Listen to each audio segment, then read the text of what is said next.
Chapter 997. Even the officials of the aristocratic families who had always been at odds with Li Wangyu did not dare to neglect the ceremony of the army's departure. As the saying goes, the important affairs of the country were in the worship of the army. No one dared to joke about the departure of the army. Tai Chongqing Wang Ying's expression was solemn as he prayed to the heavens. Sima, lead the people with the flag, line up in the battle array, like Chen in battle. Chase by the field, there is Si Biao Luo, pledge to the people. Drum, encircle, fire, sacrifice the birds. Pai Lupi solemnly handed the fish talisman to Li Wangyu in the music of the drums. Before the Jin dynasty, most of the talismans used to mobilize troops were tiger talismans, but the Sui dynasty changed to scale talismans. In the Tang dynasty, in order to avoid the name of Li Yuan's father, Li Hu, they changed the tiger talisman to fish talisman and rabbit talisman. Later, there was the turtle talisman, and even the northern Song dynasty used the ox talisman as a talisman. It was not until the southern Song dynasty that the tiger talisman was changed again in order to restore the prestige of the emperor. Li Wangyu knelt on one knee and took the golden fish talisman with both hands, but he felt that it was extremely heavy. From then on, the lives of hundreds of thousands of Tang dynasty soldiers were in his hands. Let's go. Li Wangyu bowed to Pai Lupi again, turned around and got on Sasha Luzi, and led the way to the Vermilion Bird Gate. The foppish lords and 2,000 Wei Shao cavalry also got on their horses and followed closely behind. When the rumbling of the horses' hooves resounded through the Vermilion Bird Avenue, the people cheered loudly. In the eyes of the Tangs, the cavalry of the Tang dynasty was invincible. The people cheered as if this was not an army going out to war, but a triumphant return. Zio, if we can't return with full strength, we won't have the face to come back and see our elders in Jiangdong. Cheng Chima waved to the people on both sides of the Vermilion Bird Avenue in a showy manner, and urged his horse to go to Li Wangyu's side and whispered. Before Li Wangyu said anything, Fang Yai disdainfully replied, Brother Chimo, your worries are groundless. Those weaklings from the western regions could drown the 150,000-strong army with just a spit of saliva from each of them. Trying to resist the iron cavalry of the Tang dynasty is like a mantis trying to stop a chariot. You're overestimating yourself. That's right, that's the logic. What UAI said makes sense. The Silk Pants joined in the commotion. In their opinion, the expedition to the west was a bit bitter, but it was purely a gold-plated journey. There was no risk at all. Li Wangyu shook his head. Brothers, you must not underestimate the enemy. The military strength of the countries of the western regions is not worth mentioning, but brothers, don't forget why His Majesty sent out an army of 150,000 soldiers. Chai Lingwu thought for a moment and frowned. Zio, are you talking about the Turks? Li Wangyu nodded. That's right. The reason why His Majesty dispatched the 15 great armies to the western regions was to guard against the Turks. He wasn't exaggerating. In history, Pai Lupi sent Ho Junji to lead an army of 150,000 to attack Gaochang to intimidate the Turks. Although the Eastern Turks were destroyed by the Tang dynasty and Shili Khan was captured, the Western Turks were divided and their strength was greatly reduced. However, the Turks in the north were an enemy that the Tang dynasty had to guard against. At the end of the Tang dynasty, there were as many as 67 times when the Turks attacked the Central Plains. Under such circumstances, it wasn't surprising that Pai Lupi and the officials in the imperial court treated the Turks as their number one enemy. Even though Li Wangyu had given the map to Pai Lupi, the Turks were still the enemy that the Tang dynasty had to guard against. Li Wangyu was actually a little worried that the Turks would come to cause trouble when the Western Expedition Army attacked the western regions. Although in history, the 14th year of Zhenguan's invasion of Gaochang went smoothly, it was now the 5th year of Zhenguan's reign. Who could guarantee that the Turks wouldn't cause any trouble?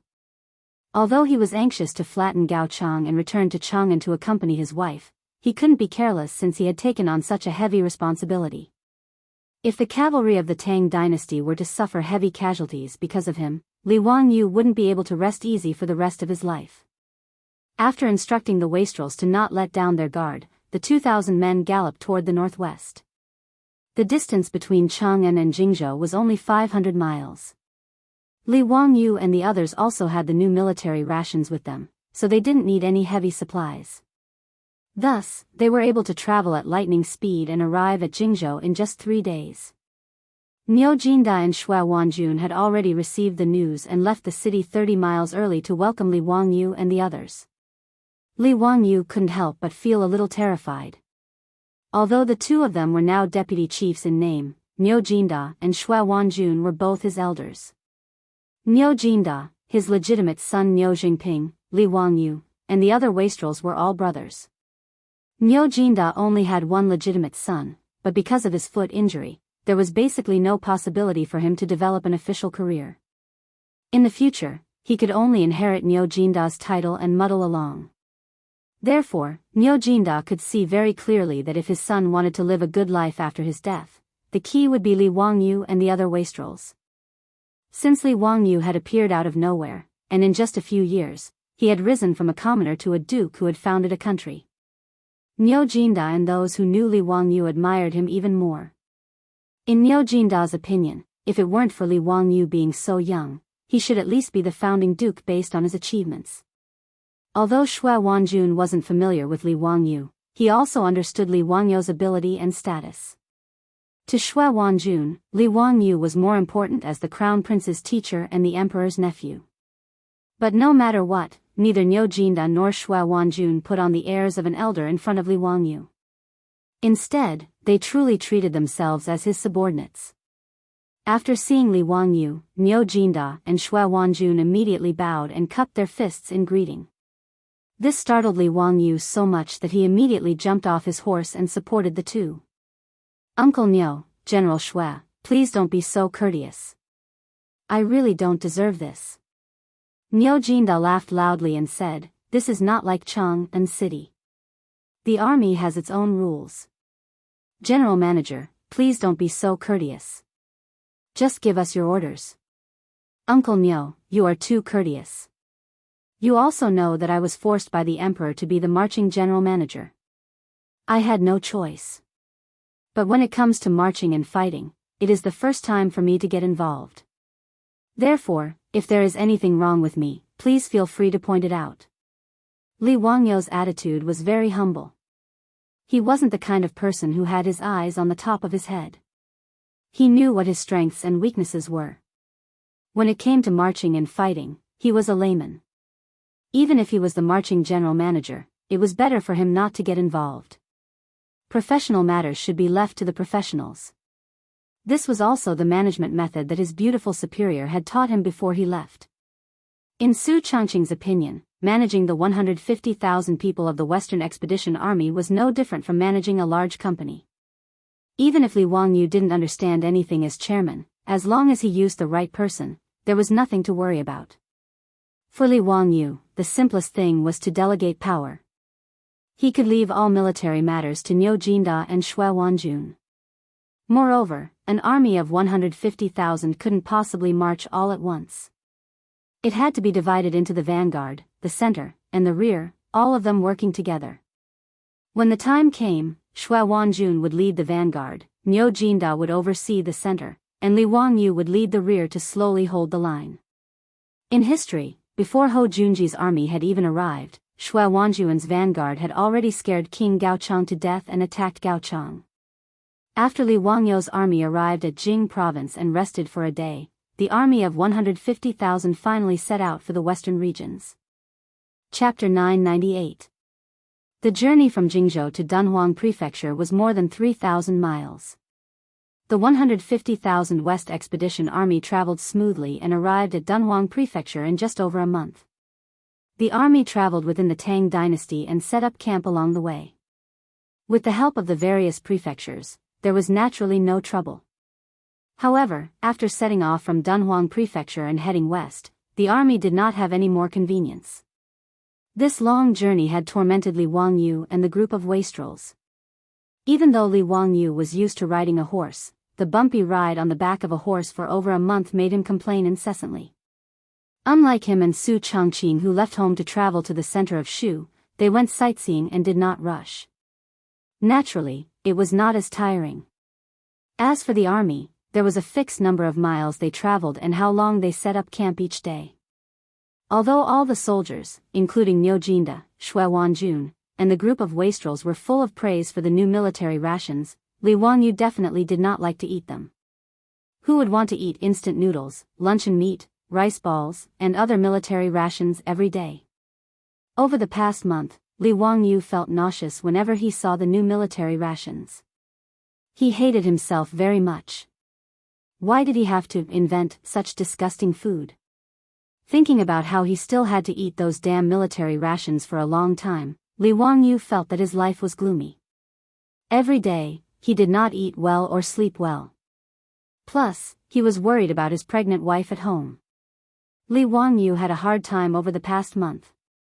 He even suspected that when he returned to Chang, and from the western region, his legs would become bow-legged because of the long period of riding a horse. Niu Wu had tried to persuade him to sit in the carriage many times, but Li Wangyu gritted his teeth and rejected Niu Wu's good intentions due to his identity as the general manager of the army. Actually, he was thinking too much. With his current status, not to mention sitting in a carriage, even if he had a few concubines by his side, no one would dare to say anything. This time, when Li Wangyu left for the western regions, Su Chongqing originally wanted Avro to follow Li Wangyu and take care of his daily needs. However, in the end, Li Wangyu still gritted his teeth and rejected this tempting proposal. After all, Huaxia's tradition since ancient times was that there were no women in the military. No matter if it was the women of the soldiers, concubines, or maidservants, they were all forbidden from entering the military. Li Wangyu didn't want to break this military discipline, so he could only politely decline Su Chongqing's good intentions. Of course, it was not absolute that there were no women in the army. There was a very special type of woman in the army, known as the camp prostitute.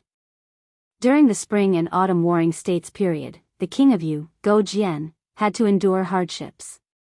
In order to raise the morale of the army, he found many young widows to comfort the soldiers and raise their morale. During the time of Emperor Wu of Han, the wars were long and drawn out. In order to stabilize the morale of the soldiers and raise their morale, they set up camp prostitutes to treat the soldiers who did not have a wife. During the Tang and Song dynasties, prostitutes were even more popular. Not only Huaxia, but many armies in the ancient world were also like this. The Holy Roman Empire, Napoleon's expeditionary army, etc., all had a certain number of prostitutes following them. These prostitutes were mostly pitiful people. When Li Wangyu found out about this, he was also furious. However, he was temporarily powerless to change this matter. He could only order the officers in charge of logistics to treat the prostitutes well and not let them be abused. When the army arrived in Dunhuang Prefecture, Li Wangyu heaved a sigh of relief. He eagerly ordered the army to rest for half a month in Dunhuang Prefecture. This was not only because Li Wangyu wanted to slack off, but it was also to let the West conquering army get used to the desert environment and climate. This was also the decision that Li Wangyu made after discussing with Niu Jinda and Shue Wanjun. Different from the future, with the current transportation conditions of the Tang dynasty, one's horizons and experiences were limited.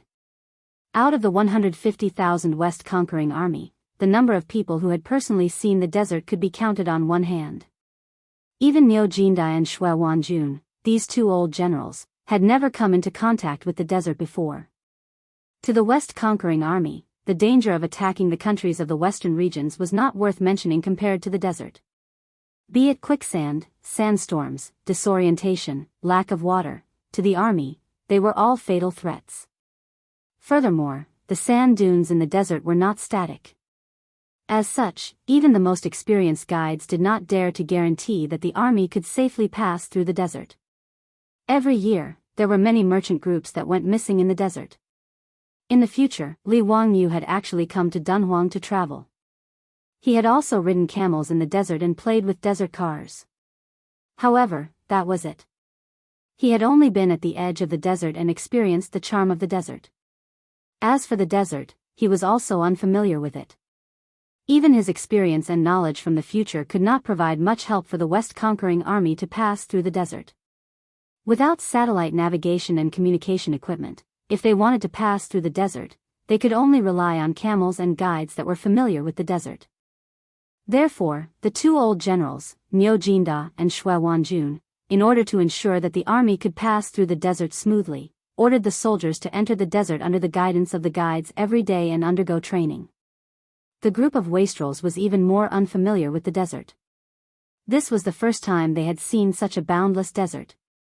All of them were like Granny Lu, who had just entered the Grandview Garden, making a fuss about nothing. "Zio, this is the desert? Damn it, I can't see the end of it. There is nothing but sand." Cheng Chumo stood on the city wall of Dunhuang County and looked at the undulating sand dunes outside the city. He exclaimed in disbelief. Li Wangyu pushed the sunglasses on his nose and smiled. "Brothers, you may not know, but the desert in front of us is more than 300 miles wide. After passing through this desert, we will arrive at the western region." Hiss. The wastrels could not help but suck in a breath of cold air. Fang Yai looked up at the dazzling sun and murmured, "I heard that Chief Niu and Chief Shui have ordered the soldiers to enter the desert. They leave early and return late, so they can only travel 10 to 20 miles a day. Doesn't that mean that it will take at least half a month for the army to pass through the desert? There is not even a tree to be seen in the desert. If we walk 300 miles in the desert, won't we die from the sun?" Cheng Chumo and the others nodded silently. When they looked at the desert in front of them again, they felt a little annoyed. The iron armor on their bodies was hot to the touch after being exposed to the sun for a while. Furthermore, the climate in Dunhuang County was dry, so the amount of water they drank every day was much more than usual. However, once the army entered the desert, they would be short of water and could only rely on the camel caravans to maintain their lives. Just thinking about it made these wastrels who had not suffered much feel uncomfortable. When Li Wangyu heard the complaints of the wastrels, he suddenly remembered something. Chapter 999. Just as Fang Yai had complained, the hot weather of the desert and the intense sunlight was a big problem, but it was not hard to solve. First was the glaring sunlight. Although Li Wangyu had invented glass, with the low efficiency of handmade glass, he did not have the ability to give sunglasses to the 150,000 Western Expedition soldiers. However, this was not difficult. He only needed to prepare black gauze and let the soldiers cover their eyes with a thin layer of gauze to effectively block the sunlight.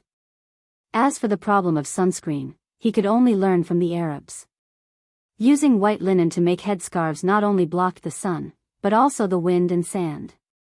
Li Wangyu noted down these two matters and prepared to look for Niu Jinda and Xue Wanjun, the two old generals, to prepare the black veils and headscarves for the soldiers. This would more or less solve some of the problems. However, the most important thing was the problem of the water that the army needed to enter the desert. Li Wangyu could not do anything about this. Other than letting the camel caravans bring more water, Li Wangyu could not do anything else to make water appear out of thin air. As a result, a very important problem became apparent. The number of camels that were prepared for the army was far from enough. In order to cooperate with the Western Expedition Army, Dunhuang Prefecture had already prepared 20 to 30,000 camels under the orders of Pai Lupi, as well as hundreds of experienced guides. One camel could carry 3 stones of goods. For the army to march for a day, they needed 1,000 camels to supply the supplies. 20,000 camels could only meet the food needs of the 150,000 soldiers for 20 days. However, as a result, Li Wangyu did some simple calculations and was shocked to find that if the camel caravans needed to carry the parts of the 4-wheeled carriages, as well as enough water, various supplies, and horse materials, it seemed that the remaining 10,000 camels were not enough to support the needs of the 150,000 soldiers. The only way was to reduce the amount of water they could carry. However, if the army were to lose their way and miss the few oases in the desert, it would be a disaster for them. After thinking about this point, Li Wangyu did not have the time to continue arguing with the rich kids. He hurriedly ran to find Niu Jinda to discuss this matter. Niu Jinda and Xue Wanjun, the two old generals, fell silent after hearing Li Wangyu's words. The two of them had been leading troops for many years and had experienced countless battles.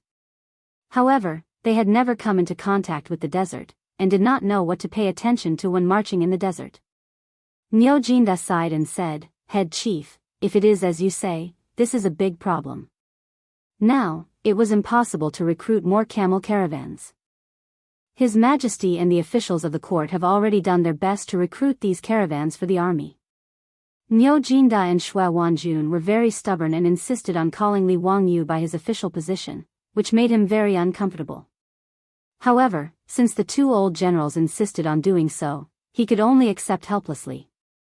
Li Wangyu nodded. He knew that Niu Jinda was not bad. With the national strength of the Tang dynasty, although it was not impossible to recruit more camels, it would take time. It was not possible to recruit tens of thousands of camels in a short time. Shui Wanjun pondered for a moment and said, "Why don't we reduce the amount of water? I have asked the guides. There are many oases in the desert with water sources that can supply the army." Li Wangyu shook his head and said, "I'm afraid that's not right. If we lose our way and can't find the oases, won't we be trapped in a hopeless situation?"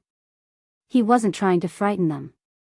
In an era without satellite navigation, getting lost was a very normal thing. When Li Guang went to the North Desert to attack the Xiongnu people, he almost missed the opportunity because he got lost. Moreover, the sand dunes in the desert could change their positions or even move due to the wind. Even those oases could be buried by sandstorms. It would be too dangerous to entrust the drinking water of the 150,000 soldiers to the oases in the desert. Moreover, even if the oases in the desert had water sources, the scale of the water source was limited. It would be very difficult to supply 150,000 people with drinking water. Shui Wanjun and Niu Jinda looked at each other and nodded silently. They knew that Li Wangyu was right.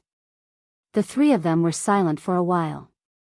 Li Wangyu made up his mind and said, "Uncle Niu, Chief Manager Shui, it seems like we can only split up. Chief Manager Shui will lead 20,000 vanguard troops and 10,000 supply troops. I will lead 30,000 troops and another 20,000 supply troops. The remaining 30,000 troops and the supply troops will stay in Dunhuang County. After we cross the desert, the camel caravan will return. Uncle Niu will lead the rest of the army to cross the desert." The 150,000 Western Expedition Army only had 80,000 actual combat soldiers. The other 70,000 were supply troops, medical soldiers, and craftsmen in charge of logistics. He and Shui Wanjun only led 80,000 troops. The camel caravan would be enough to supply the army and there would not be any problems. Niu Jinda nodded and then shook his head. Chief Manager's suggestion of splitting up makes sense. I also agree. However, Chief Manager, please stay in Dunhuang County and lead the rear army. Chief Manager, please be at ease. With Chief Manager Shui and me, there will not be any problems. Li Wangyu had to admit that Niu Jinda's suggestion was too tempting. If they could stay in Dunhuang County, it would naturally be better than going to the desert to eat sand. However, temptation was just temptation. Li Wangyu could only grit his teeth and reject Niu Jinda's good intentions. As the chief manager of the Western Expedition Army, if he stayed in Dunhuang County and did not advance, it would be too embarrassing. Li Wangyu shook his head and smiled. Uncle Niu, let me lead the army. With the strength of the Western region countries, by the time I cross the desert, Chief Manager Shui might have already flattened Gaochang. When Niu Jinda heard him say that, he felt that it made sense. Whether it was Li Wangyu, Niu Jinda, or Shui Wanjun, the Western region expedition was more like an armed march. With the strength of the Tang army, flattening the Western region was not difficult. Li Wangyu would not be so foolish to think that he could return to Chang'an after taking down Gaochang. Attacking Gaochang was just an excuse for the Tang dynasty to conquer the Western region. After Gaochang was conquered by the Tang army, the army would definitely go around conquering Yutian, Chutsi, Wusun, and the other countries until they established the Anxi Protectorate. As for the excuse of conquering the Western region countries, it was not a big deal. Just like the story of the big bad wolf and the little white rabbit, I told you not to wear a hat, was also a good excuse. In short, the weak were prey to the strong. Li Wangyu did not feel that there was anything wrong with using such a preposterous excuse to destroy the Western region countries. After all, from a certain point of view, bringing the Western region under the rule of the Tang dynasty was not necessarily a bad thing for the people of the Western region countries. Furthermore, Li Wangyu was not a saint, so he did not have any psychological burden. He only wanted the army to quickly pass through the Tengger Desert and conquer Gaochang. With Gaochang as the center, he would take down a large enough piece of land and establish a perfect supply line before returning to Chang'an. After the three of them finished their discussion, Niu Jinda and Xue Wanjun went to make preparations. A few days later, the Western Expedition Army that had rested enough started to move out toward the vast desert. Chapter 1000. Fang Yai shook the almost empty water sack in his hand and poured the last bit of water into his thirsty mouth. He then hung the water sack back on the camel's back while cursing. Motherf *Ker, the sun in this desert is really too poisonous. Zio, how long did the guide say it would take to reach the next oasis? Li Wangyu was also dispirited by the sun. He replied weakly, what's the hurry? We'll reach this evening. Brother Yai, just bear with it. There's a fixed amount of water. That's right. We can't spoil this bastard. He's already drunk 2 sacks of water today. Zio, don't give this bastard any more water. It'll be better if he dies of thirst. Haha. Chai Lingwu immediately added insult to injury. If it was in the past, Fang Yai would have pounced on Chai Lingwu and wrestled with him. However, at this moment, even someone as valiant as Fang Yai could only point his middle finger at Chai Lingwu to show his disdain. Li Wangyu looked back at the army that stretched for dozens of miles and then looked up at the scorching sun above his head. The weather in this desert was too hot. He and the group of wastrels were actually fine. After entering the desert, they had already changed their camels. However, the soldiers of the Tang dynasty could only dismount and walk. They pulled their beloved horses and trudged through the desert with great difficulty. There was nothing they could do about it. The feet of the horses were too small. Although they could barely walk in the desert, if they carried the soldiers on their backs, their stamina would be depleted too quickly. Therefore, in the desert, other than the flat areas or the edge of the desert, the horses of the army could not be ridden. Instead, the soldiers needed to take care of them. The journey of hundreds of miles in the desert almost required the soldiers to walk with their feet. One could imagine how hard it was.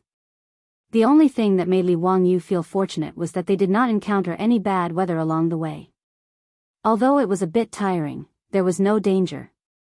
The 30,000 vanguard led by Xue Wanjun had already set off 5 days in advance. By the time Li Wangyu led the army through the desert, Xue Wanjun and his army would have probably reached Gaochang. At present, the army had already traveled for 5 to 6 days in the desert. Both men and horses were exhausted and urgently needed to rest. Fortunately, the dozens of guides who cooperated with the army were very familiar with the Tengger Desert. They were very sure that the army could reach a lake around evening today. They could rest there for a short while and replenish their fresh water. As the 4th largest desert in Huaxia, the Tengger Desert was quite rich in water resources. Moon Lake and Swan Lake were famous lakes in the Tengger Desert. However, most of the lakes were grass lakes with no clear water. Only a small portion of the lakes had accumulated water, enough to supply the army with drinking water. Sure enough, the guides were very reliable. Before sunset, the army successfully arrived at an oasis in the desert. In the oasis, there was a small lake with an area of several hectares. However, the sight of it made the soldiers so excited that they were unable to control themselves. Some of the more impatient ones even took off their clothes and were about to jump into the lake. Fortunately, Li Wangyu and a group of silk pants arrived in time and stopped those soldiers. What kind of joke was this? Asking these soldiers who were as dirty as mud monkeys to take a bath in the lake, would they still be able to drink the water? Li Wangyu would rather die of thirst than drink the bath water of a group of rough men. Although the commander of the 50,000 soldiers was Li Wangyu, in reality, Niu Jinda and Xue Wanjun had already arranged various matters. Whether it was marching or setting up camp, the generals would handle it. Li Wangyu did not need to worry about it. After the army set up camp around the lake, Li Wangyu's mood became much better.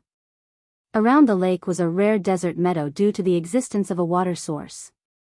The area was quite large, about a few hectares. At this moment, the warhorses in the army were all released and allowed to move around in the meadow to look for food. Li Wangyo's heart ached for his horse, Sasha Luzi, so he asked Niu Wu to bring it over for him. He was prepared to take it for a walk. Lang Jun, why don't you rest? Leave Sasha Luzi to me, Niu Wu advised. No need. After riding a camel for a day, I want to stretch my muscles and bones. Li Wangyu shook his head and rejected Niu Wu's good intentions. Although the previous month of riding a camel was torturous, after riding a camel for a few days, Li Wangyu felt that riding a horse was much more comfortable. People who had not ridden a camel before would not be able to feel the bumpiness of the camel. It was as if there was a spring under its butt, constantly shaking up and down. There was no need to talk about that kind of uncomfortable feeling. Seeing his Lang Jun say this, Niu Wu did not try to persuade him anymore. He smiled and handed Sasha Luzi's reins to him. Although Sasha Luzi was won by Li Wangyu from Pai Lupi, he still cherished this horse. As one of the famous 6 horses of Zhaoling, Sasha Luzi understood human nature. Towards Li Wangyu, his successor, he was also very obedient. After seeing Li Wangyu, Sasha Luzi excitedly snorted and rubbed its head against Li Wangyu's body. It seemed to know that Li Wangyu was going to ride it for a ride.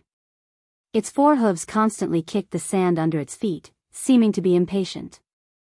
Evidently, the continuous walking in the soft sand these days had made Sasha Luzi very uncomfortable. Li Wangyu could feel Sasha Luzi's mood. He laughed and mounted the horse. Niu Wu, tell the prefectural troops not to follow me. I'll just run around the meadow and come back. Niu Wu nodded and did not object. This meadow was already occupied by 50,000 Tang soldiers. There were also Tang soldiers patrolling the surrounding sand dunes. There was no need to worry about any threat. After Li Wangyu rode Sasha Luzi out of the camp, his legs lightly clamped on Sasha Luzi's stomach. The horse immediately understood his intentions. Sasha Luzi let out a neigh and shot out like lightning. The large meadow allowed Sasha Luzi, who had been holding back for several days, to run quite freely. Li Wangyu felt the wind blow past his ears. Gusts of cool wind hit his face, making him feel very comfortable. He could not help but let out a loud roar. The horse under him ran even faster. 1 man and 1 horse ran on the meadow for about an hour. Only then did Sasha Luzi, who was covered in sweat, slow down. At this time, the sun was already setting in the west.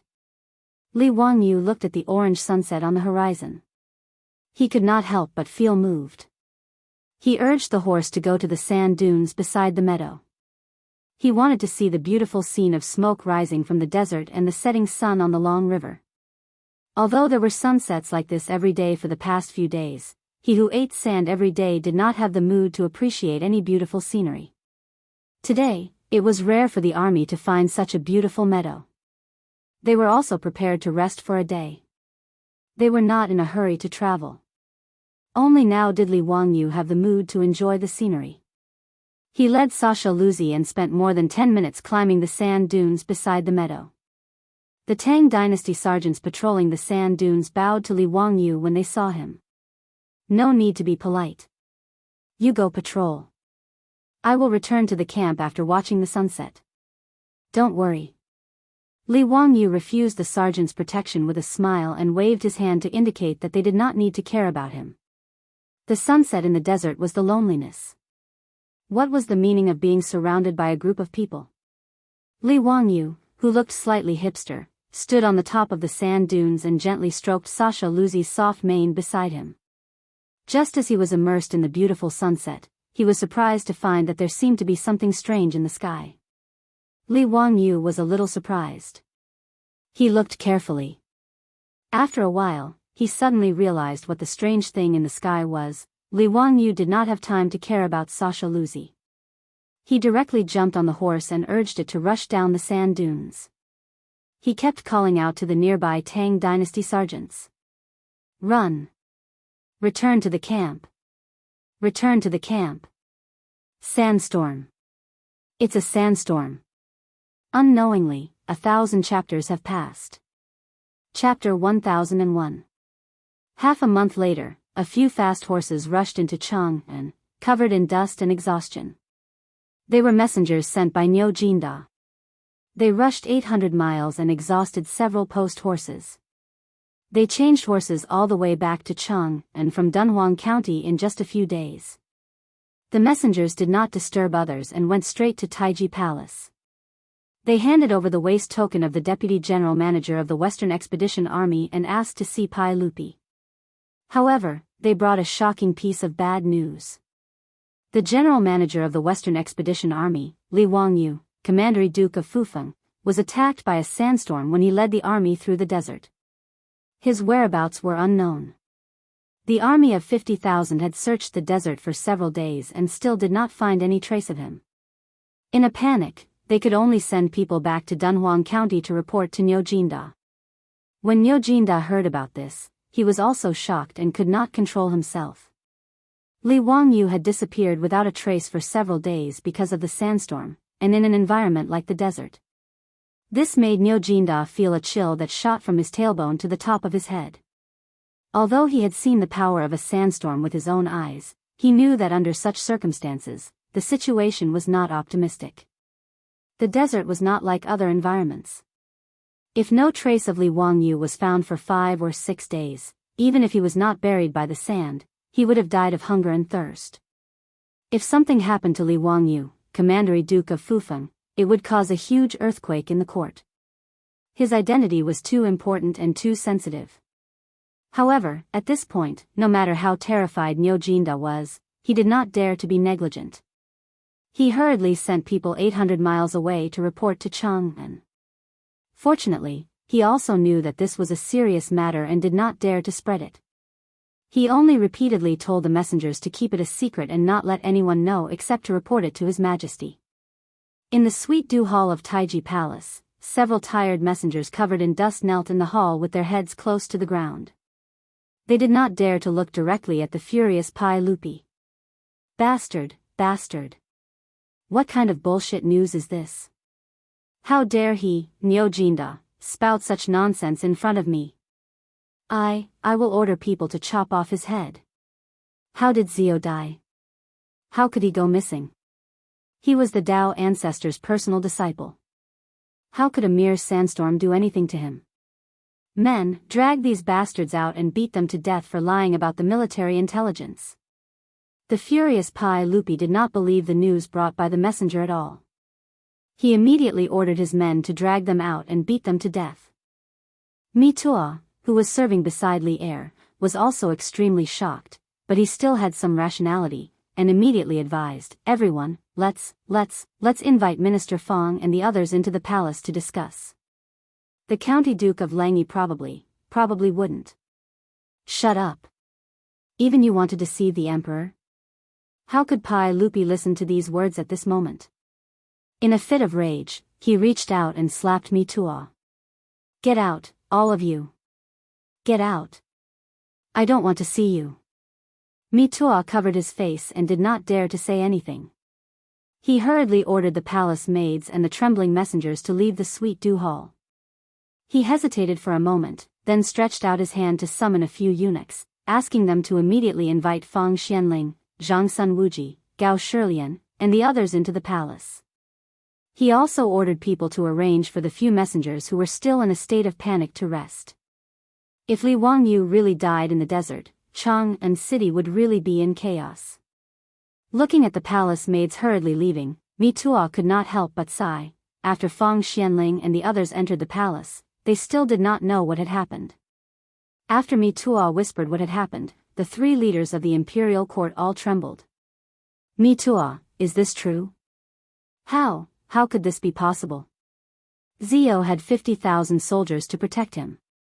How could this happen? Fang Xianling was so agitated that even his beard was trembling. Mitua heaved a long sigh as well. According to County Duke Langyi's message, the army had set up camp in an oasis in the desert that day. County Duke Fufeng was in a good mood, so he rode His Majesty's horse, Sasha Luzi, to walk it. However, a sandstorm suddenly came without warning. Before Commander Duke Fufeng could return to the camp, he was swallowed by the sandstorm and disappeared. The 50,000 soldiers have been camping in the oasis and searching for Commander Duke Fufeng. However, after searching for 5 or 6 days, they still could not find him. I'm afraid that Commander Duke Fufeng. He did not finish his words, but everyone immediately understood what he meant. Everything pointed to disaster. Gao Shilian was also shocked. How could this happen? What is His Majesty's attitude now? Mi Tuo smiled bitterly. His Majesty does not want to believe this and is furious. Just now, he almost ordered the messengers to be beaten to death. I took the initiative to invite the 3 ministers here so that you can comfort His Majesty. After all of you know the relationship between His Majesty and Commander Duke Fufeng. Sigh, 2 days ago, I heard His Majesty saying that when Commander Duke Fufeng wins and returns to the court, he will let him marry Princess Royal. Zhang Sun Wuji nodded. His Majesty and Zio have a deep relationship. This will be hard to accept. Minister Fang, Minister Gao, I think we should go and see His Majesty first. Fang Xianling and Gao Shilian looked at each other and nodded silently. They asked Mi Tuo to go into the hall and report. Mi Tuo left in a hurry. Fang Xianling and Gao Shilian looked at each other speechlessly. No one noticed that Zhang Sun Wuji's eyes revealed a subtle smile. Not long later, Fang Xianling and the other 2 who were waiting outside the Sweet Dew Hall heard Pai Lupi's angry roar from inside the hall. Let them go back. I will not see anyone. Mi Tuo, order the cavalry division to go to Dunhuang County and find out the truth. Find out who is behind this. Whoever dares to spread lies, I will not let them go easily. Fang Xianling smiled bitterly and turned to look at Gao Shilian and Zhang Sun Wuji. He stepped forward and knocked on the door. Your Majesty, please calm down. We know that Your Majesty is worried about Zio's safety. In my opinion, Zio is not an unlucky person. Moreover, he is the direct disciple of Dao Zhu. How could an accident happen to him? Perhaps Zio has already been rescued by Dao Zhu. However, I heard that a day in heaven is a year on earth. If Zio is summoned by Dao Zhu, I am afraid it will be difficult for him to return in time. Now that the 150,000 troops are leaderless, Your Majesty should make plans early. Fang Xianling was indeed the big shot who understood Pai Lupi the most. After he finished speaking, the Sweet Dew Hall suddenly became quiet. After a long while, Pai Lupi's voice came from inside the hall. Mi Tuo, invite Minister Fang and the others in. Fang Xianling and the other 2 were led into the hall by Mi Tuo. After they greeted Pai Lupi, they noticed that the hall was in a mess. Obviously, when Pai Lupi was angry, he vented his anger on the furnishings in the hall. Fang Xianling pretended not to see this and bowed to Pai Lupi. Your Majesty, please take care of your body. Zio should be fine. Yuan Tiangang is good at reading faces. He is also familiar with Zio. Your Majesty, why don't you summon Yuan Tiangang and ask him about Zio's situation? Pai Lupi was overjoyed. Minister Fang is right. How could I forget about Yuan Tiangang? Mi Tuo, immediately summon Yuan Tiangang into the palace. Mi Tuo did not dare to delay. He ran out of the Sweet Dew Hall and asked the servants to pass on the order. I need 30 chapters of water to cross the desert and 300 chapters of water to conquer the west. Wahahaha, you are dumbfounded. How can I let you guess my thoughts? Chapter 1002. After the heavenly grand ritual, Yuan Tiangang was left by Pai Lupi in Chang and City and became Pai Lupi's think tank for consultation. Informed by the chamberlain that Pai Lupi summoned him, Yuan Tiangang didn't dare to delay and immediately went to Taiji Palace. When he heard that Li Wangyu was missing in the desert and his life was unknown, he was also shocked. Yuan Tiangang, tell me, how is Zio's life? Pai Lupi couldn't wait to ask. Fang Xianling, who was beside him, secretly winked at Yuan Tiangang when Pai Lupi didn't notice, indicating that he should say something nice and not let Pai Lupi worry too much. Fang Xuanling's previous words were just to comfort Pai Lupi. In Fang Xuanling's opinion, she also felt that Li Wangyu's life was unpredictable. Yuan Tiangang hesitated for a moment and replied, Your Majesty, I have indeed seen Commander Duke Fufeng's face. Judging from his face, Commander Duke Fufeng is a man of great fortune, and he doesn't look like he will die young. I'm absolutely sure about this. Pai Lupi was overjoyed. Yuan Tiangang, you mean that Zio is fine? Well, Yuan Tiangang couldn't guarantee Pai Lupi. Although he was good at reading faces, he was only a man, not a god. He didn't dare to say anything about Li Wangyou's current situation. Your Majesty, I dare not say anything about Commander Duke Fufeng's current situation. But in my opinion, Commander Duke Fufeng should be a good man, and he should be fine. Yuan Tiangang could only answer ambiguously. However, Li Er believed his words and nodded. That's right. I also think that Zio should be fine. This scoundrel brat might be the same as last time, using an excuse to slack off. Mi Tua, you personally lead the cavalry department to Dunhuang Commandery and find out for me. If that scoundrel Ziyu is really slacking off and finds an excuse to run away again, then capture him and bring him back for us. If you can't find him this time, you don't have to go back to Cheng and City. Do you hear me? Mi Tua groaned inwardly, but he could only obediently kneel down and accept the order. Fang Xianling looked at Mido sympathetically and said to Pai Lupi, Your Majesty, the most important thing now is how to deal with the Western Expedition Army. If Ziyu is not found in a short time, the 150,000 troops will be like a group of dragons without a leader. Your Majesty, please make a decision as soon as possible. Pai Lupi frowned slightly and hesitated. Pai Lupi couldn't help but mutter to himself after the Western Punitive Expedition Army had lost 2 grand managers in succession. Could it be that this expedition to the west was really inauspicious? Ho Junji had been inexplicably burned to death by Luo Yi's son, and not even his bones remained. His most trusted nephew, Li Wangyu, had also encountered a sandstorm. Until now, there had been no news of him, and it was unknown whether he was dead or alive. Should the expedition to the west continue? Not only was Pai Lupi hesitating, Fang Xianling, Gao Shilian, and the others were also hesitant. Zhang Sun Wuji directly said, Your Majesty, why don't we postpone the expedition to the west? Losing 2 grand managers in succession is really inauspicious, and it might be a warning from the heavens. Why don't we temporarily recall the army, and when the time is right, we can move the troops and reconquer the countries of the west? Pai Lupi didn't say anything. He slowly walked to the map that Li Wangyu had given him and looked at it carefully. This map had always been hung in the Suite du Hall, and Pai Lupi would look at it for a long time every day to construct his Tang dynasty map in his heart. There was a long period of silence in the hall. Just as Zhang Sun Wuji wanted to persuade him again, Pai Lupi spoke. No. The countries of the west must be conquered. This is the plan that Ziyu painstakingly offered to me, so how can I give up halfway? I don't believe that the heavens will stop me from conquering the west. Men, summon Lu Guogong into the palace.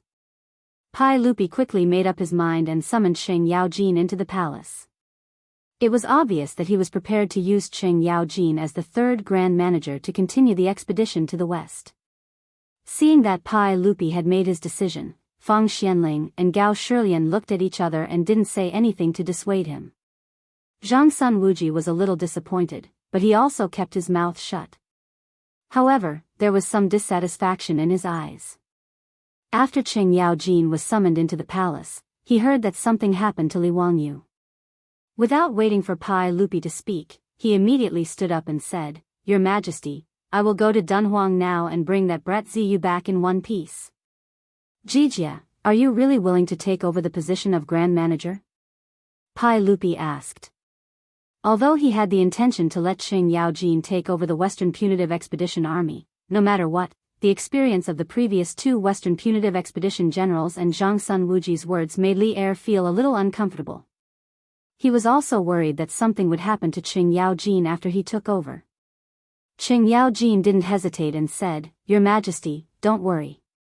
Whether it is for public or private reasons, I should make a trip to the west. Speaking of which, it was my fault previously. If it wasn't for us old fellows not being willing to go to the west, how could it be Ziyu's turn? Pai Lupi patted Qing Yaojin's shoulder silently and didn't say anything else. Thus, the matter of Qing Yaojin taking over the position of head supervisor of the Western Expedition Army was settled. Your Majesty, please keep my trip to Dunhuang a secret for now and don't spread it. Qing Yaojin suddenly thought of something and said to Pai Lupi. Oh. Why is that? Pai Lupi didn't understand. Your Majesty, have you forgotten that Princess Yanling is now several months pregnant? If something happens to Ziyu and she hears about it, I'm afraid, no matter what, that is Ziyu's flesh and blood. Qing Yaojin, this old hooligan, was actually a fine person. If anyone really treated him as a boor, that person would be a fool. For him to have a good ending, he naturally had great wisdom. His words reminded Pai Lupi and the others. That was indeed the case. If something happened to Li Wangyu, the child in Su Changqing's stomach would be Li Wangyu's bloodline. If Su Changqing was too emotional and hurt the child in her stomach, that would be a huge sin. Pai Lupi, Fang Xianling and the others exchanged glances and nodded their heads silently. Jijie's words make sense. We have to hide this matter from Yanling.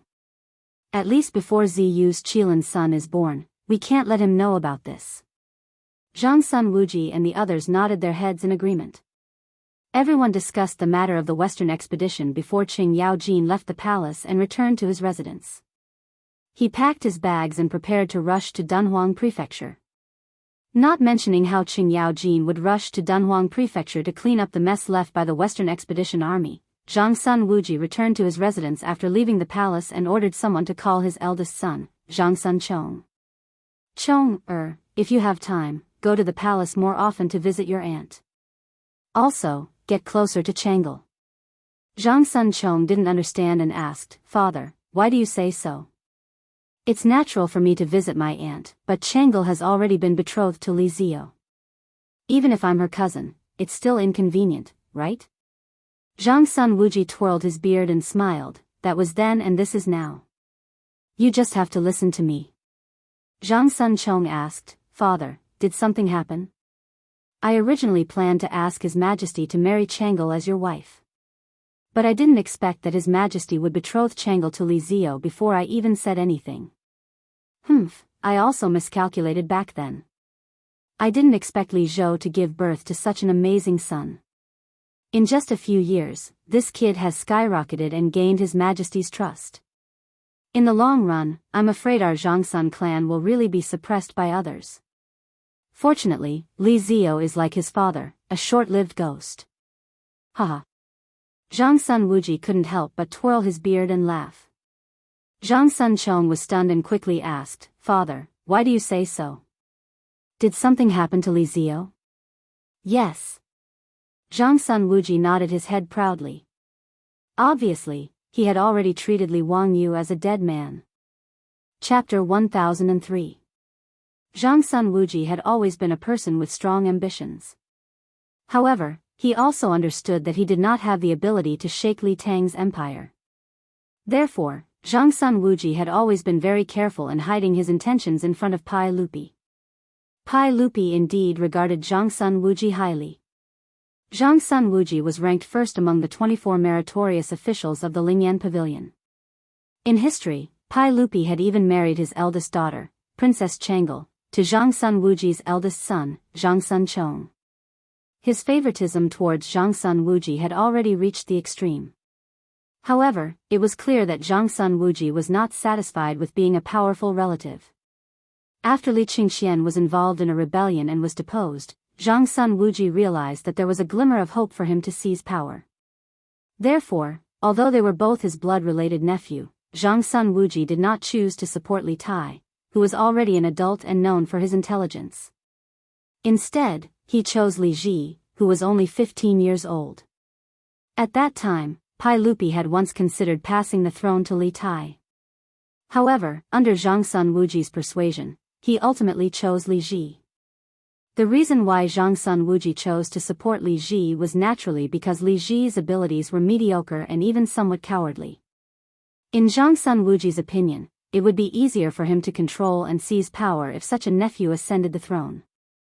However, no matter how much Zhang Sun Wuji calculated, he did not expect Li Ji to marry an extremely powerful wife. In the end, Zhang Sun Wuji was unable to defeat Wu Meinyang. He died and his reputation was shattered. His relatives were exiled to Lingnan.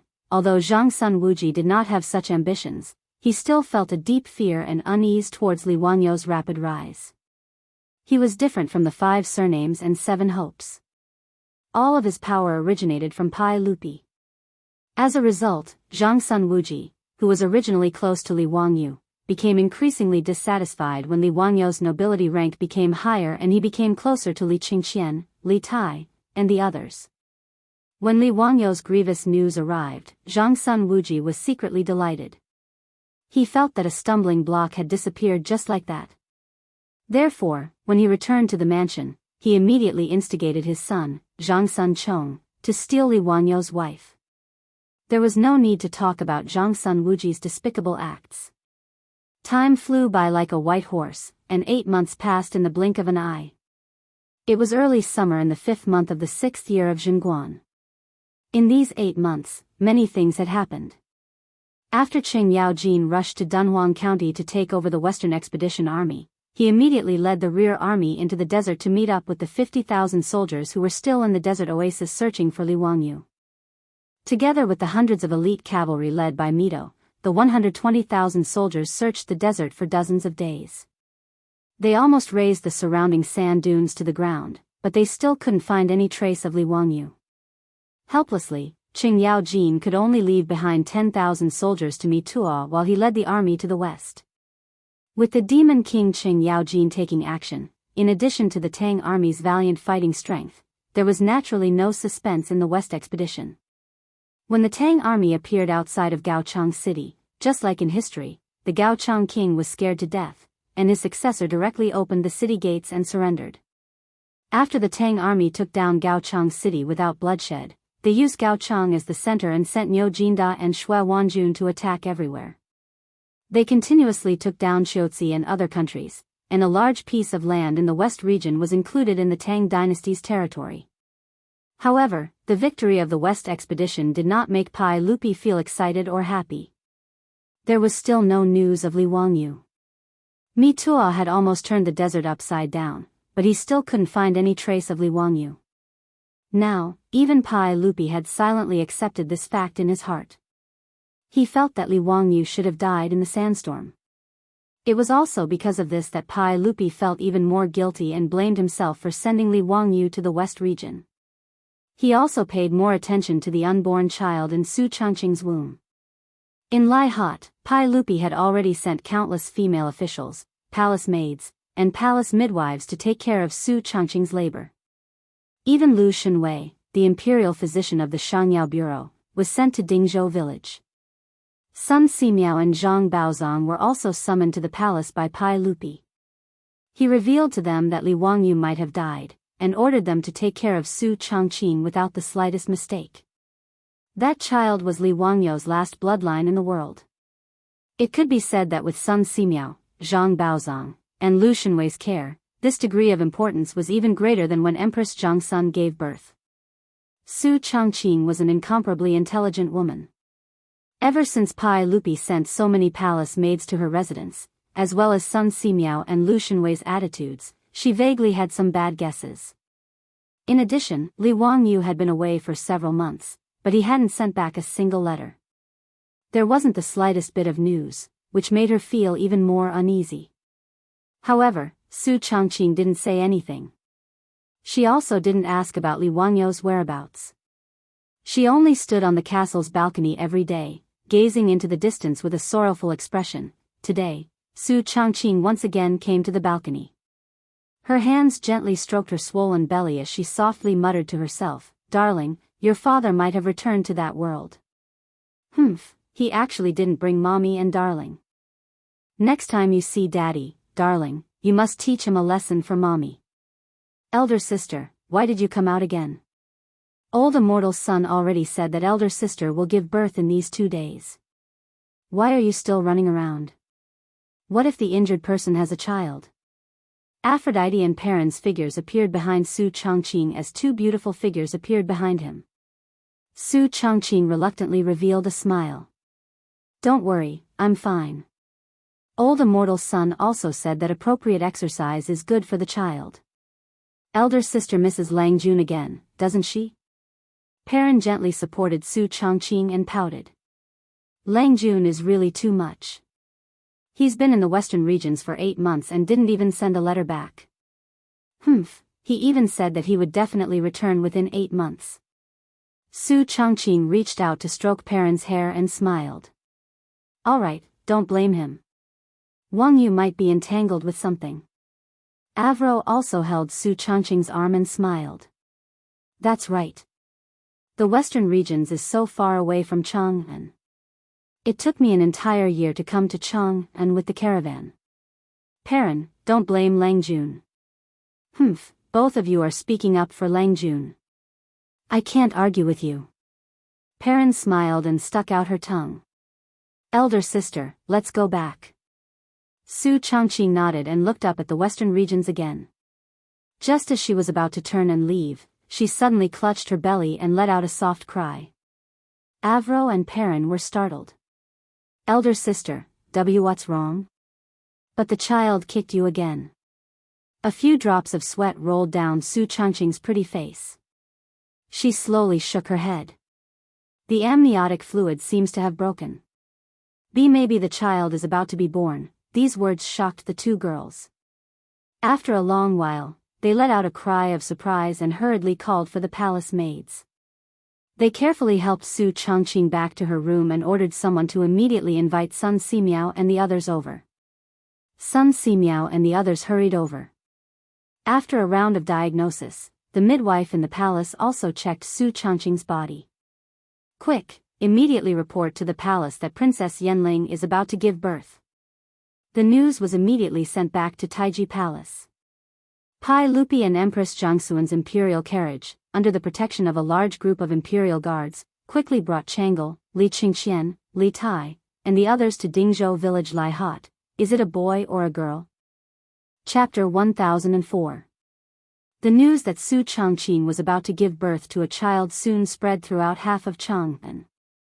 Including Yu Shinan, Gao Shilian, and Fang Xianling, who were all Li Wangyou's close elders, Ma Zhou, Yan Liben, these Li Wangyou's disciples, as well as Yuqi Jingda, these dukes and big shots who had always been on good terms with Li Wangyu. They also quickly set out, spurring their horses to follow behind Li Heir's imperial carriages, rushing towards Dingzhou village. Li Wangyou's possible and death could be hidden from the people in Lai Hot, but it could not be hidden from the officials and generals in the court.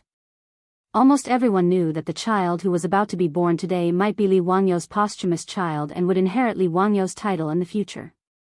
When Pai Lupi and Empress Jiangxun led everyone to Lai Hot, Su Chongqing had already been sent to the delivery room by the midwives. The palace maids kept sending towels, hot water, and other utensils into the delivery room. The old butler Li Heng and Niu Yong were anxiously pacing back and forth outside. Seeing Pai Lupi and the others appear, Li Heng and Niu Yong were about to go forward and greet Pai Lupi, but Pai Lupi waved his hand and said, "Don't be so formal." Li Heng, how is Yanling now? Your Majesty, Old Immortal Sun and Lu Fengyu have already diagnosed that the wife's body is fine and should be able to give birth smoothly. The midwives in the palace are assisting the wife. In the Tang mansions, the mistress and the young lady were all called wife by the servants. This form of address made Li Wangyu feel like he was being taken advantage of. Empress Jiangxun immediately said, "I'll go and see Chongqing." Changle also pulled her mother's sleeve and said, "Mother, I also want to see sister." When Changle first met Li Wangyu, she was only a 7 or 8-year-old little girl. Now, 5 or 6 years had passed, and the little girl had grown into a young and beautiful girl. Li Wangyu traveled to the Tang dynasty and had a good appearance. He was very handsome and was not inferior to those young men in the later world. In addition, he shamelessly copied a lot of works, which made him even more charming. Even if Li Wangyu was not the Duke of Fufeng, he could still be called the national idol in the Tang dynasty and was the dream lover of countless girls. Changle was at the age of love. How could she not be attracted to Li Wangyu? As a result, her feelings for Li Wangyu had long changed from respect and worship to love and longing. She also avoided seeing Li Wangyu, her teacher, and Changel side. To Li wife's to be a wife. The little girl became shy and avoided to be a teacher. But in Changel's heart, she had already regarded Li Wangyu as her future husband. Back then, Li Wangyu had refused the marriage and even went as far as to be punished by Li Er. He had gone to Huayin County to become the county magistrate. This had made Changel depressed for a long time.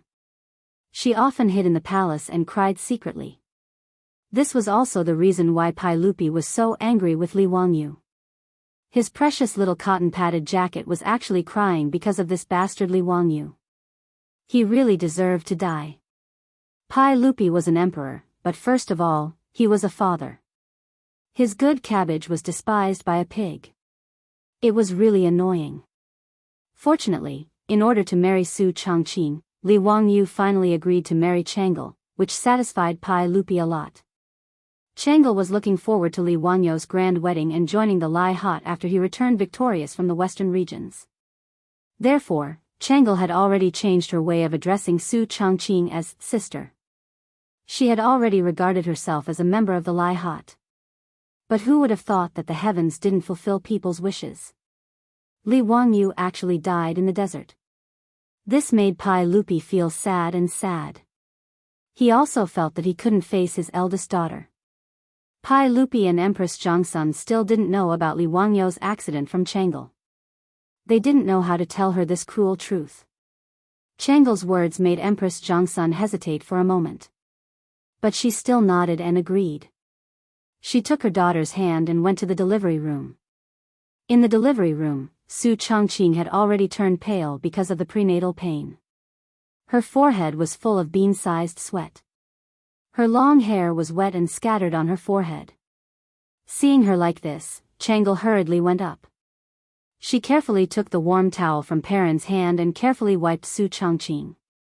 "Sister, is it hard to give birth? Is it very painful? Just bear with it.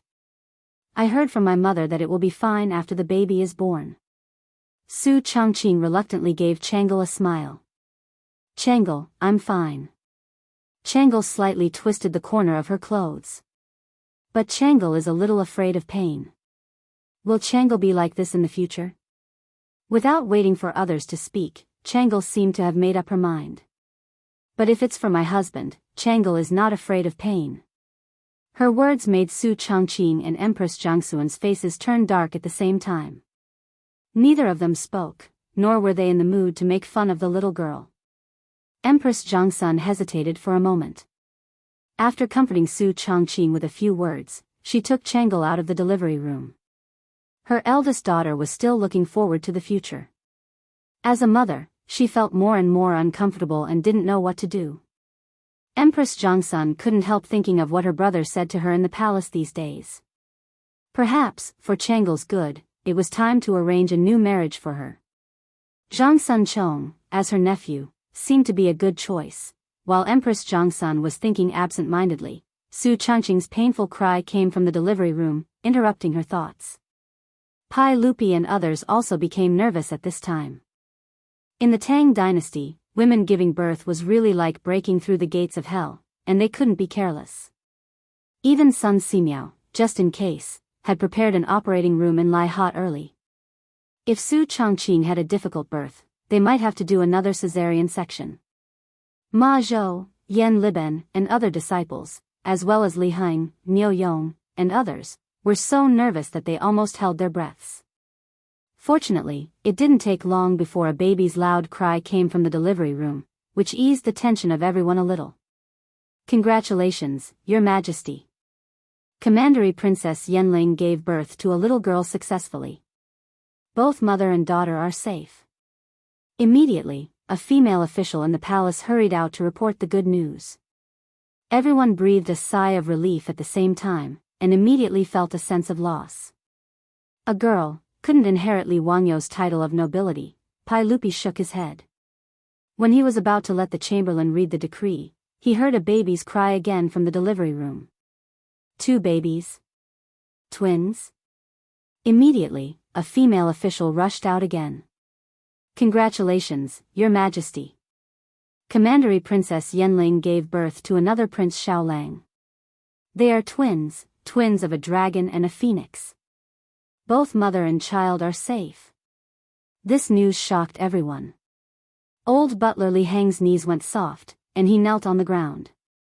Li family ancestors bless us, old master bless us, Lang Jun has a descendant. Lang Jun has a descendant. Ma Zhou and the rest of the disciples were overjoyed. Their master's lineage wouldn't be broken. This was almost the best news they had heard in 8 months. Good, good. Yan Ling has worked hard.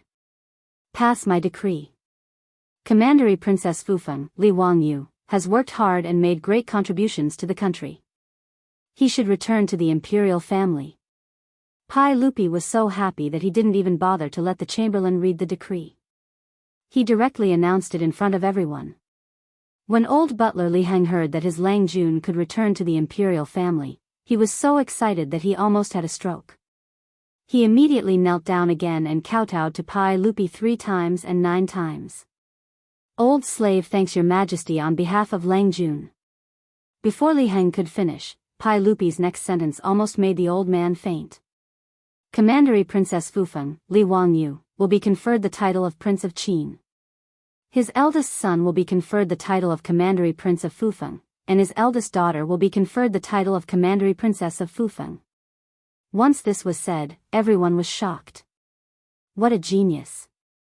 Not only did he guess that they are twins, but he also guessed that they are siblings. Amazing! Chapter 1005. King of Qin.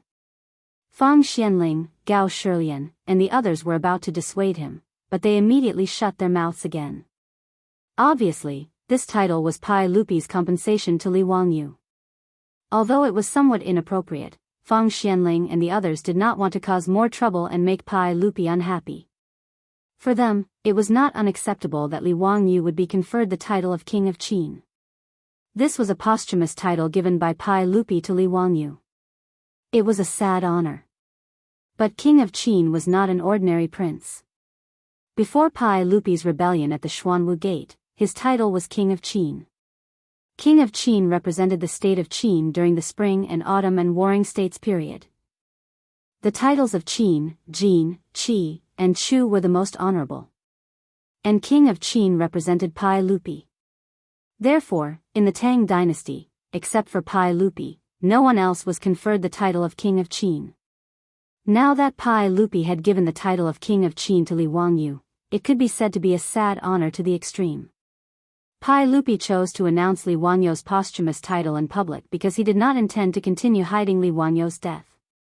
As for Li Wangyu's posthumous children, the 2 newborn children were conferred the title of King of Qin. In the eyes of the public, it was not a big deal. If Li Wangyu was conferred the title of prince, it was reasonable for his son to inherit the title of King of Qin. After the old housekeeper Li Heng's surprise, he immediately realized that Pai Lupi had used the word posthumous title. Posthumous title meant posthumous title and posthumous honor. It meant to add a title to the deceased. Your Majesty, could it be that you are mistaken? My Lang Jun, how could he be conferred the title of King of Qin? Li Heng's face suddenly turned as white as a sheet of paper. His kneeling body began to tremble uncontrollably. Niu Yong and the others also understood Pai Lupi's words. They were all shocked, speechless. Changle's face was full of disbelief. Father, what are you talking about? What posthumous title? Li Lang, what happened to him? Empress Zhongsun sighed and reached out to hold her daughter. Changle, I'll explain it to you later. Mother, tell me clearly, what's going on? What's wrong with my husband? Changle was unwilling to listen to Empress Zhongsun. She pulled her and kept asking in a panic. Empress Zhongsun had no choice but to tell her daughter in a low voice about how Li Wangyu had encountered a sandstorm in the desert a few months ago. After hearing Empress Zhongsun's narration, Changle's body shook and she almost fainted. No, this is impossible. Mother, you must be lying to me. How did Li Lang die? It can't be. Mother, you're lying to me, right? Empress Zhongsun knew that her daughter had long been deeply in love with Li Wangyu. It was hard for her to accept this cruel reality. She didn't argue with Changle and just pulled her into her arms. The next second, Changle let out a heart-wrenching cry. In the delivery room, Su Changqing, who had just given birth to the twins, had a haggard look on his face. However, there was a smile on his face as he turned to look at the twins being taken care of by Perrin and Afro. However, Pai Lupi's words about conferring the title of Li Wangyu and Changle's cries traveled unreservedly into the delivery room. Su Changqing's pretty face, which was already pale from the delivery, instantly turned as white as a sheet. Perrin and Avro froze on the spot. They couldn't understand why such bad news would come on such a joyous day. After Su Changqing gave birth, Pai Lupi had immediately conferred the title of Li Wangyu in public. Perhaps in the eyes of later generations, this was very unkind, as he had no qualms about Su Changqing's feelings as Li Wangyu's wife. But in the eyes of the Tangs, this was His Majesty bestowing honor upon Li Wangyu. In particular, Pai Lupi had immediately conferred the titles of princesses and princesses to Li Wangyu's two posthumous children. This made Fang Xianling and the others feel that Pai Lupi was deeply attached to Li Wangyu. However, Su Changqing's body had yet to recover from the pain of childbirth when she heard such bad news. Even though she was mentally prepared, she couldn't withstand the shock and directly fainted, causing Perrin and Avro to cry out in alarm. Fortunately, Sun Simiao and the others had been in the residence all this time and were well prepared. They immediately treated Su Changqing, allowing Su Changqing to slowly wake up again. After waking up again, Su Changqing showed the strong side of a strong woman.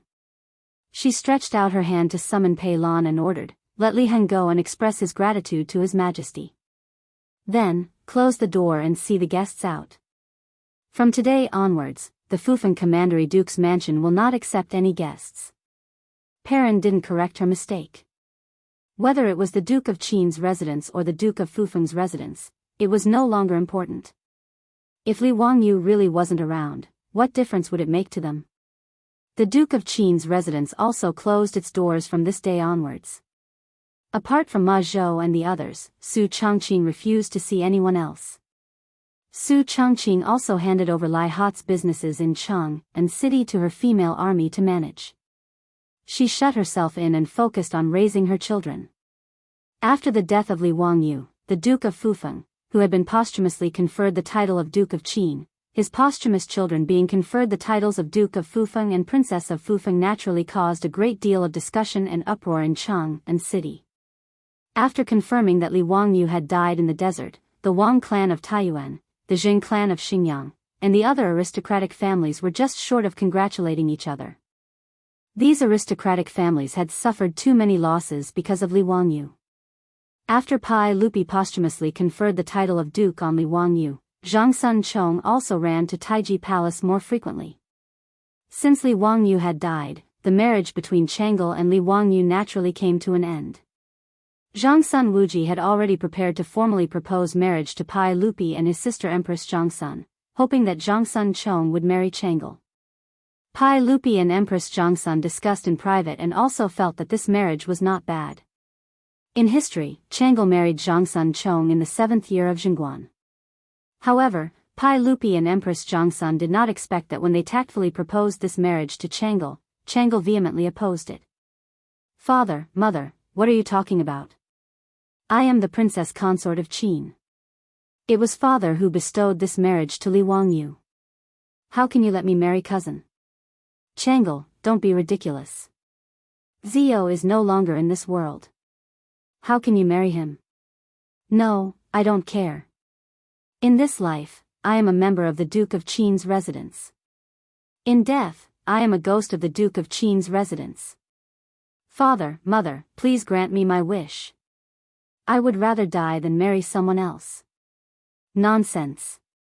How can you mess around with the important matter of marriage? Pai Lupi angrily slammed the table and reprimanded Changle while blowing his beard and glaring at her. Changle, who was always gentle and sweet, did not say a word. She directly knelt in front of Pai Lupi and Empress Zhang Sun, but her expression was resolute. "If father and mother insist on forcing me, then I would rather leave home and become a nun." Changle stubbornly straightened her neck. You. Pai Lupi was so angry that he was speechless for a long time. He stood up and flung his robe. Good, good. If you are so stubborn, then don't blame me for not taking into account our father-daughter relationship. Servants, take Changle back to the palace and guard her strictly. Don't let her take a step out of the palace. Empress Jongsun saw that Pai Lupi was really angry and hurriedly mediated. Erlang, Changle is still young. Don't blame her. Alas, in fact, you can't blame Changle.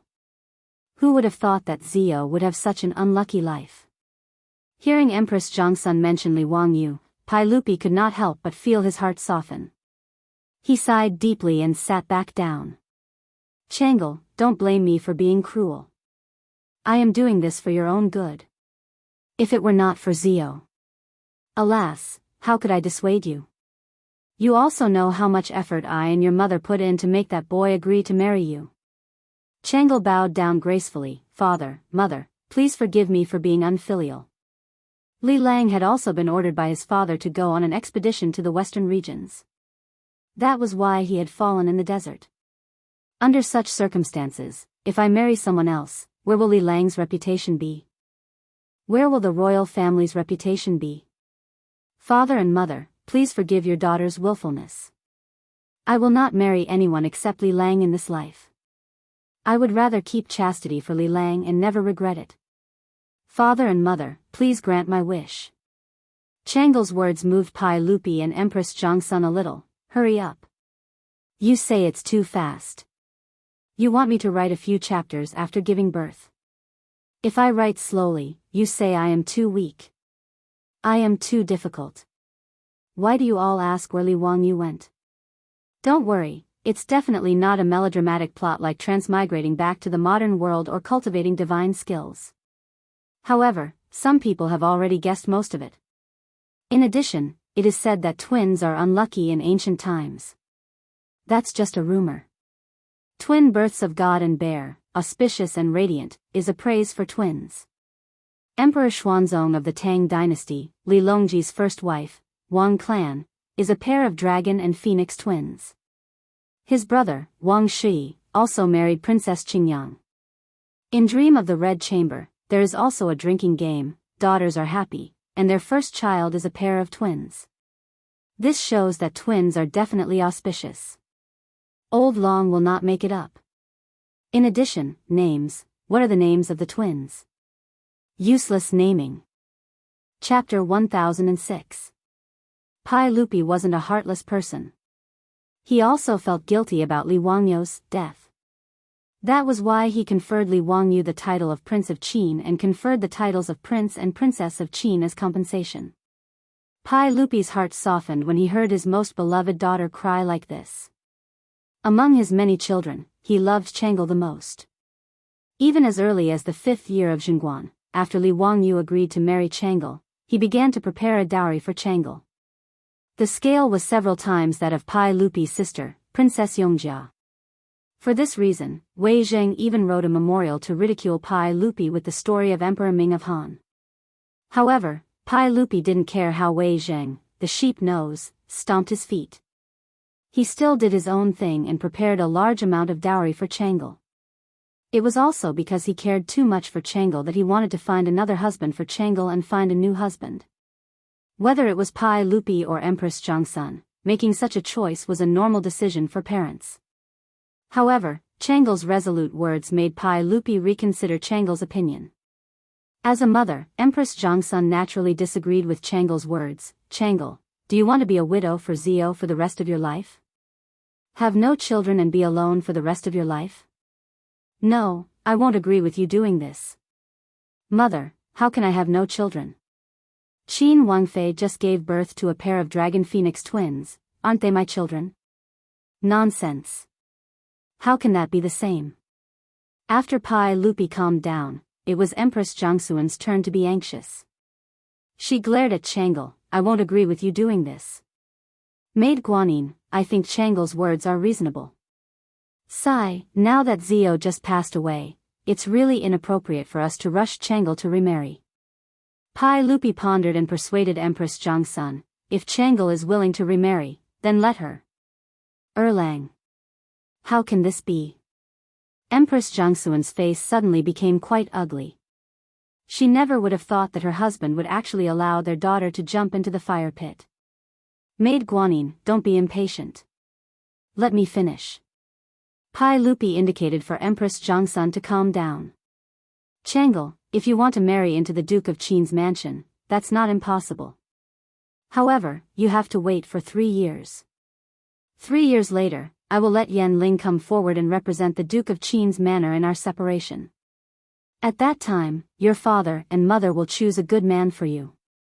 Are you willing? Pai Lupi's idea was also very simple. Just as Changel had said, Li Wangyo's body had not yet turned cold, and he had broken off the engagement. What he had done was indeed a disgrace to the royal family. In this case, it was better to let Changel marry into the Lai Hot. After 3 years, Changel would be remarried to another man.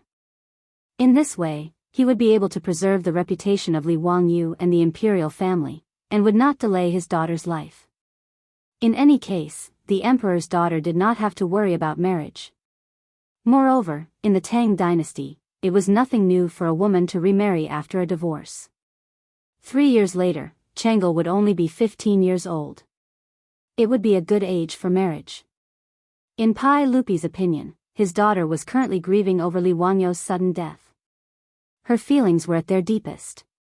To let her marry Zhang Sun Chong at this time was indeed forcing her against her will.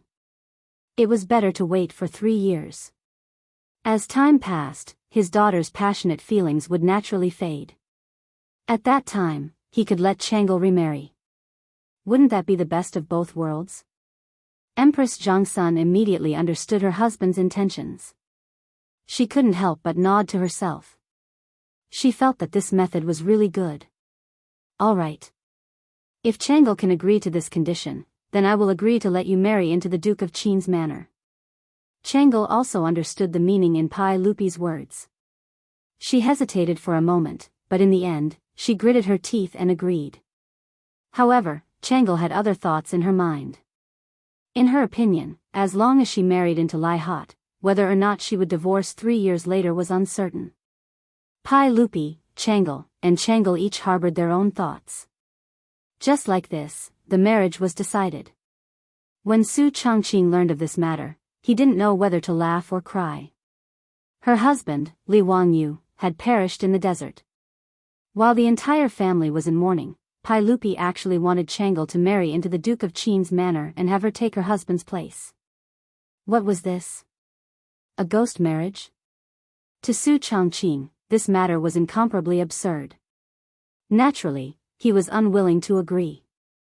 Moreover, even if Changel were to marry into the Duke of Qin's manor, she would still have to divorce 3 years later. This was child's play. Even though Li Wangyu was no longer present, Su Chongqing was unwilling to be toyed with by the imperial family. Naturally, he rejected this absurd matter. However, after Su Chongqing's rejection, Princess Changel personally made a trip to Dingzhou village and complained tearfully to Su Chongqing, using her true feelings to move him. As a result, Su Chongqing simply clenched his teeth and nodded in agreement to this marriage. What Su Chongqing did not expect was that as soon as Changel left, Perrin and Aphrodite both knelt before him, imploring Su Chongqing to take them in place of Li Wangyu. Li Wangyu had been posthumously conferred the title of Empress of Qin by Pai Lupi. As an imperial prince, apart from his official wife, he could also take in 2 children and 10 concubines. Regardless of whether they were children or concubines, they would only be concubines with ranks. Children were of the 5th rank, while concubines were of the 6th rank. After news of Li Wangyo's death spread, Su Chongqing had originally planned to find a good family for Perrin to marry into. Seeing her so insistent, he could only helplessly nod in agreement, agreeing to take in concubines in place of Li Wangyu, taking Perrin and Aphrodite as children of the Prince of Qin. The news that the Prince of Qin, Li Wangyo's imperial consort, Princess Yanling, was going to take Princess Changel as another Qin Wangfei in place of her husband caused everyone in Chang'an, from the noble families to the common people, to be stupefied. Bystanders were fine. At most, they would comment on the lack of etiquette. None of them were blind enough to jump out and make irresponsible remarks about this matter. Only Zhang Sun Wuji and Zhang Sun Chong were so infuriated that they were about to die. Because of this, Zhang Sun Wuji fell gravely ill and took a leave of absence. After recuperating at home for several months, he finally recovered. While Zhang Sun Wuji was infuriated to the point of being bedridden, Pai Lupi had his most beloved daughter of the first wife, Princess Changle, marry into the Prince of Qin's household in a grand fashion, becoming Li Wangyou's second imperial consort. After the hubbub, the Prince of Qin's household once again closed its doors to guests. A group of widows and orphans closed their doors, ignoring worldly affairs and refusing to see any guests.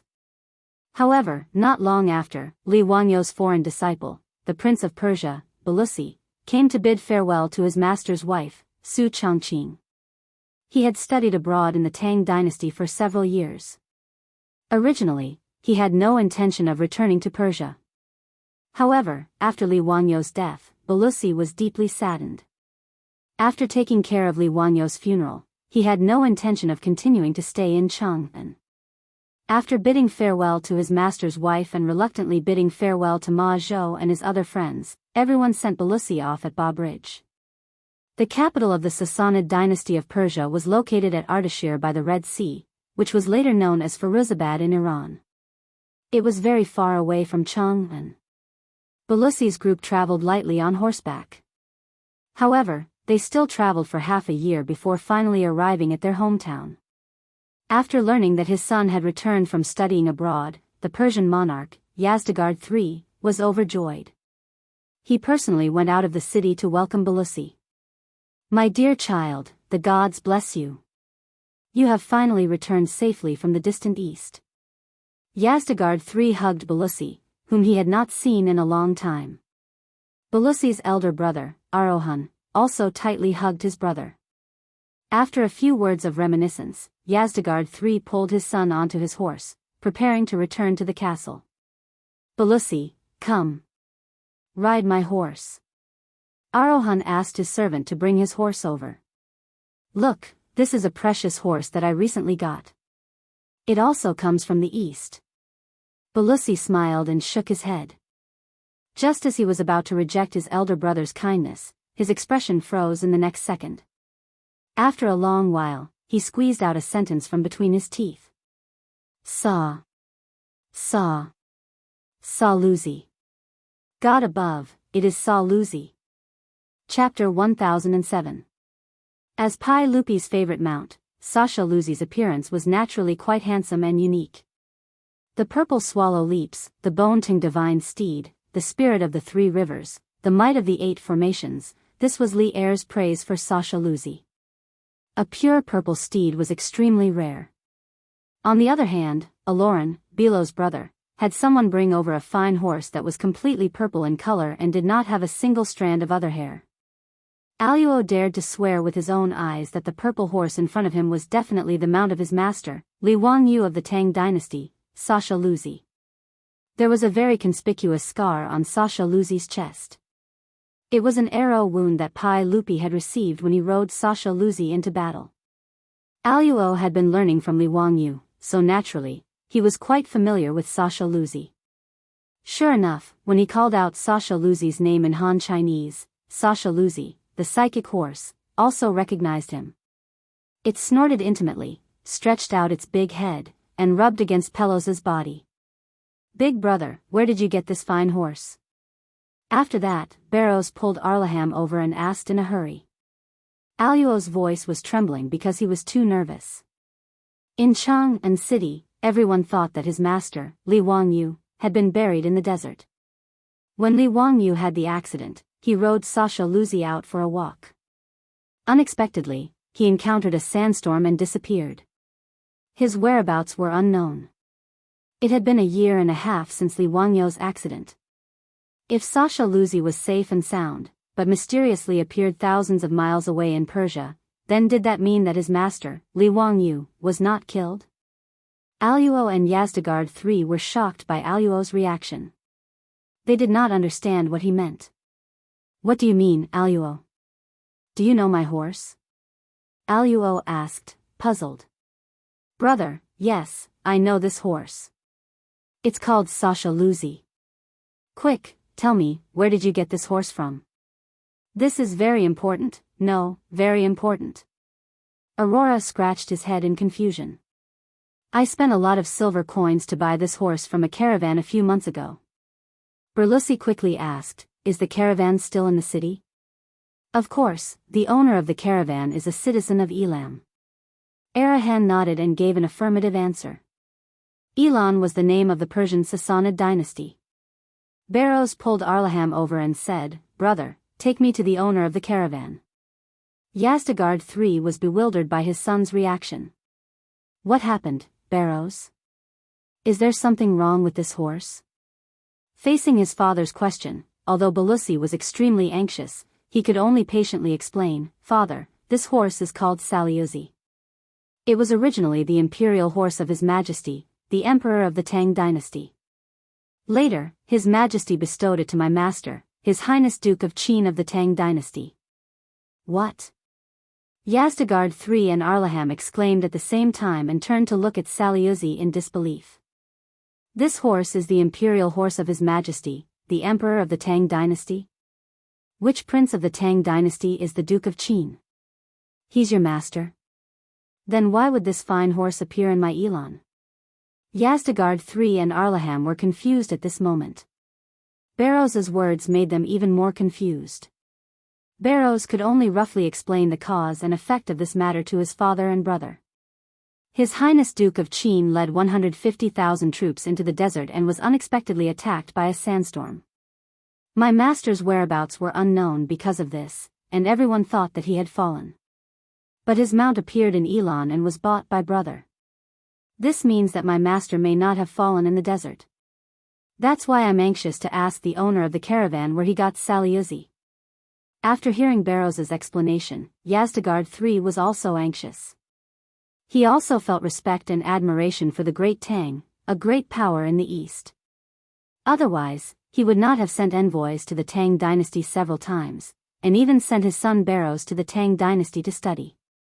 In history, when the Sassanid dynasty was invaded by the Arabs, Yazdegerd III had asked the Great Tang for help 4 times in the 12th, 13th, 21st, and 22nd years. But because the Tang dynasty was too far away from Persia, Pailupi could only reject the request.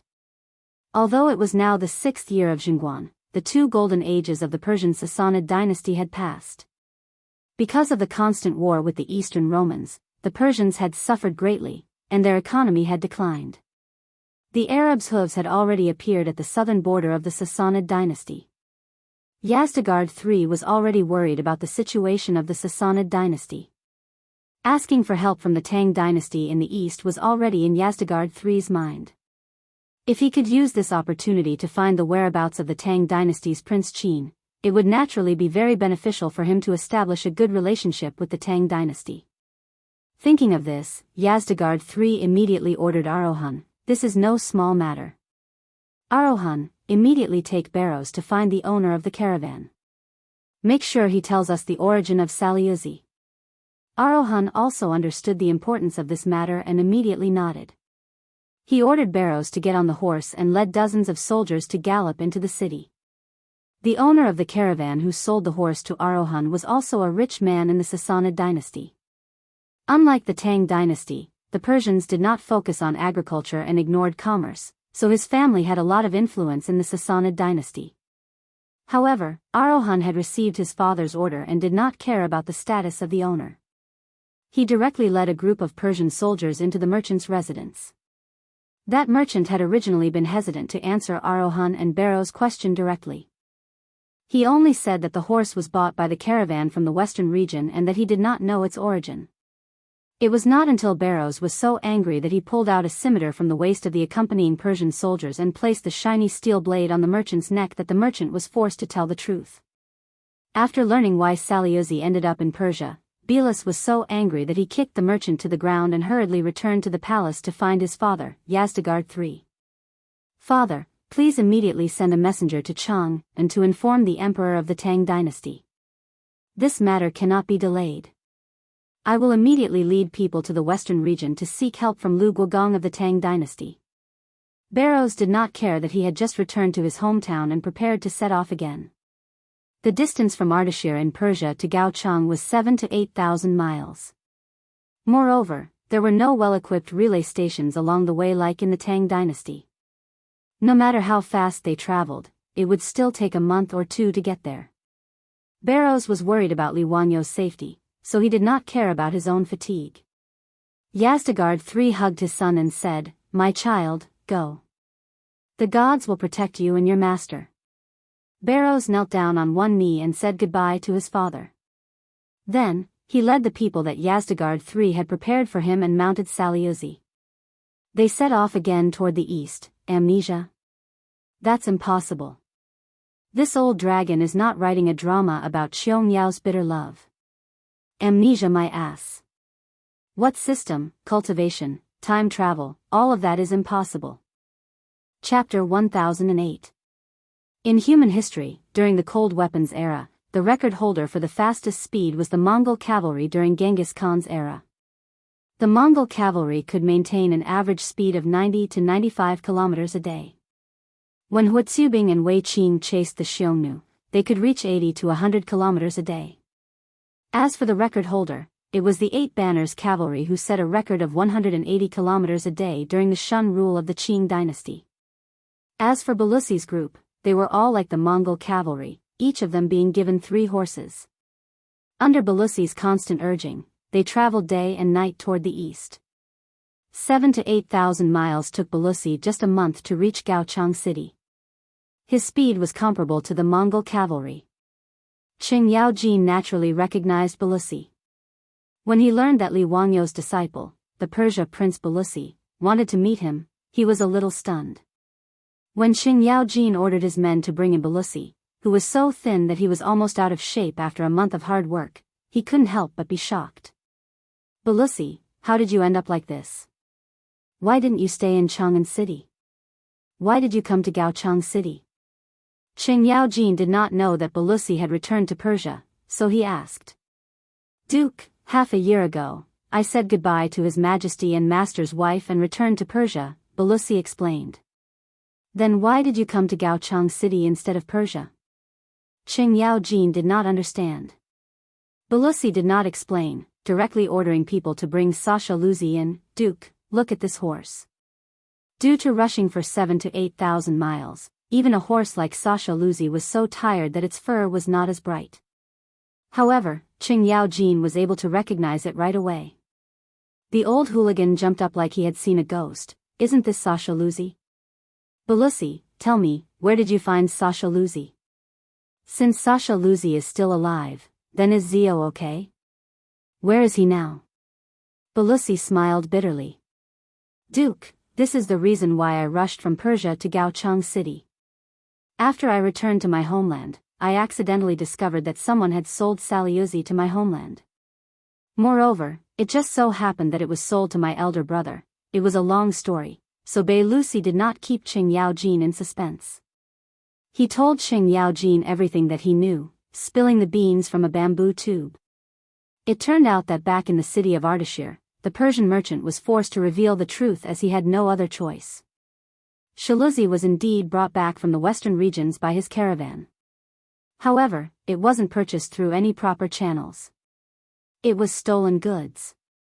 Due to the enormous profits from trade between the East and the West, the Silk Road of the western regions had attracted countless caravans, transporting all sorts of precious goods and treasures back and forth. From a certain point of view, the Silk Road could be called the Golden Road, and the caravans were like flowing rivers of gold. Such a huge amount of wealth attracted not only many merchant groups, but also many bandits. Other than the challenges of nature such as sandstorms, quicksand, and lack of water, the biggest enemies of the caravans were the various bandits and desert robbers of the western regions. These bandits and desert robbers would often choose to ambush caravans that were resting at night, killing and robbing. They were very vicious. However, no matter how vicious the bandits and desert robbers were, the gold, silver, and jewels they robbed could not be eaten or drunk. Therefore, these bandits and desert robbers of the western regions all had their own channels to dispose of their stolen goods. They would hand over the gold, silver, jewels, and precious porcelain to the caravans that colluded with them. The caravans would then sell these stolen goods and exchange them for the weapons, equipment, food, wine, and even women that the bandits and desert robbers needed. The Persian merchant who sold Sasha Luzi to Arohan and his caravan were engaged in such activities.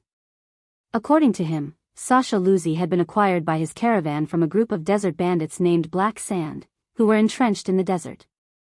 Because the desert robbers mostly used camels as their mounts, even if Sasha Luzi was a rare horse, it was not very useful to the desert robbers.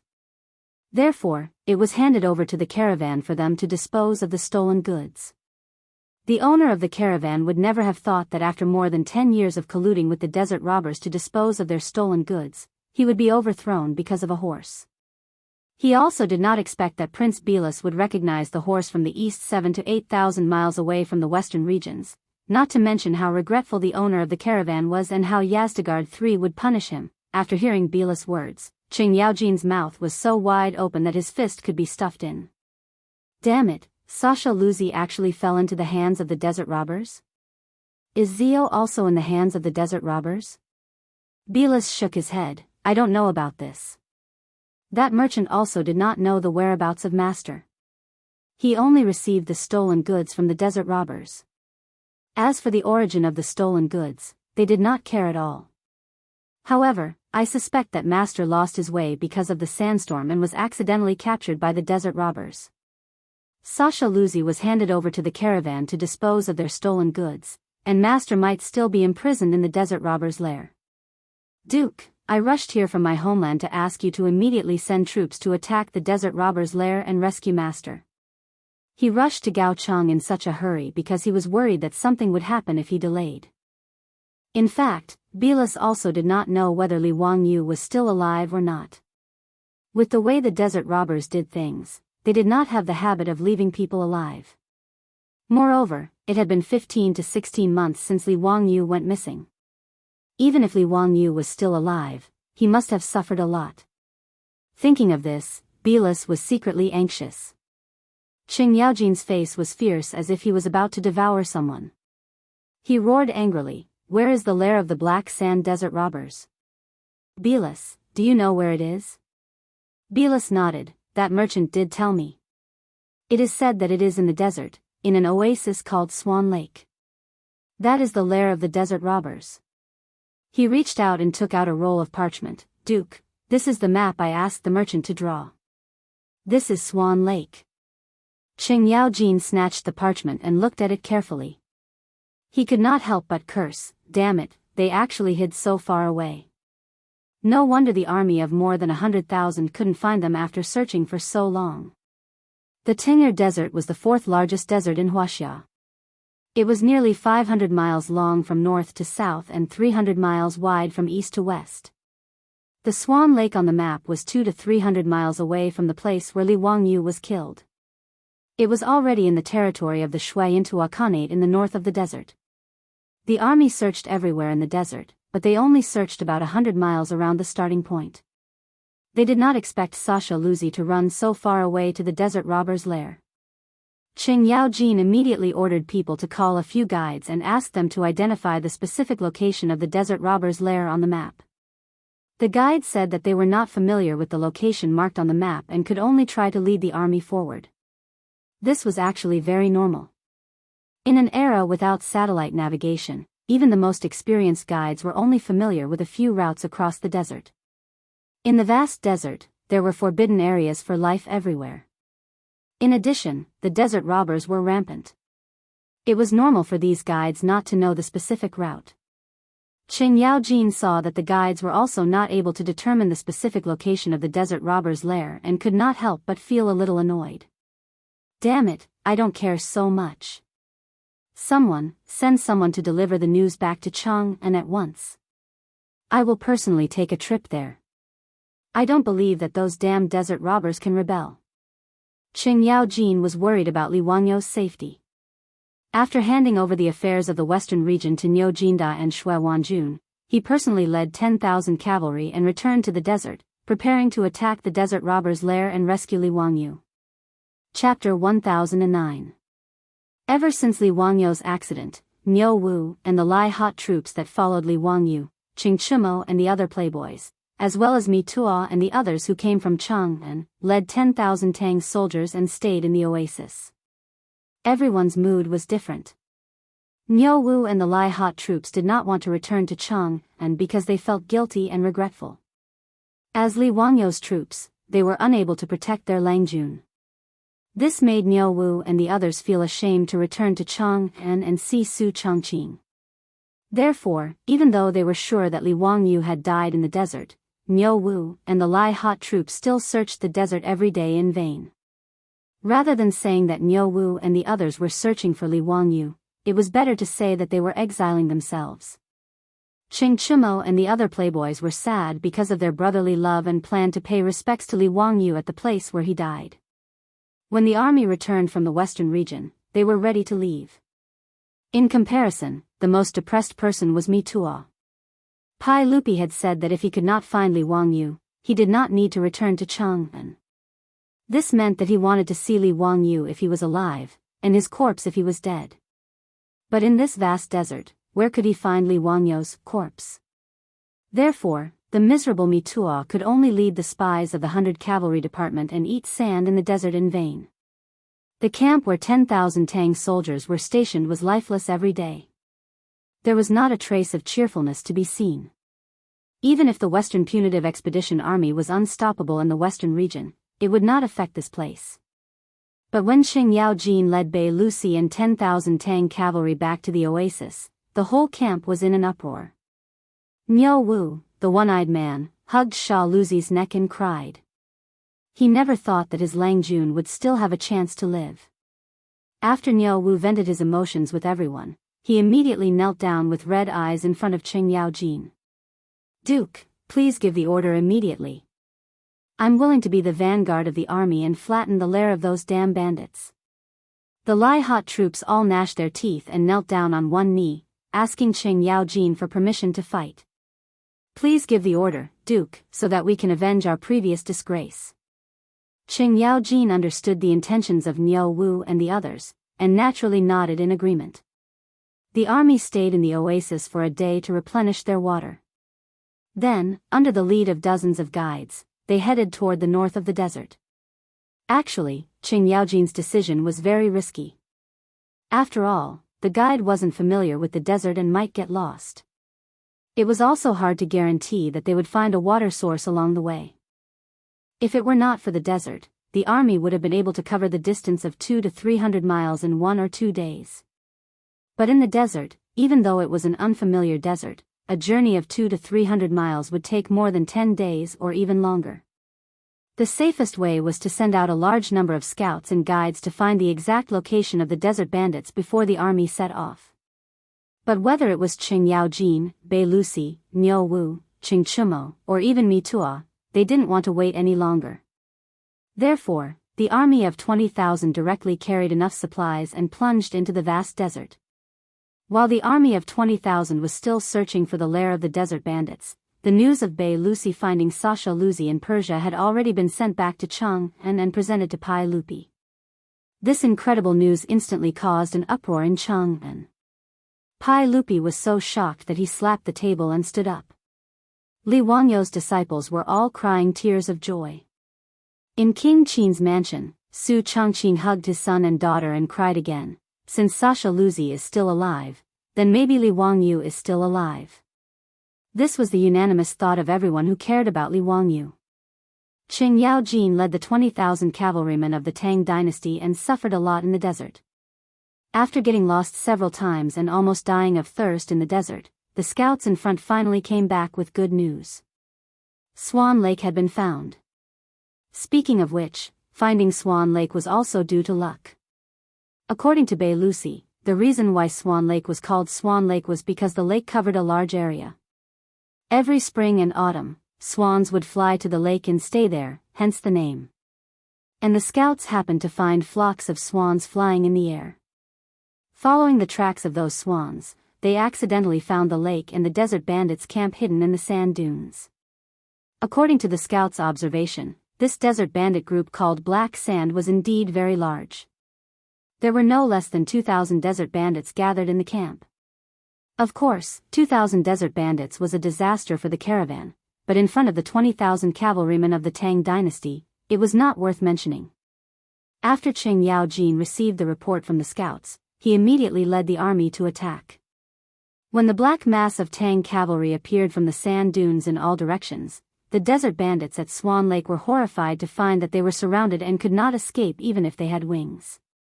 20,000 fully armed and brightly armored elite cavalrymen of the Tang dynasty could deal with more than 2,000 desert bandits without any suspense. When the Tang cavalry rushed down from the sand dunes, the desert bandits even lost the will to resist and directly chose to raise their hands and surrender. The leader of the desert bandits could never imagine why the Tang cavalry would appear here, let alone why the Tang army would encircle and annihilate them. Niu Wu and the foppish lords immediately rushed into the bandits' lair and led their men to search inside and out, but they did not find any trace of Li Wangyu. This made everyone's heart turn cold. Could it be that Li Wangyu had really been murdered by these damned desert bandits? The Tang army dragged the leader of the desert bandits in front of Qing Yaojin like a dead dog. This great bandit who had rebuked the desert for more than 10 years no longer had the prestige of the past and kept kowtowing to Qing Yaojin to beg for mercy. "Spare my life, Lang Jun, spare my life. King B TCH, cut the crap. Let me ask you, do you know this horse? Where is its owner? Has he been harmed by you? If you dare to lie, I will immediately order my men to chop you into minced meat." Qing Yaojin grabbed the leader's collar and roared with a murderous look. The leader of the desert bandits looked up with fear and trepidation. When he saw Sha Luzi's appearance, he gasped. He finally understood the reason for today's disaster. "Lang Jun, spare my life. We did not harm the owner of this horse, we did not harm him. Du Fu, he is my wife's brother-in-law. How could I harm him?" Qing Yaojin's eyes opened like copper bells. "Nonsense, what Du Fu? Who is that?" It is the owner of this horse. Lang Jun, please understand, I dare not lie. If you do not believe me, you can summon my wife and ask her."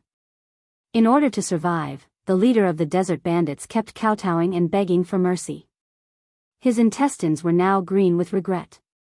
He felt that Du Fu was actually a person that he could not help. Obviously, the Tang army that had surrounded his camp was here for this person.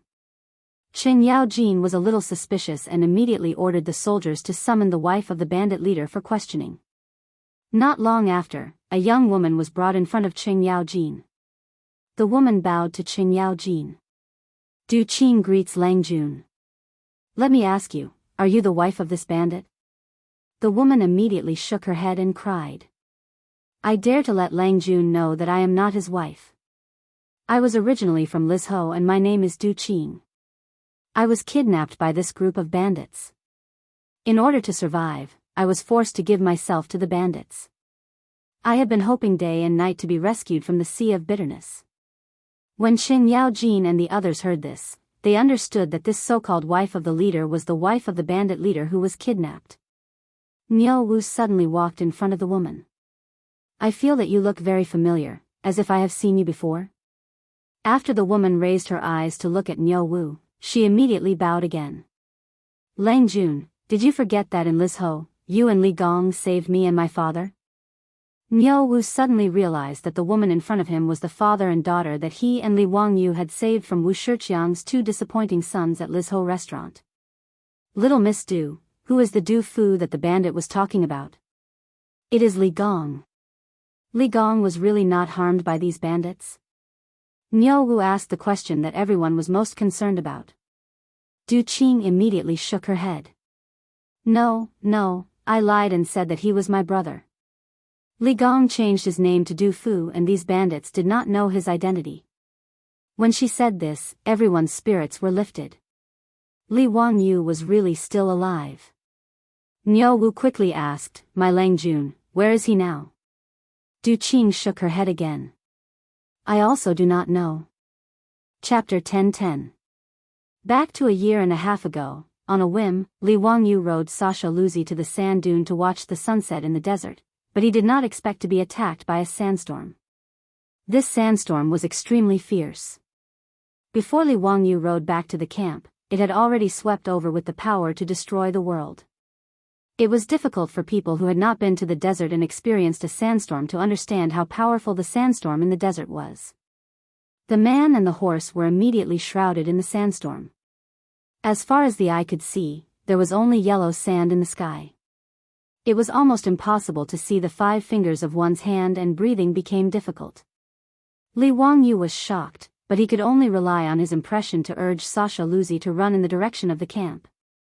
The violent wind carried a large amount of sand and stones, flying all over the sky. Li Wangyu only felt that his skin exposed outside his clothes was burned by the sand and stones. He wanted to call for help, but he could not open his mouth at all. Before Li Wangyu ran to a safe place, a fist-sized stone swept up by the wind hit his ribs hard. The severe pain made Li Wangyu's vision suddenly turn black and he fainted, lying softly on Sasha Luzi's body. Although Sasha Luzi was a precious horse, it had never encountered such a situation. Under the shock and without Li Wangyu's control, it instinctively ran out in the direction of the sandstorm. This run took a full 2 to 4 hours. With Sasha Luzi's speed, when Li Wangyu woke up again, it was at least 70 to 80 miles away from the Tang camp. Li Wangyu naturally did not know this. After he woke up, he was about to straighten up, but he could not help but let out a muffled groan and quickly covered his ribs with his hands. The severe pain made him immediately realize that his ribs must have been broken when he was attacked by the sandstorm. But this was a small matter. As long as he returned to the camp, there would naturally be a military doctor with the army to deal with it. At this time, the sandstorm had passed, but the sky was already dark. Looking up, there was only a sky full of stars and a bright moon. What was worse was that Li Wangyu only went out to walk the horse. On Sasha Luzi's back, he didn't bring any food or water. Li Wangyu endured the intense pain in his ribs and urged the equally exhausted Sasha Luzi to climb up a nearby sand dune. With the help of the moonlight, Li Wangyu looked around, but his heart turned cold. Where was the Tang army's camp and the oasis in sight? Obviously, when he was unconscious, Sasha Luzi carried him and ran to some unknown place. He also did not know where the Tang army camp was. He couldn't help but shout, "Is anyone there? Is anyone there? I'm here." There was silence all around. Apart from the sound of Feng Lu Zi's breathing, there was no other sound. Now that both men and horses were tired, Li Wangyu could only reluctantly drive Sasha Luzi down the sand dune. He found a place where there was no wind, endured the pain in his ribs and rolled down the horse's back. He planned to rest for the night and then find a way out. He was still hoping that after sunrise, Niu Wu and the other playboys would lead the army to find him. How could Li Wangyu expect that in the sandstorm, Sasha Luzi ran 70 to 80 miles in one breath?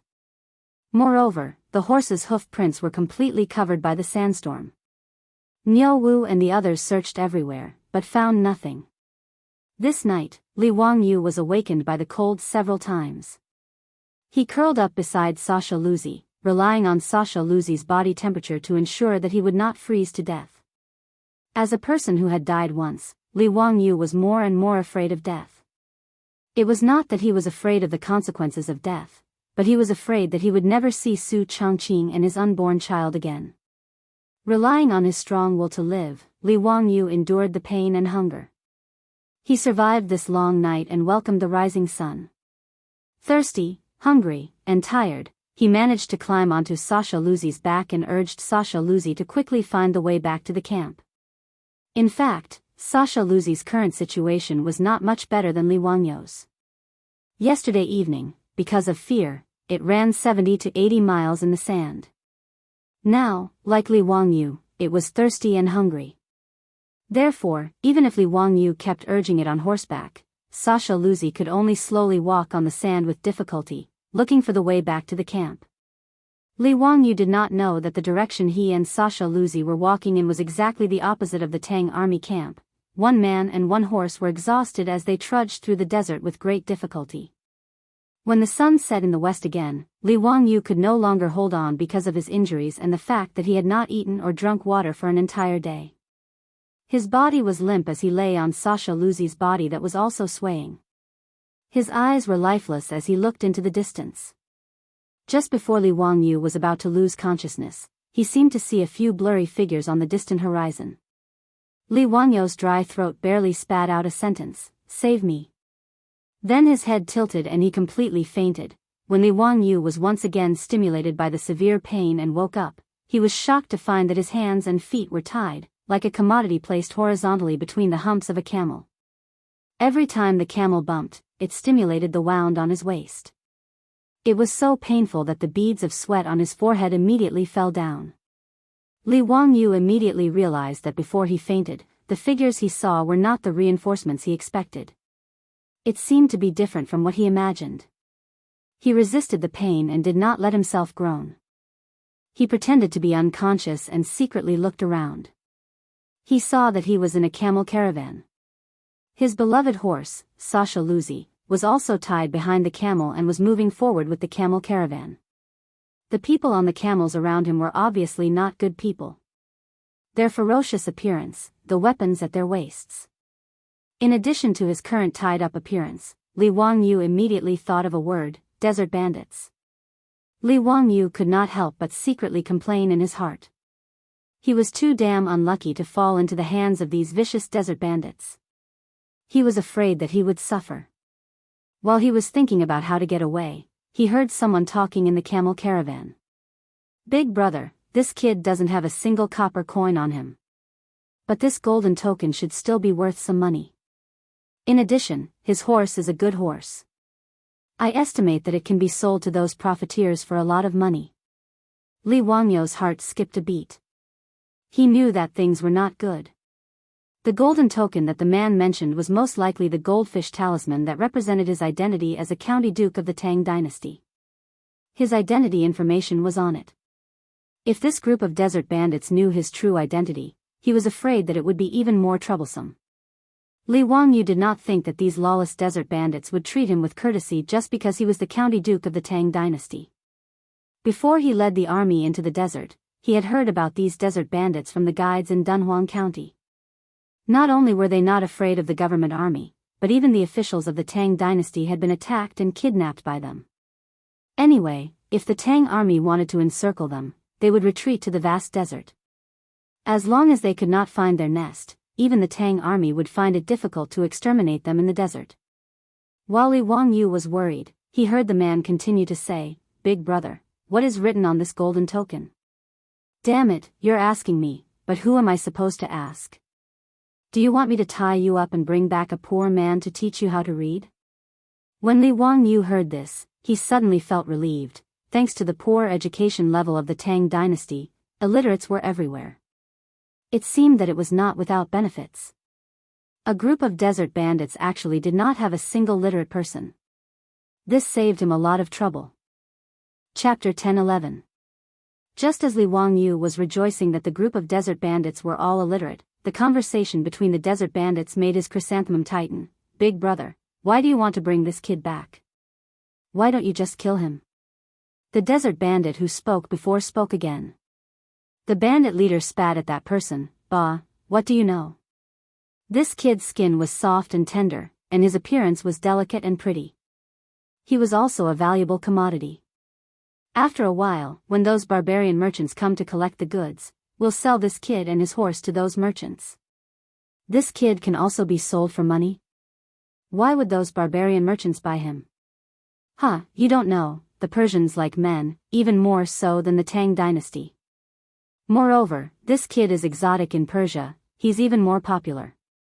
TSK, there's such a thing? If I had known earlier, I wouldn't have killed those hostages. Wouldn't that be a waste? Waste my ass, those people are either old or have thick skin and are unbearably vulgar. Why would the barbarian merchants be willing to spend money to buy them? What's the point of keeping them? Big brother is indeed wise, looks like this hunting trip wasn't in vain. Tell the brothers to be more careful these days, don't go out hunting for the time being. Now that the Tang army has crossed the border to attack the western regions, we shouldn't ask for trouble. Don't worry, big brother, we won't touch the tiger's butt." "Oh right, big brother, this kid isn't also from the Tang army, is he?"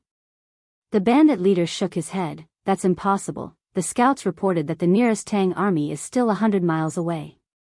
If he's from the Tang army, he can't run that far alone. Looking at this kid's delicate appearance, he's probably a young master from some aristocratic family, thinking that the desert is a place to go for an outing, and came here to die. Who cares who he is? In short, since he's fallen into our hands, it's not up to him. That's right, that's the truth. The group of desert bandits spoke happily, but Li Wangyou's heart was cold. If what these bandits said was true, and he was sold to Persia as a prostitute, then he'd rather kill himself. For the next few days, Li Wangyou was thinking about how to escape, but those desert bandits didn't give him any chance at all. Other than feeding him some food and water to ensure that he wouldn't starve to death, he didn't pay any attention to him at all.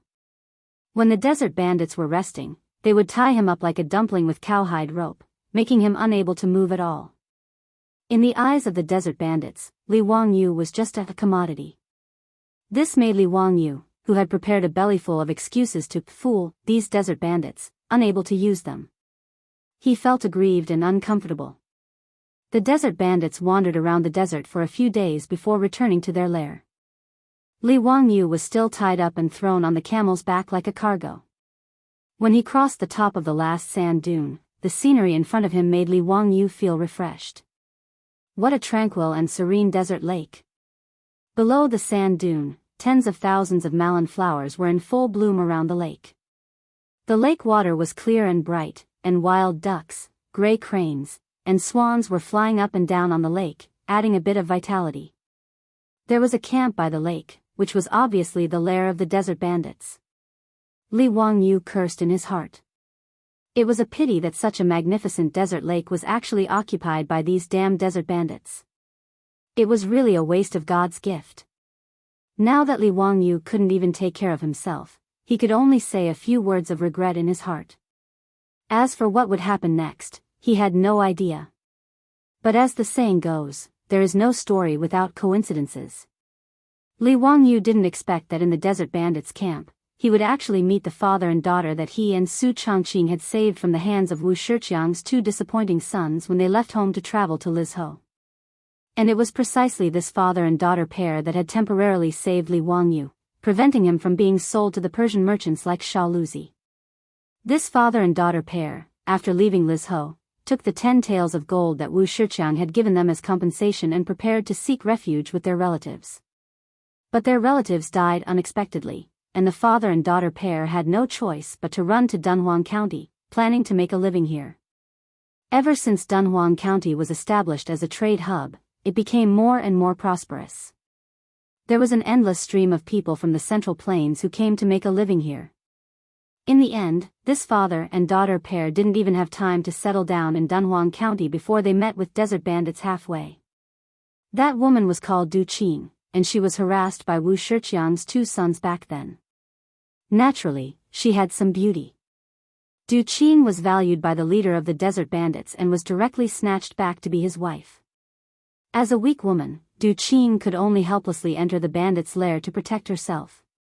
When Li Wangyou was captured by the desert bandits and brought back to their lair, Du Qing recognized at a glance the benefactor that had saved her and her father a few years ago in Lizhou. Thus, Du Qing lied and said that Li Wangyou was her younger brother.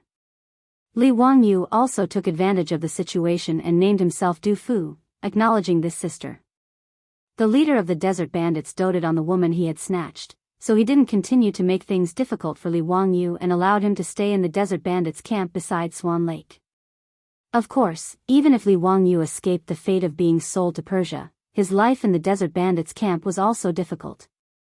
Those desert bandits completely treated him as a servant, ordering him around and ordering him to do things. They would beat and scold him at every turn. As for eating and drinking, they were leftovers, barely surviving. Fortunately, Li Wangyou's brain was considered smart. After recovering from the injury between his ribs, he immediately asked Du Qing for help to think of a way to get him some wine. There were many wild grapes beside Swan Lake. Li Wangyou picked some and tried to make wine with them. After confirming that the wine was good, Li Wangyou asked Du Qing to give the wine to the leader of the desert bandits to taste. He said that he knew how to make wine and was willing to make these good wines for the desert bandits. The desert bandits naturally loved wine. After tasting such good wine, they were naturally overjoyed. Thus, Li Wangyo's life in the desert bandits' lair finally improved after being captured for a few months. The leader of the desert bandits specially ordered people to prepare a house for him to live in and make wine. At the same time, he didn't have to eat and eat. At least he could see some meat. And those desert bandits didn't punch and kick him at every turn. Li Wangyo's personal safety was finally guaranteed. But how could Li Wangyu be willing to give up like this? He was still worried about his unborn child and his wife, Su Changqing. At every moment, his mind was not thinking about how to escape from the hands of the desert bandits. In this matter, Du Qing couldn't help at all. She didn't have any freedom to speak of. She was just a captive that was being toyed with by the leader of the desert bandits. And to escape from the hands of more than 2,000 desert bandits in the vast desert was easier said than done. This desert, to Li Wangyu, was an island prison with nowhere to escape. Even if he risked his life to escape from the desert bandits' lair, he couldn't guarantee that he would be able to cross the desert and find his way home. Under such helplessness, Li Wangyu was trapped in the desert bandits' lair for more than a year. Until one day, when he went out to collect wild grapes as usual, he chanced upon something. Finally, he found a glimmer of hope to escape from the desert bandits' lair. Chapter 1012. Li Wangyu did not expect that there would be rubber grass in the desert bandits' lair, Swan Lake. In fact, he did not know about rubber grass. After all, not many people in later generations had seen this kind of thing. Even the name rubber grass, Li Wangyu occasionally saw it when surfing the internet. It was not until that day when he collected wild grapes and brought them back to the desert bandits' camp to prepare wine that he noticed that the corner of his clothes was rubbed with some milky white gelatinous substance. He wanted to wipe it with his hand, but found that the gelatinous substance had solidified. And this kind of elastic solid substance made Li Wangyo's mind immediately flash a lightning, natural rubber. In the desert bandits' camp, of course, natural rubber would not appear inexplicably. The only possibility was that when he went out to collect wild grapes by the lake, his clothes were rubbed with the gelatinous substance of the rubber grass. After it solidified, this small piece of natural rubber was left. Thinking of this, Li Wangyu immediately rushed out of the desert bandits' camp like a whirlwind and ran to the area where he had collected wild grapes. After a careful search, Li Wangyu finally found a plant that looked like a dandelion. One of the stem veins had been broken, and there was also a milky white elastic gelatinous substance on it. Li Wangyu was overjoyed. After confirming the appearance of the rubber grass, he searched around and found a lot of rubber grass. This unexpected surprise suddenly gave Li Wangyu hope of escape. He had been caught by the desert bandits for a year. His wife in Cheng and should have already given birth to his child. The idea of going home was always stimulating him, almost driving him crazy. Li Wangyu took the opportunity to make wine for the desert bandits and secretly collected a lot of saltpeter, sulfur, and charcoal to make some explosives. He even thought of using these explosives to threaten the desert bandit leader in exchange for a chance to escape. But when he calmed down, he had no choice but to give up this almost suicidal idea. In any case, as long as he was alive, there was hope to go home. The unexpected discovery of the rubber grass immediately reminded Li Wangyu of the sand boat that he and Su Changqing had come up with when the army was crossing the desert. When Su Changqing was traveling in North America, he had seen people playing with this strange thing called a sand boat in the desert. Simply put, a sand boat was like a sailboat sailing in the desert. Its structure was also very simple. The lower part was a wooden board with 4 rubber wheels, and above it was a sail supported by a movable mast. Piloting a sand boat was like piloting a sailboat, using the wind to propel the sand boat to move quickly in the desert. With the help of the wind, the sand boat could even reach a speed of 80 kilometers per hour in the desert. In the end, Li Wangyu did not choose to use the sand boats as a tool for the army to cross the desert.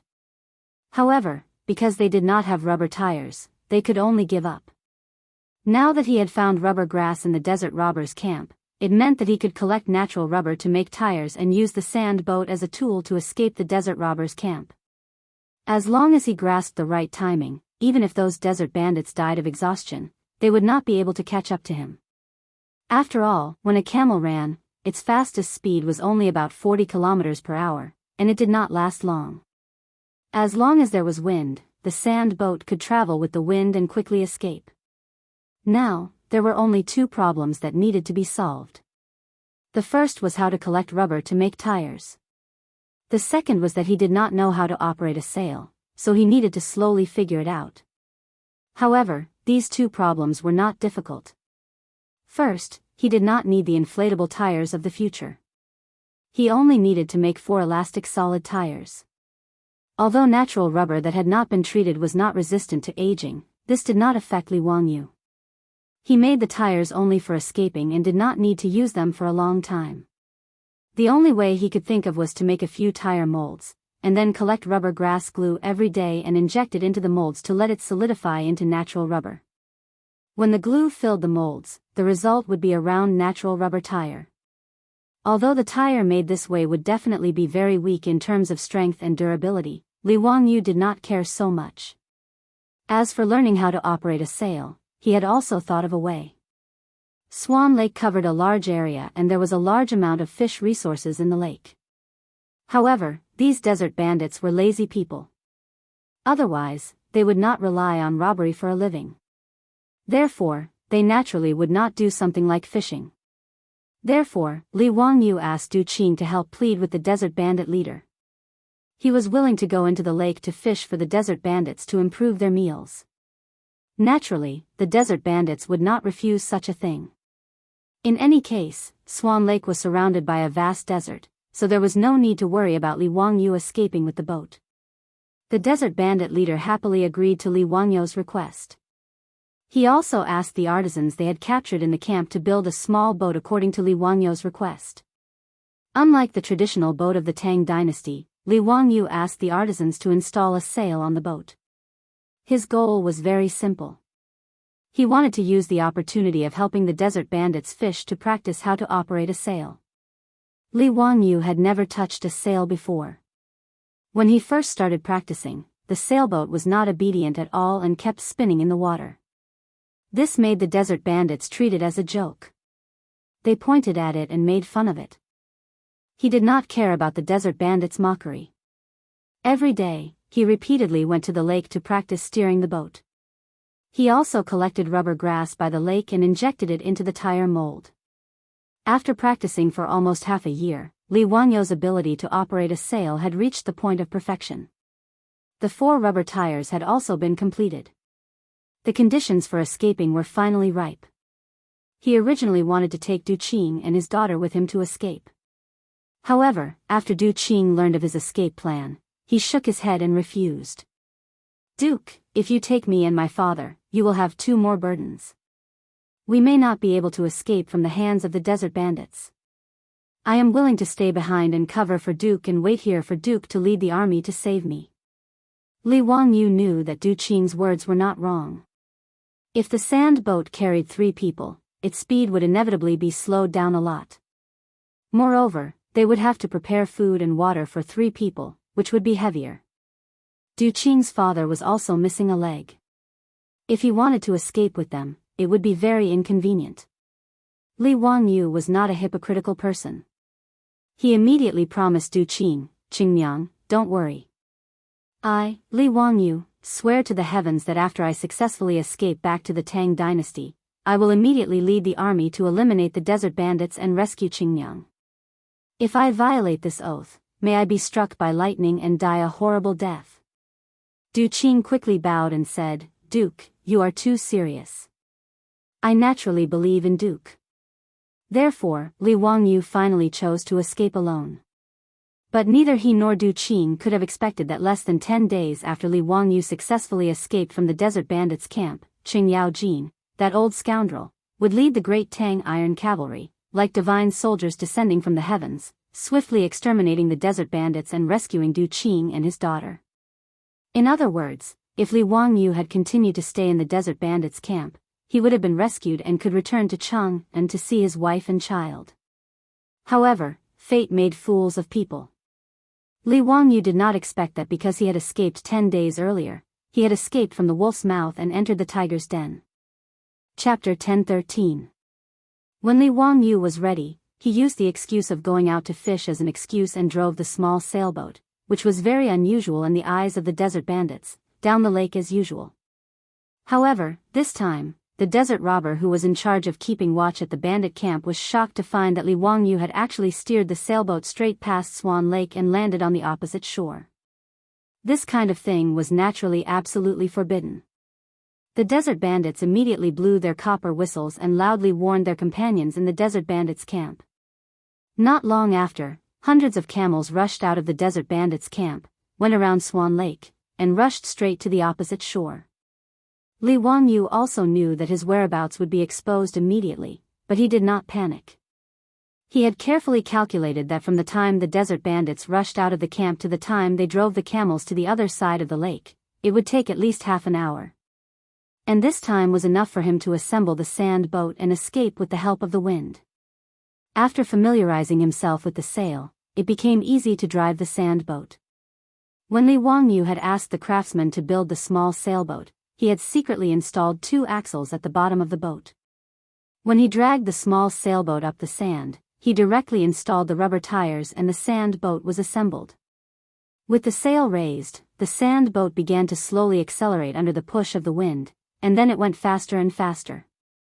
But the desert bandits had never expected that before they went around the lake and caught Li Wangyu, they would be shocked to find that Li Wangyu was driving the small sailboat in the desert and it was getting faster and faster. Not long after, they saw the white sail go around a sand dune and disappear in front of everyone's eyes. They had seen a ghost. A boat could travel in the desert? Many of the desert bandits rubbed their eyes hard, wondering if they were hallucinating. The scene in front of them had completely overturned the 3 views of the desert bandits. Some of the superstitious desert bandits had even turned over and got off their camels, and began to kowtow in the direction of Li Wangyu's sand boat. Other than the gods in heaven, they could not imagine who else could drive a boat in the desert, and at such a fast speed, as if the sand had turned into flowing water. This legendary scene fell into the eyes of the desert bandits, causing them to lose the courage to continue chasing. The desert bandits looked at each other and returned to the camp with waning interest, reporting to the desert bandit leader. The desert bandit leader naturally did not believe this kind of nonsense, but all of his subordinates had answered so firmly that he could not help but believe it. The suspicious desert bandit leader could only give up when faced with the fact that Li Wangyu had already escaped. Instead, he viciously tortured the pitiful Du Qing for a few days to vent his anger. But he did not expect that just a few days later, the iron cavalry of the Tang dynasty would descend from the sky. Only then did the desert bandit leader understand that he had captured someone he couldn't afford to offend back then, which led to today's disaster. It was too late for regrets. When he learned that the young man who used the pseudonym Du Fu and was almost sold to Persia as a prostitute was actually His Highness Duke of Qin of the Tang dynasty, the desert bandit leader's vision suddenly darkened, and he almost fainted from fear. When Qing Yao Jin, the foppish lords, Miao Wu and the others learned from Du Qing that Li Wangyu had actually driven a small boat and escaped from the desert bandits' lair several days ago, all of them were so shocked that their mouths were wide open. "Little Miss Du, are you sure you're not talking nonsense? That kid Zio really took a boat and escaped in the desert?" Qing Chimo's face was full of shock. Qing Yaojin's face was also full of disbelief. "How is this possible? I've lived all my life, but I've never heard of a boat that can sail out of water. Could it be that Dao Zio really has immortal magic?" Du Qing nodded with certainty. "I also don't know how His Highness Duke of Qin did it, but this is the truth. I dare not lie." Qing Yaojin and the others looked at each other. Although they didn't believe it in their hearts, they could only accept this fact. "Bastard, tell me clearly, where did His Highness Duke of Qin go?" Qing Yaojin couldn't get anything out of Du Qing, so he vented his anger on the desert bandit leader. The horsewhip in his hand struck the desert bandit leader's face with a crisp crack. Immediately after, a line of blood blossomed on the bandit leader's face. The bandit leader howled in pain, but he didn't even dare to wipe the blood off his face. He kowtowed and begged for mercy. "Spare me, Lang Jun, spare me. I really don't know where His Highness Duke of Qin went." However, when His Highness Duke of Qin sailed the boat with immortal magic, the wind blew from the south. I reckon that His Highness Duke of Qin went to the Mabe Desert. He didn't dare to lie now. In order to survive, he naturally didn't hide anything. When Li Wangyu escaped from the desert bandit camp, he probably would have returned safely to the Tang dynasty if he had headed south. Unfortunately, although in the eyes of Pai Lupi and the other disciples, Li Wangyu was nothing more than an ordinary person from the future.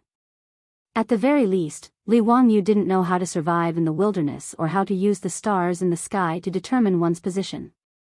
Therefore, even though Li Wangyu had been captured and imprisoned in the desert bandit camp for more than a year, he still didn't know where exactly the bandit camp was.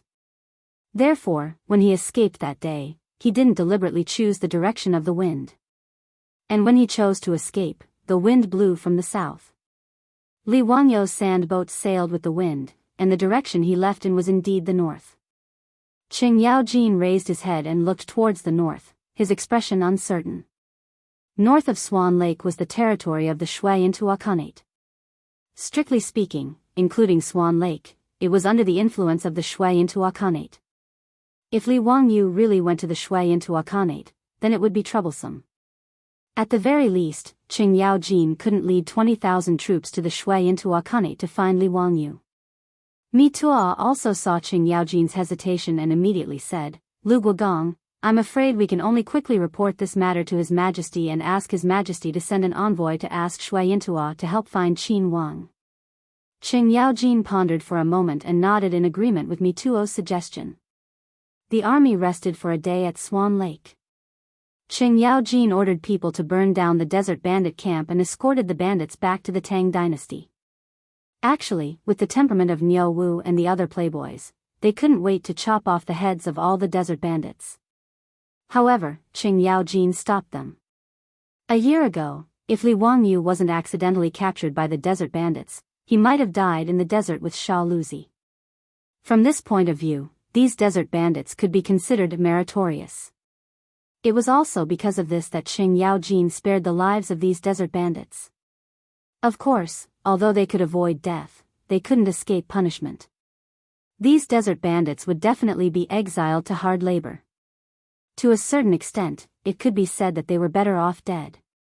Not to mention how Qing Yaojin would deal with these desert bandits. When the news was sent back to Cheng and City, Pai Lupi was overjoyed again. Although they hadn't found Li Wangyu, at least they could confirm that Li Wangyu was still alive. Pai Lupi immediately ordered Tang Jian's son, Tang Songling, to set off immediately to Shui-Intua.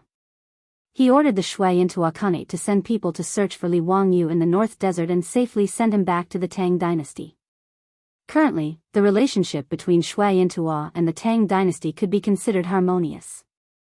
In the third year of Zhenguan, Pai Lupi conferred the title of Zhenju Pika Khan to the leader of Shui-Intua. Therefore, in the eyes of the emperor and the ministers of the Tang dynasty, Shui-Intua would definitely not refuse the request of the Tang dynasty. However, Pai Lupi and the ministers didn't know that when Tang Songling, the assistant minister of the Ministry of Rites, was ordered to set off from Cheng and City to the North Desert, the Shui-Intua Khanate was also searching for Li Wangyu everywhere. My frozen shoulder caused my arm to be really sore yesterday. I didn't have the heart to write and didn't update for a day. I'm really sorry. Chapter 1014. Li Wangyu's escape from the desert bandits' lair on the sand boat was rather smooth. In order to successfully escape and avoid the pursuit of the desert bandits, Li Wangyu specifically chose a windy day. After the sand boat's sails were filled with wind, it propelled the sand boat towards the north at an unparalleled speed. With an average speed of 50 to 60 kilometers per hour, the sand boat ran wildly across the desert for 4 to 5 hours. When the sun was setting in the west, Li Wangyu was pleasantly surprised to find that he had actually run out of the desert and entered a vast grassland. In fact, the desert bandits' lair was very close to the Zuyanshuo Khanate in the north, and the speed of the sand boat was so fast that it only took half a day for Li Wangyu to leave the desert area. Suddenly entering the grassland where cattle and sheep could be seen in the wind from the vast desert, Li Wangyu could not help but feel refreshed. He could not help but roar a few times to vent his excitement. As long as he left the desert, he would be able to find the way home. The sand boat was powered by the sails and had solid rubber tires. Therefore, even on the grassland, it was still able to move at high speed under the power of the wind. However, the sky was getting dark. Li Wangyu did not dare to wander around in the dark in this unfamiliar grassland. He simply lowered the sails and stopped the sand boat, preparing to spend the night here. When dawn came tomorrow, he would think of a way to find a place with signs of human habitation and inquire about the way back to Chang'an. For this escape, Li Wangyu, with the help of Du Qing, had stored a lot of supplies on the sand boat. Food and water were enough for him to eat for many days. Even the gunpowder that he had secretly made was all brought along by Li Wangyu. He put the gunpowder into several fist-sized clay bottles and made them into homemade hand grenades for self-defense. When needed, he only needed to ignite the fuse and then throw out the clay bottles. Li Wangyu even secretly collected a lot of iron nails and crushed stones and stuffed them into the clay bottles to increase the lethality of the homemade hand grenades. This was also the only weapon he could rely on for self-defense besides a small knife. After Li Wangyu parked the sand boat, he immediately lit a bonfire to drive away the wild beasts that might appear at night. After casually eating some dry rations and drinking a few mouthfuls of the wild grape wine that he had brewed himself, Li Wangyu felt a deep sense of fatigue. He had just escaped from the desert bandits and driven the sand boat for more than half a day. He was already exhausted and his eyelids were heavy. After adding more fuel to the bonfire, Li Wangyu climbed back into the sand boat, curled up in the small sand boat, and fell asleep. In his dream, he seemed to have returned to Dingzhou village. His beautiful boss was holding his child and welcoming his return with a smile like a flower at the entrance of the village. Li Wangyu shuddered and woke up from his dream, as if his sixth sense was warning him. Outside the sand boat, the grassland was so quiet that it made Li Wangyu's heart beat faster. The sound of insects and birds seemed to have been silenced by someone in an instant and could not be heard at all. Li Wangyu suddenly sat up and looked around. Then, his body stiffened as if he had been electrocuted. On the dark grassland outside the sand boat, there were balls of green ghost fire that appeared out of nowhere. These ghost fire that seemed to have appeared from hell made Li Wangyu's hair stand on end. Immediately, Li Wangyu's back was covered in a layer of white sweat. What surrounded the sand boat was not ghost fire, but a pair of ferocious eyes of wild wolves. Looking around, there were at least 50 wolves that formed a pack. It was unknown when they had silently surrounded the sand boat. If not for the fact that Li Wangyu's bonfire had not yet been extinguished, which made the pack of wolves slightly afraid, the pack of wolves would have already swarmed up and devoured Li Wangyu. Li Wangyu's subconscious reaction was to immediately pull up the sails of the sand boat and escape with the help of the wind. But when Li Wangyu carefully raised the sails without alerting the pack of wolves, his heart became even colder. The raised sails hung weakly on the mast, not moving in the slightest by the wind.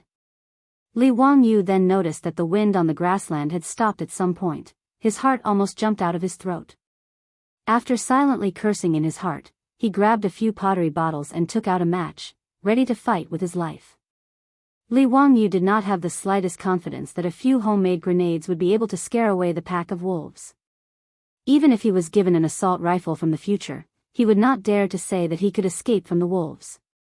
Facing a pack of hungry wolves on the grassland, the strength of an individual was too insignificant. Not to mention him, even if that old hooligan Qing Yaojin came, he would still have to kneel. Li Wangyu only felt desolate in his heart. It was not easy to escape from the desert bandits' lair, but he had sent himself into the wolf's mouth. The bonfire was still burning weakly. Li Wangyu shrank into the sand boat, not daring to breathe too loudly for fear of alerting the pack of wolves. And the pack of wolves seemed to be afraid of the flickering flames. They only surrounded the sand boat but did not launch an attack. Both sides were in a stalemate. Time passed by minute by minute. The bonfire burning beside the sand boat was clearly getting weaker due to the lack of fuel. It was about to go out. Li Wangyu secretly gritted his teeth. He silently gripped the bomb and knife in his hand, ready to fight to the death. But just as he took out a match, with the determination to drag a few wolves down with him, and was about to ignite the bomb, Li Wangyu was shocked to find that the flame of the match in his hand began to flicker. He was stunned for a few seconds before he reacted. The wind was blowing. Li Wangyu looked up at the mast above his head. He was pleasantly surprised to find that the originally soft and drooping sail was now slightly bulging. The sand boat below him was now making a slight creaking sound and began to sway slightly. Heaven never bars one's way. Li Wangyu was silently cursing heaven in his heart before, but now he wished he could give heaven a thumbs up. The weather on the grassland changed very quickly. The wind slowly became stronger and stronger, and the frequency of the sand boat swaying also became faster. Li Wangyu no longer hesitated. He quickly grabbed 2 clay pots, put them on the match, lit the fuse, and immediately threw them to the left and right. He now needed to buy some time for himself to escape. After all, the sand boat was not a car. Using the wind to propel it also needed a certain amount of time to accelerate. When the 2 homemade grenades exploded in the middle of the wolf pack without warning, the sudden loud explosion, the sudden burst of fire in the dark night, and the miserable howls of the injured wolves, all of these startled the wolves that were eyeing them covetously. The wolf pack that was originally quietly surrounding the sand boat like hunters, ready to attack at any time, suddenly became chaotic because of the impact of the 2 bombs. Li Wangyu did not hesitate. He immediately jumped off the sand boat and pushed the sand boat with all his strength. This sand boat used to escape, because of the limited conditions, could be said to be quite rough. Under the dual effect of Li Wangyu's hard push and the sail, the sand boat swayed a few times. Finally, it slowly moved forward and gradually accelerated. Li Wangyu pushed the sand boat for 2 steps and then jumped back into the sand boat again. At this moment, the grassland was still dark. He did not care where the wind would take him. As long as he could escape from the wolf pack, he would be thankful. When the sand boat finally started to run again under the push of the wind, the wolf pack that was previously in chaos because of the bomb attack also reacted at this moment. Accompanied by several wolf howls, the wolf pack immediately followed the sand boat and chased after it. Chapter 10-15. Li Wangyu had never expected that the wolves on the grassland could run so fast. When he drove the sand boat and rushed out of the wolf encirclement while the wolves were in chaos due to the explosion, the wolves chased after him. Their speed was so fast that Li Wangyu felt his scalp tingle. How could he know that wolves could run at a speed of 50 to 60 kilometers per hour? What was even more frightening was that wolves had excellent endurance and could maintain a high-speed running state for more than 20 kilometers. Although the wind was blowing on the grassland, the wind was not strong. Under the push of the wind, the sand boat was not slow, but it could not get rid of the wolves. At this time, the sky was already turning white. With the help of the faint light, Li Wangyu looked at the wolves behind the sand boat that were getting closer and closer. He could not help but secretly complain. The only thing that could stop the wolves now was the homemade grenades in his arms. However, these grenades were only made from materials that he had secretly collected from the desert bandits' camp. The number of grenades was quite limited. In order to break out of the encirclement, he threw out 2 grenades. Now he only had 4 or 5 grenades left. Seeing the wolves getting closer and closer, he could even clearly see the saliva hanging from the sharp fangs in the wild wolves' mouths. Li Wangyu did not care so much. He lit a grenade with a match and threw it at the wolves behind him again. After a loud bang, 5 or 6 wild wolves that were closest to him were directly thrown away by the explosion. But the rest of the wolves were only in chaos for a while. Their eyes were fierce and they chased even more closely. Li Wangyu was also excited at this moment. He fiercely lit another grenade and threw it out. He roared, "Bastards, you want to eat my meat? Come on. Come on. Let's see who will die first."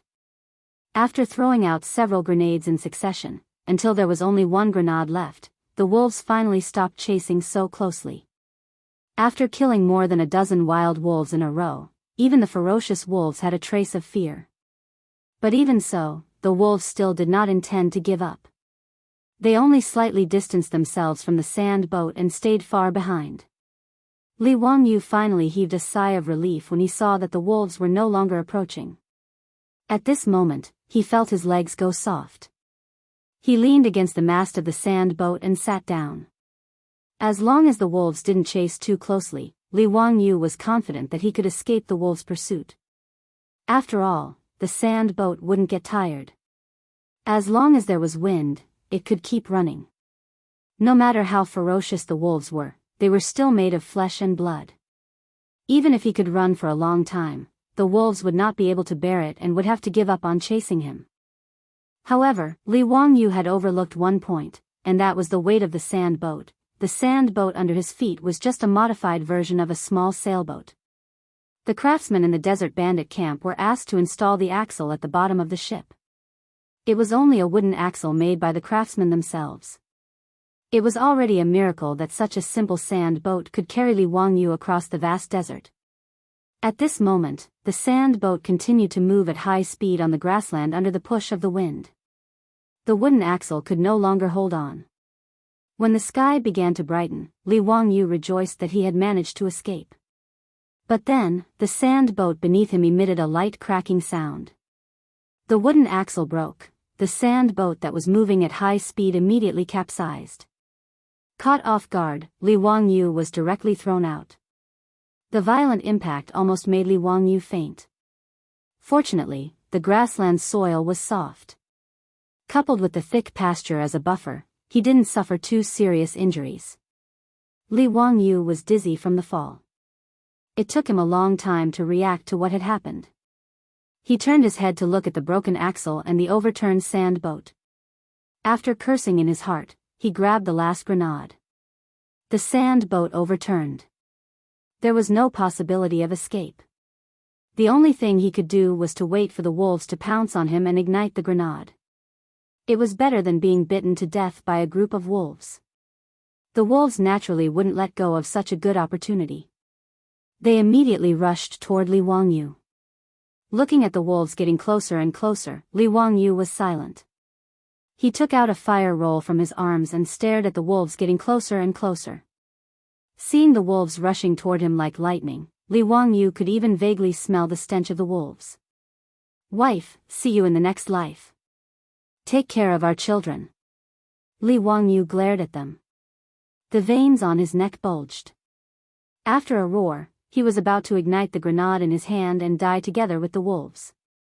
At this moment, the sound of something breaking through the air could be heard.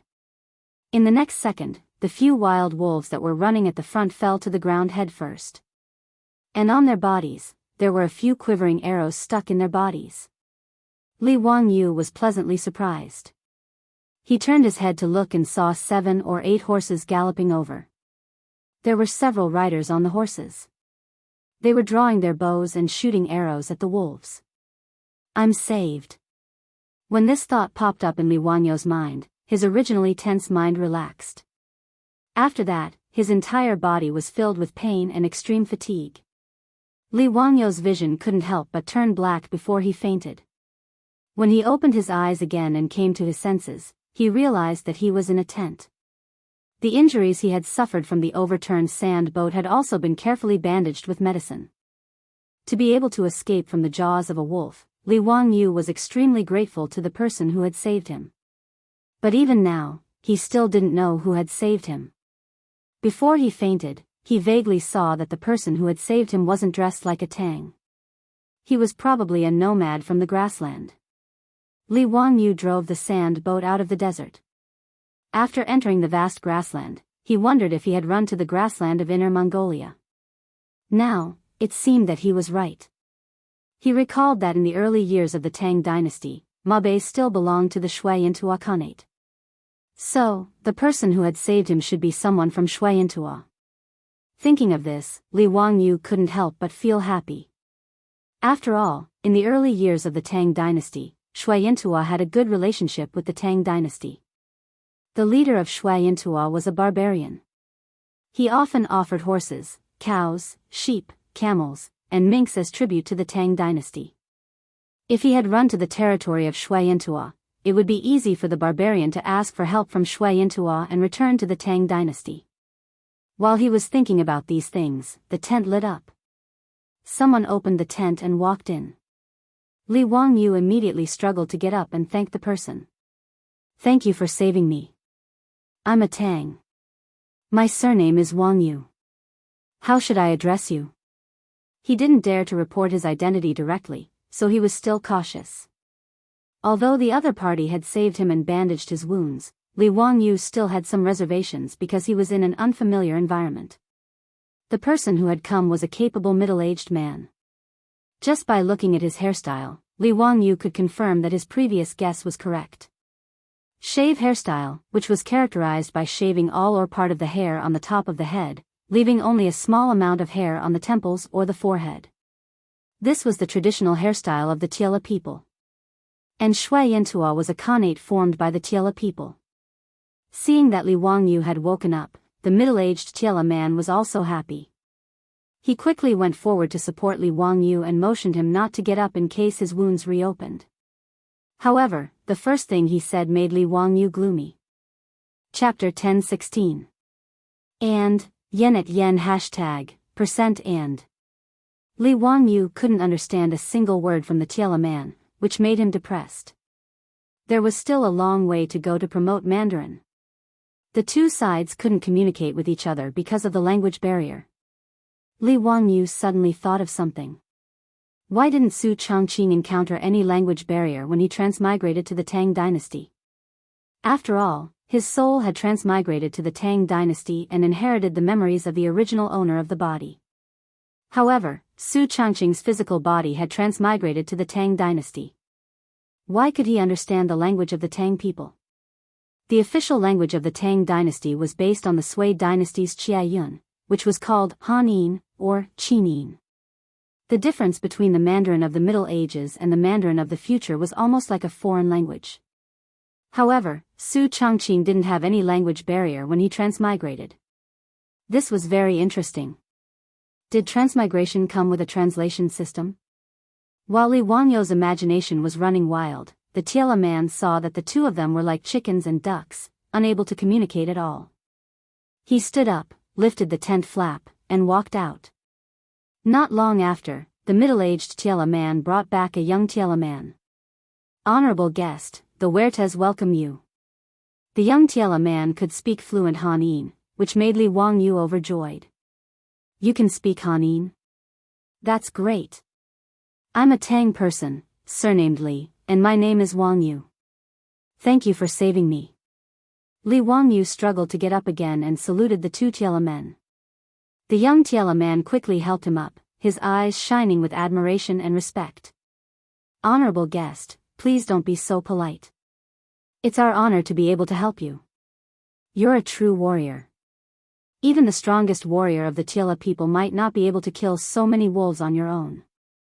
Without waiting for Li Wangyu to speak, he continued excitedly, I brought some people to follow the direction of the wolf pack, and actually found a total of 26 wild wolf corpses. I've already brought all the wolf corpses back, and I'm getting someone to help you make the wolf skins. Hearing this, Li Wangyu couldn't help but open his mouth wide, not knowing how to answer. Could it be that the Tiela people thought that he had killed those wolves with his bare hands? This was a huge misunderstanding. His guess was correct. When he was about to lose his life to the wolves, it was the Tiela tribesmen of the Huer tribe who had descended from the heavens and saved him. After the Tiela people killed a few wolves, the wolves immediately retreated. The wolves on the grassland were always cunning.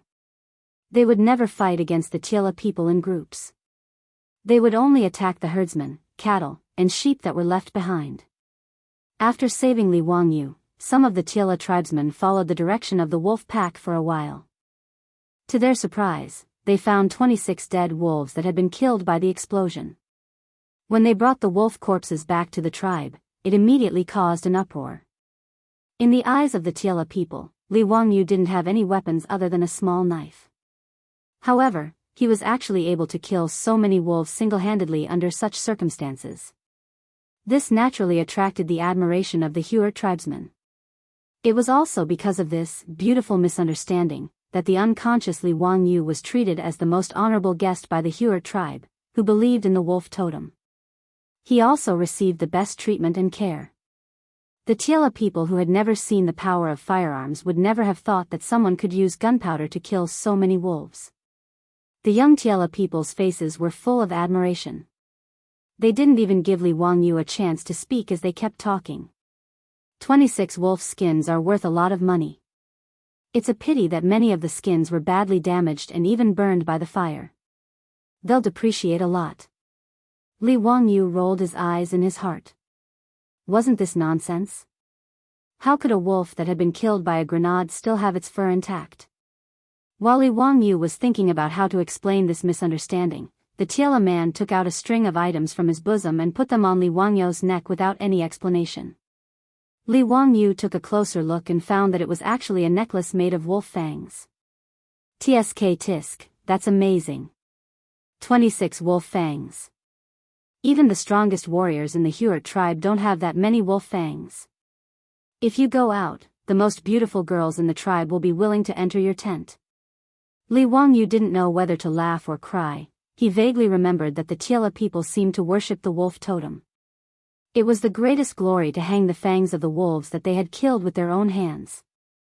The Tiela people in front of him all had different numbers of wolf fangs hanging around their necks. This was obviously the Tiela people's Medal of Honor. Including the wolf skins, they were all popular goods in the Zuyanshuo Khanate, so it wasn't strange.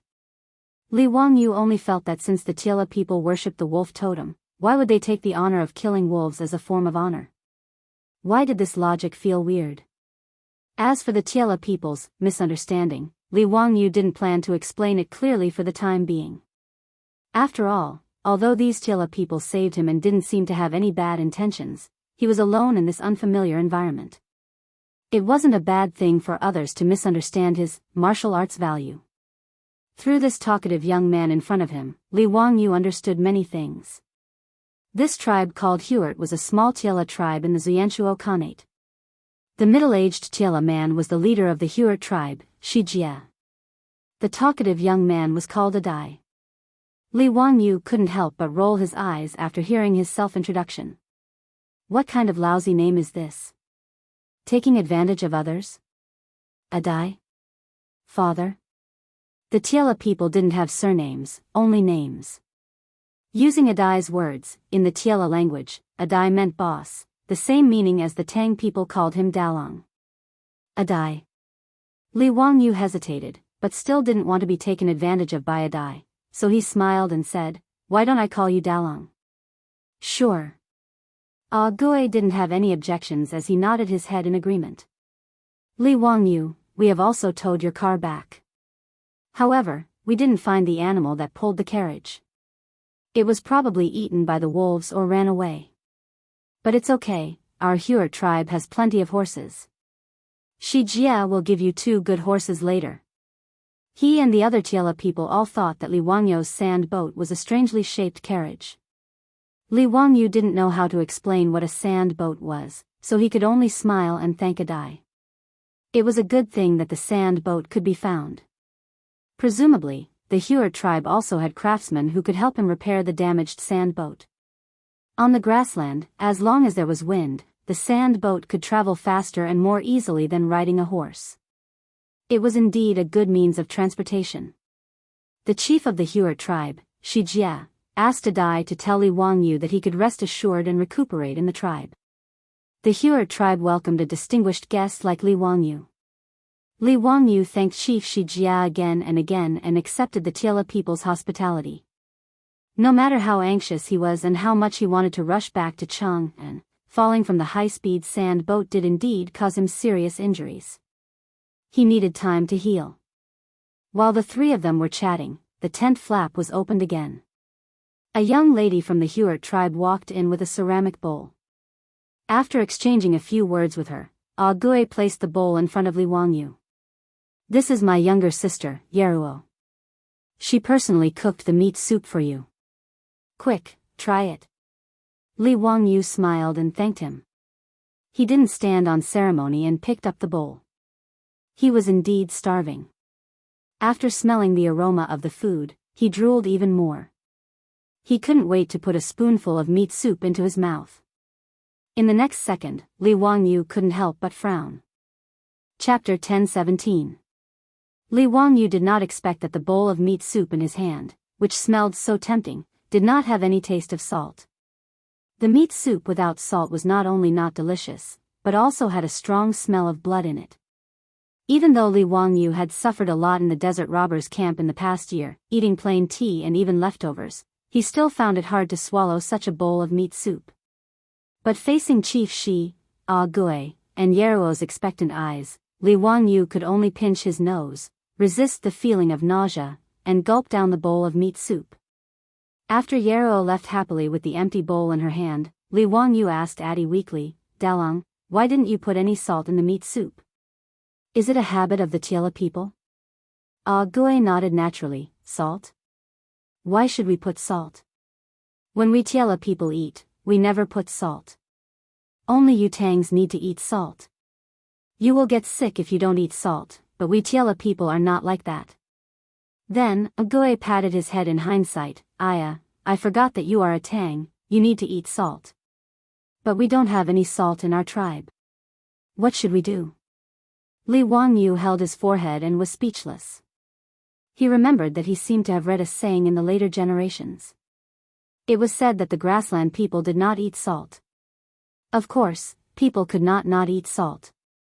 The grassland people were not supermen who could not absorb the substances that were indispensable to human physiology from salt. The grassland people did not eat salt because they used beef and mutton as their staple food. When they processed the food, they would cook it with blood and animal milk, which contained more salt than plants. Therefore, they could absorb the salt that the human body needed. Of course, the grassland people did not eat salt. One of the important reasons was that there was almost no salt in the grassland. Although in the later generations, including Inner Mongolia, there were all kinds of mineral salt and lake salt, at least in the Tang dynasty, there was almost no salt in the grassland. All the salt had to be transported from the Central Plains, so the price was naturally high. It was not something that ordinary herdsmen could afford. In this way, it was not strange that the grassland people developed the habit of not eating salt. However, not to mention whether this was enough to satisfy the physiological needs of the human body, just the taste of the cooked food was hard for Li Wangyu to accept. Salt was the most important of all flavors. Without salt as a seasoning, the food tasted like wax and was hard to swallow. However, since the Hurut tribe didn't have any salt, Li Wangyu could only endure. After all, he was the one who needed help and was saved by the Hurut tribe. How could he ask for more? If there was no salt, then there was no salt. He just had to bear with it. Li Wangyu estimated that the injuries on his body should be more or less healed after recuperating for about half a month. At that time, he would bid farewell to the Hurut tribe and embark on his journey home. As for the Hurut tribe, Li Wangyu planned to send someone to the Zuyanshuo Khanate again after he returned to Chang and send them a generous gift to express his gratitude. Seeing that Li Wangyu was silent, Di continued, "Li Wangyu, don't be anxious. In a few days, it will be the day of the big market. At that time, I will go in exchange for some salt." The talkative Di continued to talk to himself. "However, the salt in the grassland is too expensive. A sheep can only be exchanged for a small bag of salt. Bah, those damn profiteers should be eaten by wolves." When Li Wangyu heard this, he was stunned and asked, "Is the salt in the grassland that expensive?" "Yes, it is that expensive. A sheep for a bag of salt," Di said as he used his hand to measure the size of the bag. Li Wangyu did not expect that the salt in the grassland would be so expensive. Looking at Di's description, a sheep could not even be exchanged for a liter of salt. This was really a sky-high price. He had read many time travel novels in his previous life. They all described that salt in the Tang dynasty was very expensive, and the pig trotters made a fortune by drying salt.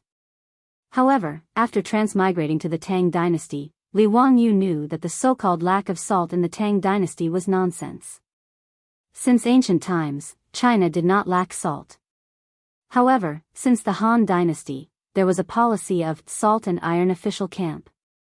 Only the government could sell salt. After that, the dynasties used this policy. Hence, selling salt became an extremely profitable industry.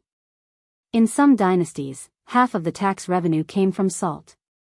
However, the price of salt in the Tang dynasty was not high at all. According to the New Tang book, Food Records, during the Tianbao period, salt was 10 coins per bushel. In other words, during the Tianbao period, a bushel of salt was only 10 coins. In the Tang dynasty, a bushel of salt was about 5 caddies. In other words, 5 caddies of salt was about 40 to 50 renminbi. It was really not expensive.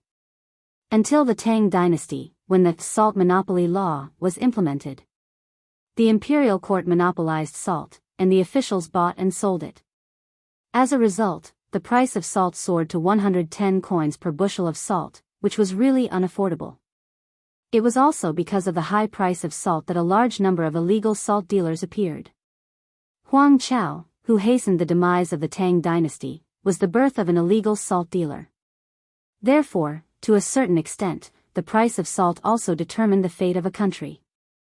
Even in the late Tang dynasty, the price of 110 coins per bushel of salt was not as exaggerated as the price of salt in the grassland. In Chang'an, the price of a sheep was about 2 strings of coins. According to the prices in Chang'an, a sheep could be exchanged for 200 bushels of salt. However, in the grassland, it could not even be exchanged for a liter of salt. A huge profit of 2,000%. Li Wangyu cursed in his heart. As expected of a damned profiteer. Dalong, don't exchange for salt. I don't have to eat salt. Li Wangyu was embarrassed to let Di exchange the sheep for high-priced salt. As a guest of the Hurut tribe, how could he have the nerve to eat such expensive salt? Besides, after he woke up, although he did not leave the tent, just by looking at the furnishings in his tent, Li Wangyu knew that the Hurut tribe was not rich either. According to Di, this tent was the tent of the Shijia chief. However, looking at the tent of the Hurut tribe chief, it was so simple and even a little shabby. How could Li Wangyu say that he wanted to eat salt? Hearing Li Wangyu say so, Di did not insist. After all, he also felt the heartache of using the sheep to exchange for a little bit of salt. Under the warm invitation of the Shijia chief and Di, Li Wangyu peacefully stayed in the Hurut tribe to recuperate. When he fell from the sand boat, it was mainly some flesh wounds. It was fortunate that he did not hurt his bones. Therefore, after lying in the tent for a few days, he was able to get up and walk. On this day, Li Wangyu finally walked out of the tent with the help of Di. He was ready to go out to bask in the sun and get some fresh air. After lying in the tent for a few days, he was really suffocated. Out of the tent, what appeared in front of Li Wangyu was a small tribe full of vitality. Under the blue sky, in the Hurut tribe, which was formed by dozens of tents, children were happily chasing each other. The men of the tribe were riding on horses and waving the leather whips in their hands, driving the herds of cattle and sheep. The women of the tribe were gathered in groups of 3 to 5, doing all kinds of housework, and letting out bursts of bell-like laughter. Everything in front of him was so lively that Li Wangyu, who had escaped from the hands of the desert bandits and wolves with great difficulty, could not help but feel a lump in his throat and almost shed tears. When Li Wangyu was feeling emotional about life and felt that it was really good to be alive, he saw many young women of the Hurut tribe running in front of him. Without any explanation, they stuffed arrows with colorful ribbons into his arms. Even Di's sister, Yeruo, did the same. Before Li Wangyu could react, these young women of the Hurut tribe covered their mouths and ran away, laughing secretly, leaving behind a confused Li Wangyu who did not know what was going on. Chapter 1018. Ti laughed heartily at the side, making Li Wangyu very gloomy. He could only ask, Dalong, what do you mean by this? As I said before, if you appear in the tribe with these 26 wolf fangs, you will definitely attract the attention of the girls in the tribe. These feather arrows mean that they like you and are willing to spend the night in your tent. Gui's words almost caused Li Wangyu's jaw to drop. Spend the night? Wasn't the customs of the Hurut tribe a little too open? Whichever girl you like, you can hang the feather arrows she gives you at the entrance of your tent.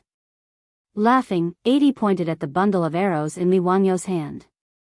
He winked at Li Wangyu and smiled. Whoever you hang the feather arrows of, that girl will enter your tent at night.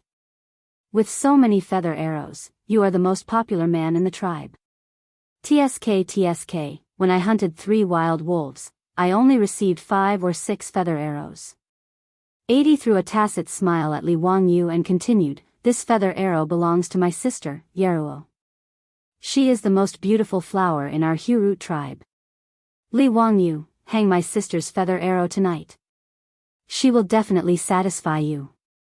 For a moment, Li Wangyu even felt that Adi's tone and expression were very similar to those brothels in Cheng and City's Ping Kong Square, the way the brothels solicited customers. Pushing his own sister into another man's tent, was this something a human would do? The corner of his mouth couldn't help but twitch as he murmured, "Don't you Tiela people need to get married?" Adi looked at him strangely. "Get married? Why do we need to get married? We Tiela people don't have this custom. The strongest man would gain the favor of more women and be able to give birth to stronger children.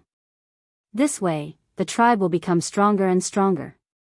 A weak man doesn't deserve to be favored by women." Li Wangyu was completely speechless. The custom of the Tiela people was really hard to accept, however, this might be the survival method of the grassland people. Although Li Wangyu felt that it was inconceivable, he did not want to comment on it. The grassland was a harsh environment, so the Tiela people's way of survival and reproduction naturally had its reasons. Although Li Wangyu didn't agree, he wouldn't criticize and make irresponsible remarks. He couldn't help but lower his head to look at the pile of arrows in his hand. Li Wangyu wasn't some kind of loose xiaohui who could sit still in his bed. If he said that he wasn't moved by this kind of good thing where a girl took the initiative to hook up with him, then he would be lying to himself. However, all he cared about now was his wife in Cheng and City and their newborn child. He was not in the mood to sow and fertilize on the grassland. What's more, Li Wangyu wasn't a promiscuous person. Although apart from Su Chongqing, he still had Avro, the blonde girl from Europe, to accompany him. However, it didn't mean that he would only think with his lower body like a stallion. To Li Wangyu, being able to grow old with Su Chongqing and Avro in this life was already the greatest satisfaction in life.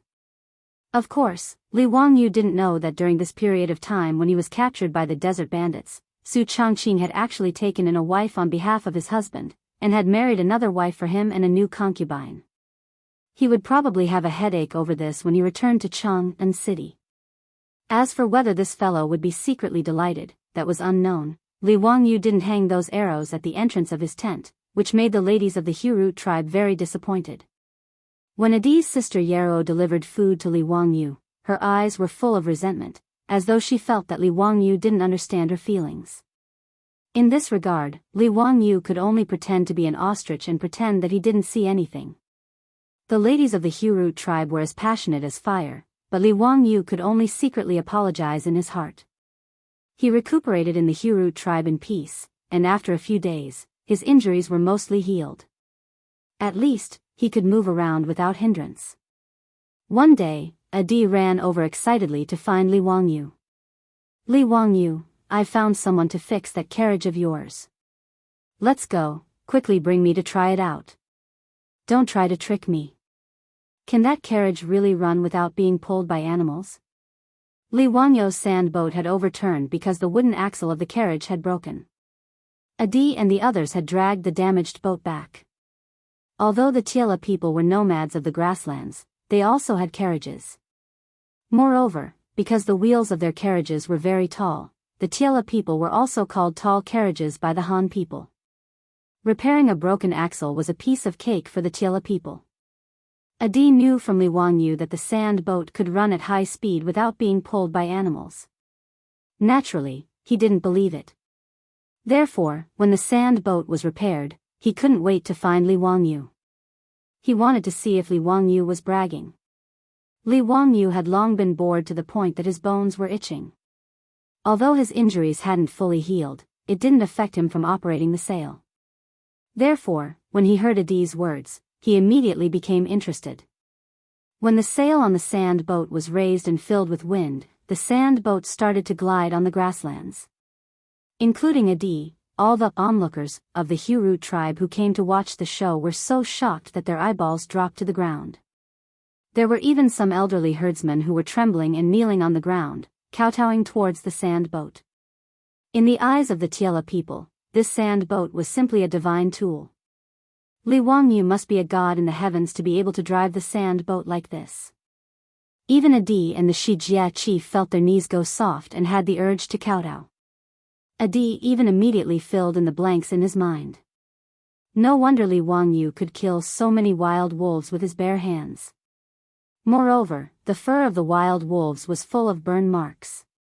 Only a god could do such an unimaginable thing. Li Wangyu would never have thought that the crowd would be able to fill in so many absurd things just by driving the sand boat around the tribe. He skillfully operated the sand boat and drew a circle on the grassland. He stopped the sand boat in front of Adi and laughed. "Dalong, do you believe my words now? Do you want to try sitting on it?" Adi turned his head and looked at the Shijia chief. He was very nervous and uneasy. He asked Li Wangyu carefully, Can I?" Li Wangyu stretched out his arm and pulled Adi onto the sand boat. After Adi boarded the sand boat, he was so nervous that he didn't even know where to put his hands. His whole body was stiff and he couldn't stand still.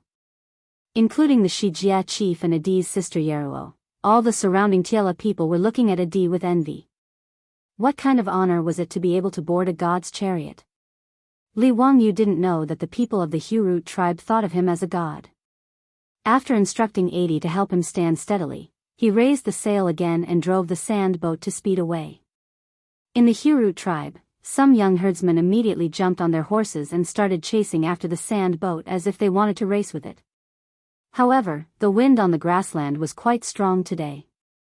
The sails of the sand boat were filled with wind, pushing the sand boat faster and faster. It didn't take long for Li Wangyu to drive the sand boat out of the vision of the horsemen and out of their sight.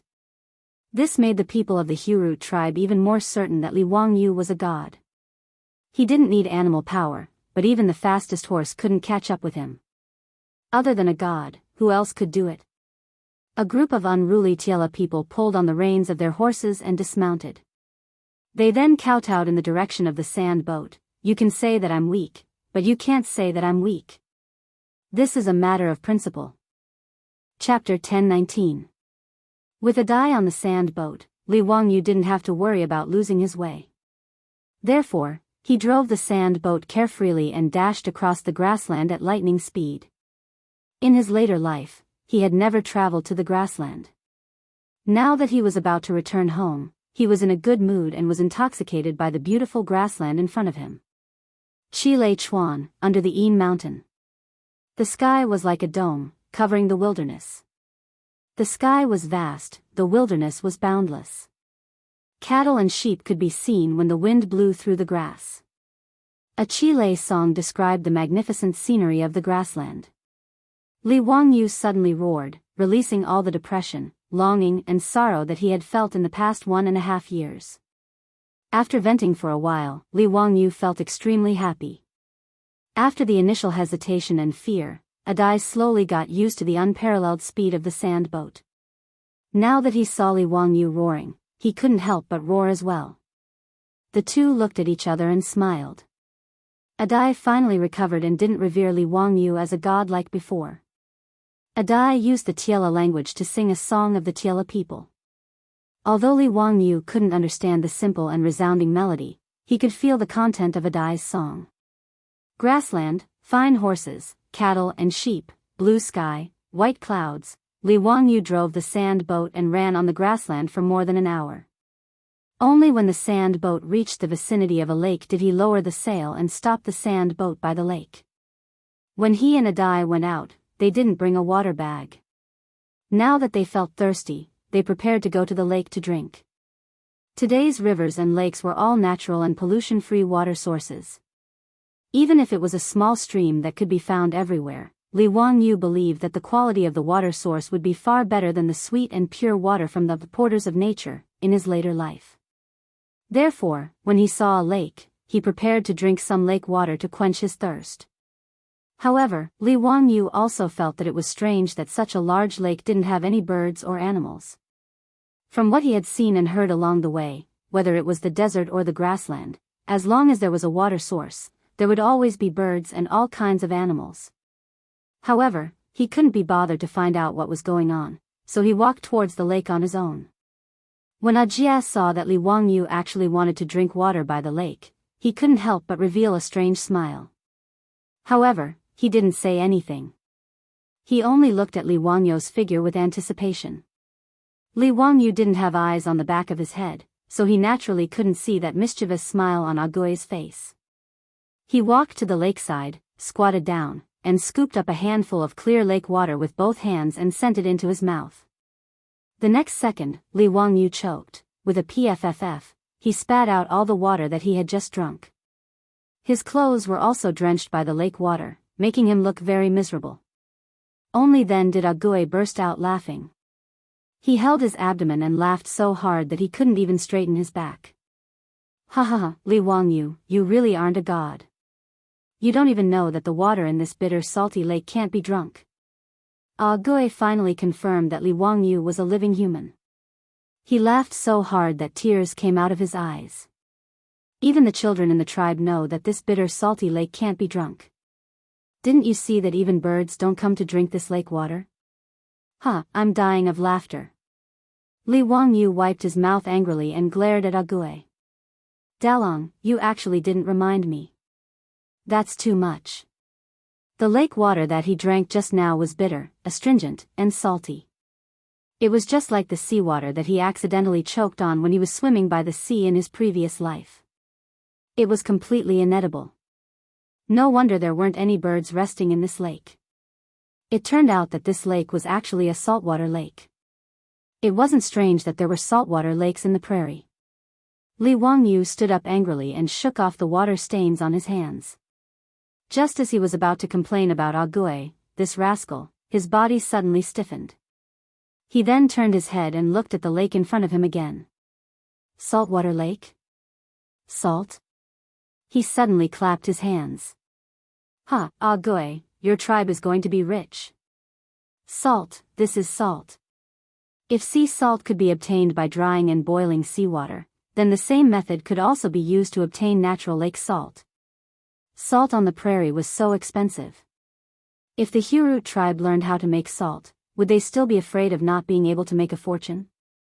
Although the people of the prairie originally didn't eat salt, Li Wangyu believed that it was only because salt on the prairie was too expensive. If the price of salt could be cheaper, he didn't believe that the Tiela people wouldn't like food with salt. Li Wangyu originally thought that after returning to Chang'an, he would order people to send some money to the Hurut tribe. However, it was better to teach a man how to fish than to give him a fish. No matter how much money was sent, it wouldn't be as good as the wealth that the Hurut tribe could create themselves. After hearing Li Wangyu's words, Agui frowned.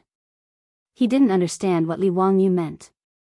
Li Wangyu, what are you talking about? What salt? How can the water of this bitter salty lake be salt? Li Wangyu couldn't be bothered to explain to him. Instead of wasting half a day of saliva, he would rather extract salt from the lake and then tell them how to make salt. He quickly walked back to the sand boat and raised the sails. He let Agui lead the way and returned to the Hurut tribe. After returning to the tribe, he instructed Agui to bring a few tribesmen to catch a carriage and make another trip to the salty lake. He would use a large clay pot to bring back a carriage of water from the salty lake. Agui didn't know what was going on, but after hearing Li Wangyu say that he could make salt for the tribe, he didn't waste any more time and led the tribesmen to set off. After seeing the sand boat, Agui and the tribesmen of the Hurut tribe believed Li Wangyu's words without a doubt. This also saved Li Wangyu a lot of trouble. After Agui led the tribesmen to retrieve the water from the salty lake, Li Wangyu immediately began to arrange for him to boil salt. Actually, Li Wangyu didn't know how to boil salt, but he understood the general principle of boiling salt and drying salt. It was to use high temperature or sunlight to evaporate the water in the water, allowing the salt to continuously condense. After the water evaporated, what was left was solid salt. Actually, boiling salt wasn't suitable to be done on the grassland. The yield was low, the cost was high, and it also required a large amount of fuel. As there were few trees on the grassland, what they lacked the most was fuel.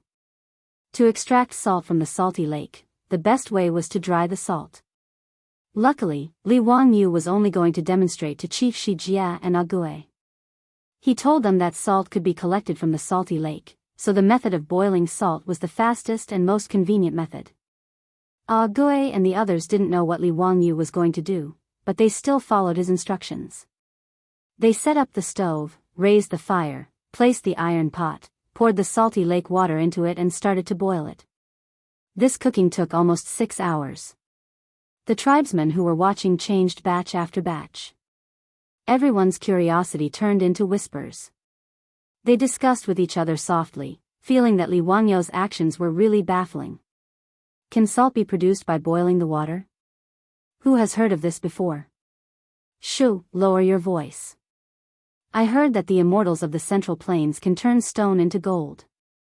Boiling water to produce salt might also be a kind of magic. Yes, it might be so. Look at Li Wangyu's carriage. He doesn't even use cows and horses, and it runs so fast. If he isn't a god, then what is he? Then why haven't I seen the salt yet? It has been boiling for almost 6 hours. Maybe we aren't sincere enough. Don't talk anymore. Just as everyone was discussing, Gui, who had been following Li Wangyu's instructions and was standing beside the pot, stirring the salty water with a wooden stick, suddenly said, Li Wangyu, come and take a look. Why is there a white crystal in the pot? Li Wangyu quickly went forward and looked over. He couldn't help but laugh. The salty water in the pot had almost evaporated, and the salt had started to crystallize into salt particles. Those white crystals, without a doubt, were salt. Chapter 10:20. Li Wangyu couldn't care less about the heat as he dipped his finger into some white crystals and put them into his mouth. Immediately, Li Wangyu revealed a joyful expression. It was indeed salt. Chief Shijia and Di imitated Li Wangyu impatiently and dipped their fingers into the boiling hot salt and put them into their mouths. Ba, ba. Di was very greedy as he grabbed too much salt. He was so salty that he kept spitting saliva.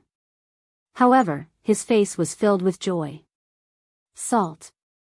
It's really salt. Li Wangyu, this is really salt. I can guarantee that this is exactly the same as the salt sold by those damn merchants in the market. Chief Shijia was also so excited that he danced with joy as he shouted in a language that Li Wangyu couldn't understand. Following Chief Shijia's words, the Hurut tribe was in an uproar. The crowd of onlookers all crowded towards the stove where the salt was being boiled. Li Wangyu was so scared that he quickly dodged to the side, afraid that he would be pushed into the iron pot by the crowd and be forced to perform a tragic act of stewing himself in the iron pot. Actually, the salt that was boiled from the salty lake water wasn't suitable to be eaten directly. Because the lake water contained various impurities, it still needed to be filtered and precipitated with clean water. After that, the salt would be boiled again to obtain edible table salt. However, Li Wangyu didn't intend to stop the crowd. After all, they were just excited and wanted to taste the taste of the salt. It wasn't a big deal. Although the Tiela people didn't eat salt, they knew how precious it was. If their tribe could produce salt, how much benefit would it bring? Even these simple grassland herdsmen couldn't help but widen their eyes and breathe heavily after tasting the taste of the salt. Their eyes turned red. The entire Hurut tribe was in an uproar. The Tiela people sang again in a language that Li Wangyu couldn't understand. They danced around the stove where the salt was being boiled and were extremely jubilant. Li Wangyu, who was injured, was forcefully pulled down by Yarua to sing and dance with the crowd. Unfortunately, although Yarua was Di's sister, she couldn't speak Chinese. Li Wangyu couldn't communicate with her and could only respond with a silly smile. Leader Shijia immediately ordered his men to drag a few fat sheep over and prepared to slaughter them for celebration. When Li Wangyu saw this, he hurriedly went to find Dian and asked him to tell Chief Shijia if he could take care of the sheep today. The mutton of the grassland was indeed delicious, but Li Wangyu felt that the way the Tiela people handled the mutton was a waste of natural resources. Now that he had salt, he no longer wanted to eat those bland and tasteless foods that reeked of blood. With regards to Li Wangyu's request, Chief Shijia naturally nodded in agreement. After the few fat lambs were killed, Li Wangyu led Gui to get busy. There were not many seasonings in the Hurut tribe, but Li Wangyu did not care so much. Under the circumstances of simplicity, he arranged a whole lamb feast. Roasted whole lamb, stewed lamb, mutton soup, stir-fried mutton offal, Li Wangyu, it was a pity that he didn't have cumin.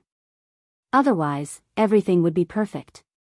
But even so, the men, women, and children of the Hut tribe almost stuffed themselves to death after eating the whole lamb feast. Since ancient times in Huaxia, salt was the most important of all tastes. Without salt, any delicacy would be greatly discounted. Li Wangyu remembered that in the future, he had seen a documentary about food. It said that saltiness was a kind of spiritual experience distributed on the tip of one's tongue. Therefore, salt would bring a strong stimulation to the taste buds. Regardless of whether this saying was true or not, when salt was added to the whole lamb feast, the Hut tribe had a new understanding of the taste of mutton. Dian's mouth was full of oil, and his stomach was so bloated that he didn't want to move anymore. He slumped beside Li Wangyu and said excitedly, "Li Wangyu, I finally understand why those damn salt would be sold at such a high price." He regained his talkative nature and continued to ramble, "Li Wangyu, we can still make more salt, right? Our tribe will have an endless supply of salt to sell in the future. Our Hut tribe will be the richest and strongest tribe on the grasslands in the future. Li Wangyu, I really don't know how to thank you, but I swear to the gods that you will always be the most honorable guest of the Hut tribe. No matter what you need in the future, our Hut tribe will not frown even if we have to climb a mountain of swords or plunge into a sea of fire." Dian's words warmed Li Wangyu's heart. He knew that these grassland men were the same as the Guanzhong men. They would never go back on their words. During this period of time, he stayed in the Hut tribe to recuperate. Only then did he know that Dian was actually Chief Shijie's son. It was just that the Tila people didn't have the custom of marriage, so Dian didn't call Shijie his father. However, Dian was the recognized next chief of the Hut tribe. Therefore, matters such as going out to purchase resources and dealing with other tribes were all handled by Dian. It was also because of this that Dian learned the Chinese language from the Tang dynasty's caravans that sold goods on the grasslands. Therefore, what Dian said just now also represented the will of Chief Shijie and the Hut tribe to a certain extent. Li Wangyu patted Dian's shoulder gratefully, although he didn't feel that he needed the Hut tribe to repay him. The great success of cooking salt made the Hut tribe even more convinced of Li Wangyu's words. Li Wangyu also prepared to teach Dian how to dry salt before he left. Dian led the strong young men in the tribe and all followed Li Wangyu to the side of the saltwater lake. In order to dry salt, they still had a lot of work to do. As there was no lime on the grasslands, Li Wangyu also couldn't make volcanic ash to replace cement. Therefore, in order to dry salt on the grasslands, they had to move stones and build evaporation and crystallization ponds to dry salt. This wasn't a small project. During this period of time, Li Wangyu, Dian and the rest directly moved their tents to the side of the saltwater lake. They ate and lived here. Li Wangyu's injuries had basically healed. He was also in a hurry to go home, so he could only urge Dian and the rest to finish the project as soon as possible. After teaching Dian and the rest how to dry salt, Li Wangyu prepared to contact the officials of the Zuyanchuo Khanate and ask them to escort him back to the Tang dynasty. When Li Wangyu led Dian and the rest to the saltwater lake, the Hut tribe also became busy. The women in the tribe were busy tying up sheepskin, cowhide and other things and moving them onto the tribe's horse carriages. The grassland bazaar was about to start. According to the usual practice, the Hut tribe would set off to the bazaar to sell their goods and exchange them for various necessities. Originally, it was Dian who brought people to the bazaar. However, now that Dian was busy beside the saltwater lake, Chief Shijie prepared to personally go to the bazaar to complete the transaction. The last time Li Wangyu cooked salt, he produced a total of 7 to 8 caddies of salt. Chief Shijie also prepared to bring all of it, intending to test if the salt produced by his tribe had a market. After everything was ready, Chief Shijie led people and drove the horse carriages to participate in the bazaar over 200 li away. But no one would have expected that his departure would bring a calamity to the Hurut tribe. Chapter 1021. Li Wangyu and 80 led the hundreds of young men of the Hurut tribe and busied themselves beside the saltwater lake for nearly a week. Beside the saltwater lake, the evaporation pond and crystallization pond, which were built by piling stones to dry the salt, had begun to take shape. It wasn't easy to build these two small saltwater ponds.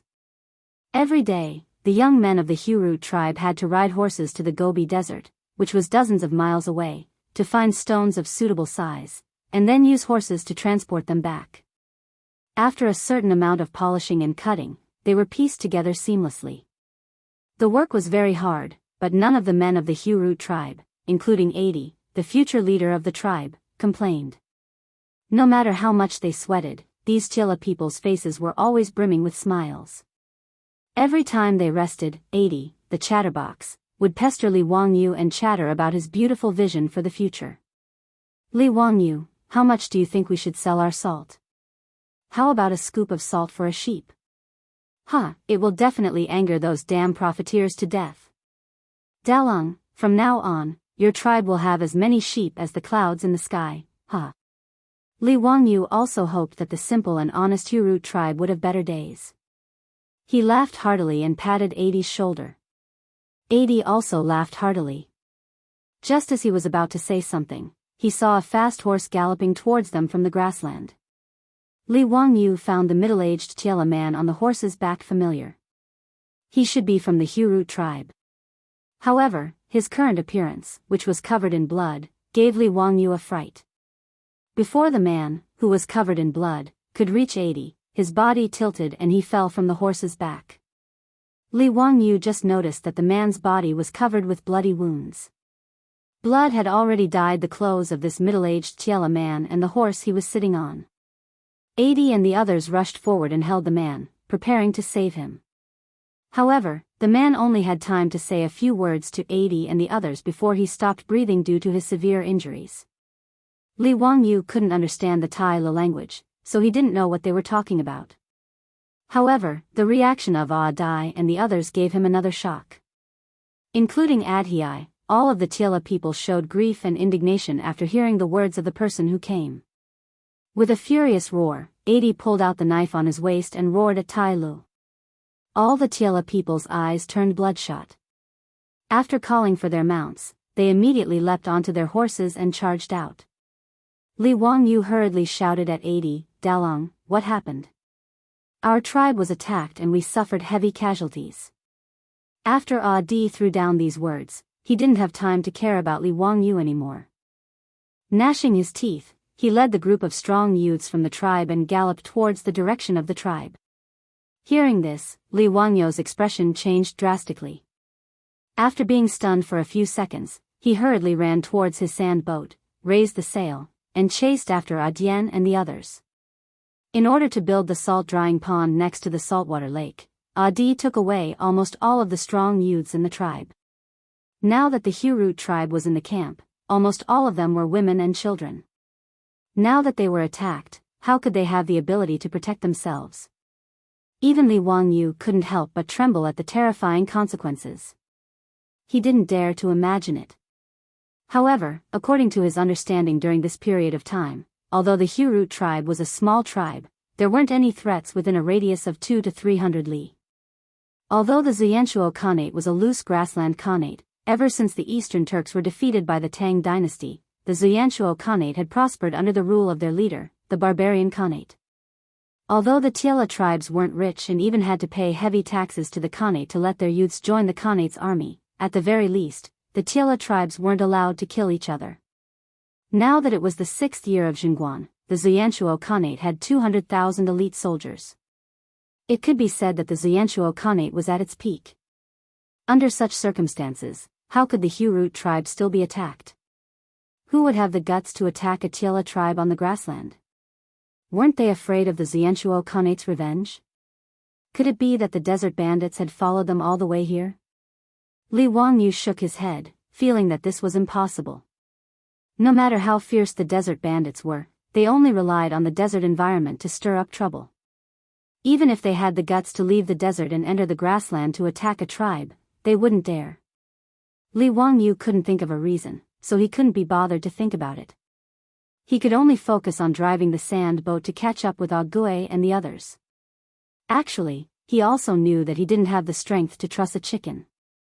Even if he followed Ague and the others back, he probably wouldn't be of much help. He might even be a burden. However, the Hurut tribe had saved his life. How could he turn a blind eye to such a dangerous situation? Li Wangyu touched the clay grenade in his pocket and calmed down slightly.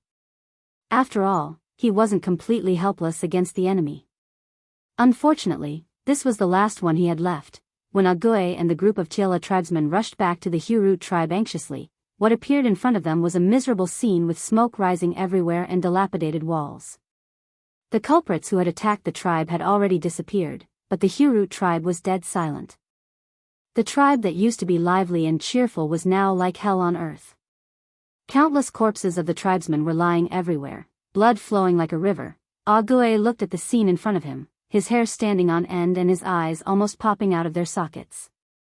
He looked up to the sky and let out a miserable howl like a wolf.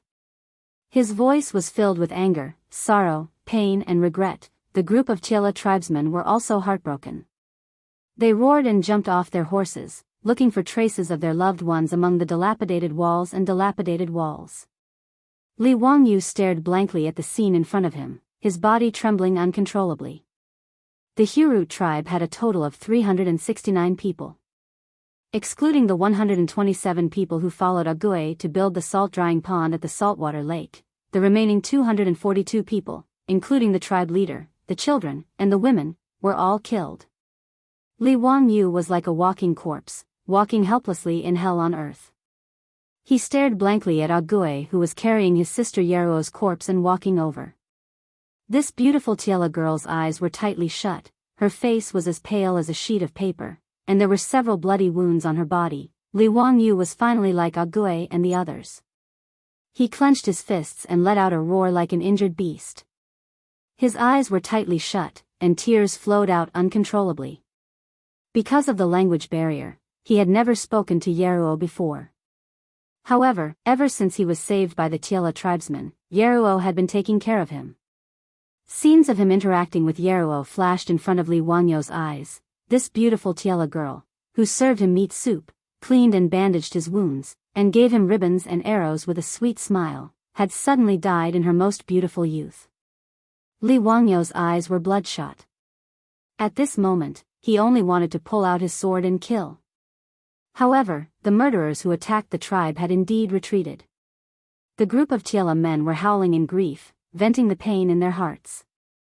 The anger of revenge almost burned them to ashes. Ague's eyes were almost bleeding. He pulled out the sword from his waist and slashed around, venting the anger and sorrow in his heart. Li Wangyu suddenly stood up, looked around, and yelled at Ague, "Dalong, bring your men with you.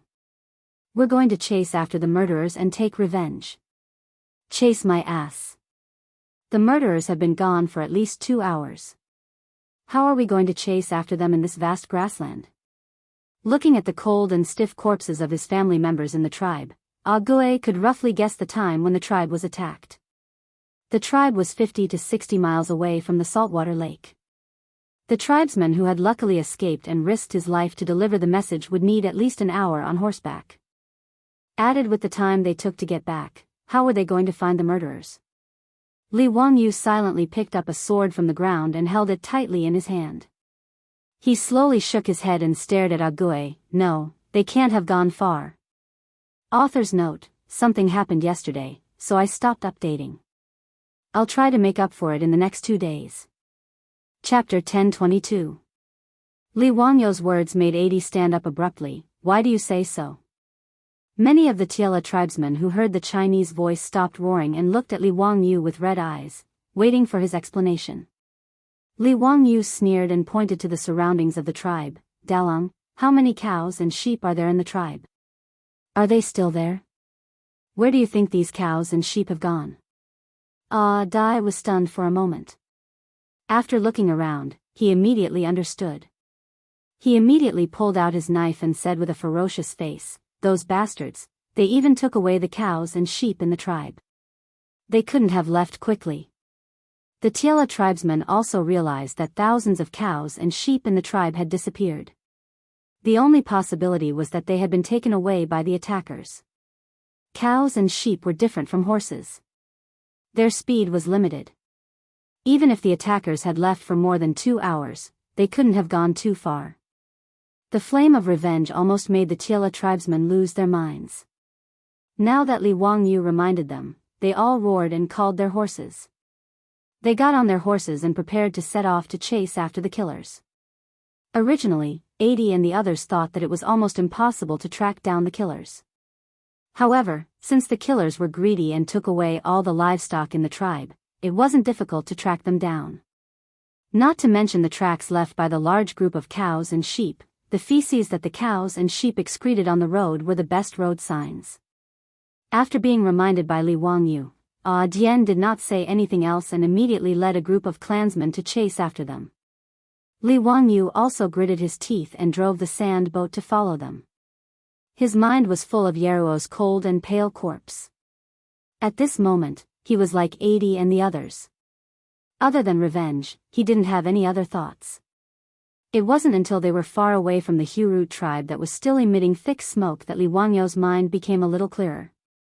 It was too strange for the Hurut tribe to encounter such a tragic case. Who was the killer?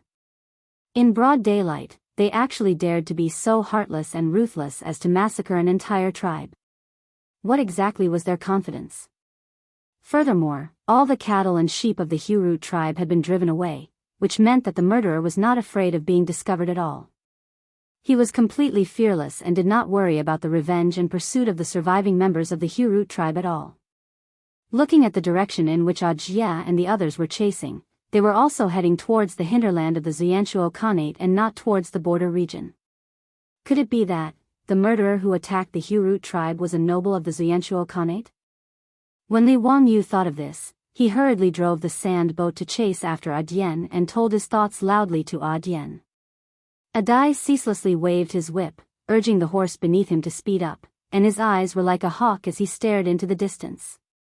In response to Li Wangyu's words, he didn't even turn his head as he replied coldly, "No matter who the murderer is, the Hurut tribe will not rest until they are dead. Even if the barbarian Khan is in front of me, I will make him pay with his life. Even if all of us die in battle, we will not back down even half a step." After Dian finished speaking, he hesitated for a moment before turning his head to look at Li Wangyu. "Li Wangyu, your injuries have basically healed. This matter has nothing to do with you, so don't follow me anymore. Quickly leave and return to the Tang dynasty. The Hurut tribe will never forget you as a friend." Li Wangyu glared at him. "Scram.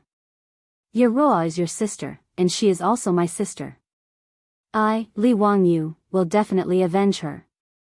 If you dare to make me leave again, do you believe that I will fall out with you right now?" It was not that Li Wangyu wanted to be brave, he also knew that Dian's words were out of good intentions. However, if he left just like that, he was afraid that he would never be able to forgive himself in this lifetime, let alone feel at ease. No matter how much he missed Su Chongqing and his child, there were things that a man should and should not do. The Hurut tribe was almost wiped out. If he did not care and turned around to leave, even he would despise himself. Dian stared deeply at Li Wangyu, nodded heavily, and did not say anything else. He continued to urge the horse to gallop forward. After 127 horses galloped on the grassland for more than an hour, Dian finally saw a troop in front of him. A troop of 500 to 600 people, driving thousands of cows and sheep, casually galloping on the grassland. Without a doubt, these were the murderers who attacked the Hurut tribe. The eyes of the Tiela people instantly turned red as blood, and they waved their whips even more vigorously, looking like they were about to charge forward and fight their enemies to the death. However, when Li Wangyu saw the murderers who massacred the Hurut tribe, he could not help but feel his heart skip a beat. Those murderers were indeed from the Xianchuo Khanate.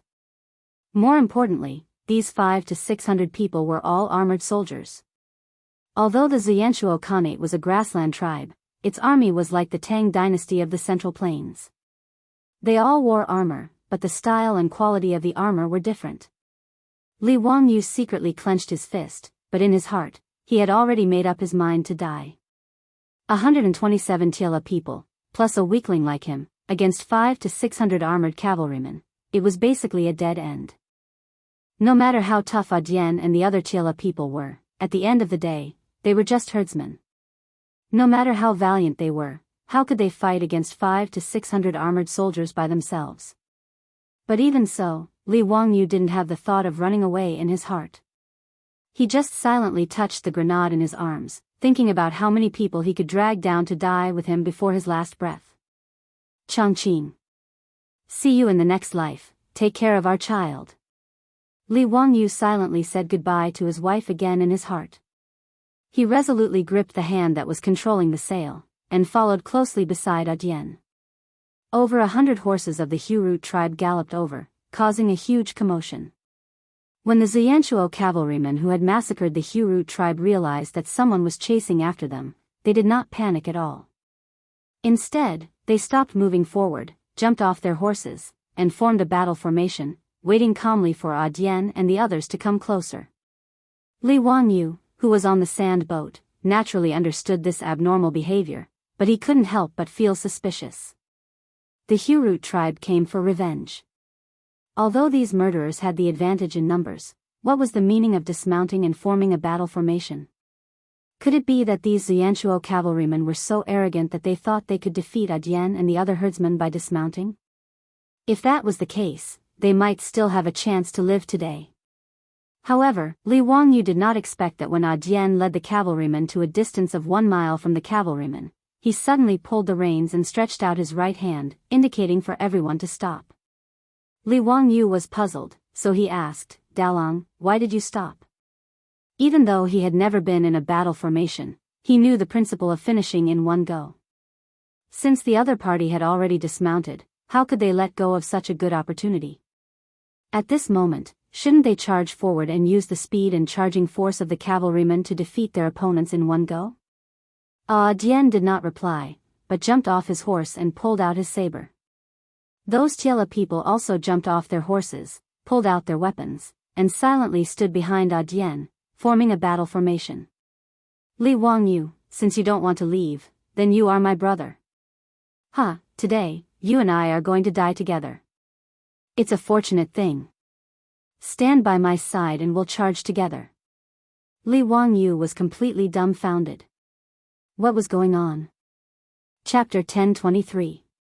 Cavalry getting off their horses and forming a battle formation? Li Wangyu was dumbfounded by the scene in front of him.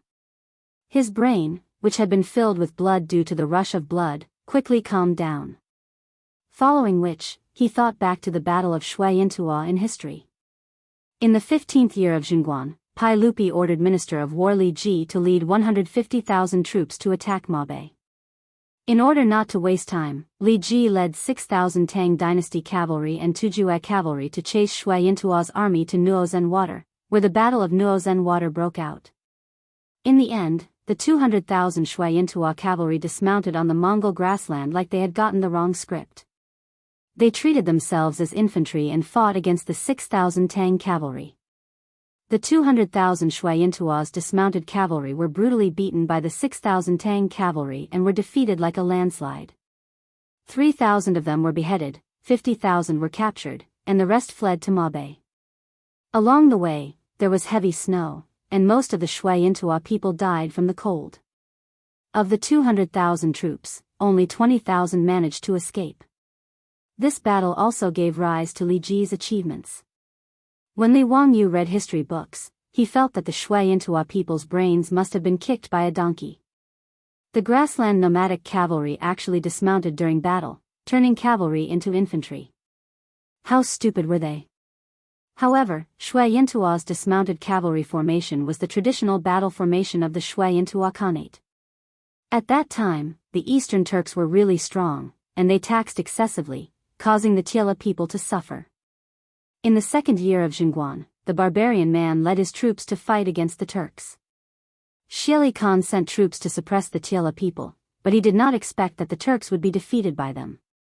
It was because the barbarian man defeated the Turks that his prestige rose, and the Tiela people chose him to be the Khan, establishing the Shuayantua Khanate.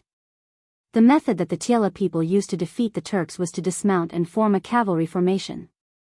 They all won with their men, but they did not use their mounts. 5 men in a group, 1 on the horse, 4 in front. The order was, if you win, you ride and chase. If you lose, you die. Shui Yintua's strategy was to form a group of 5. One of them would be in charge of the 5 horses, while the other 4 would fight on foot. If they won, they would pursue on horseback. If they lost, they would retreat on horseback.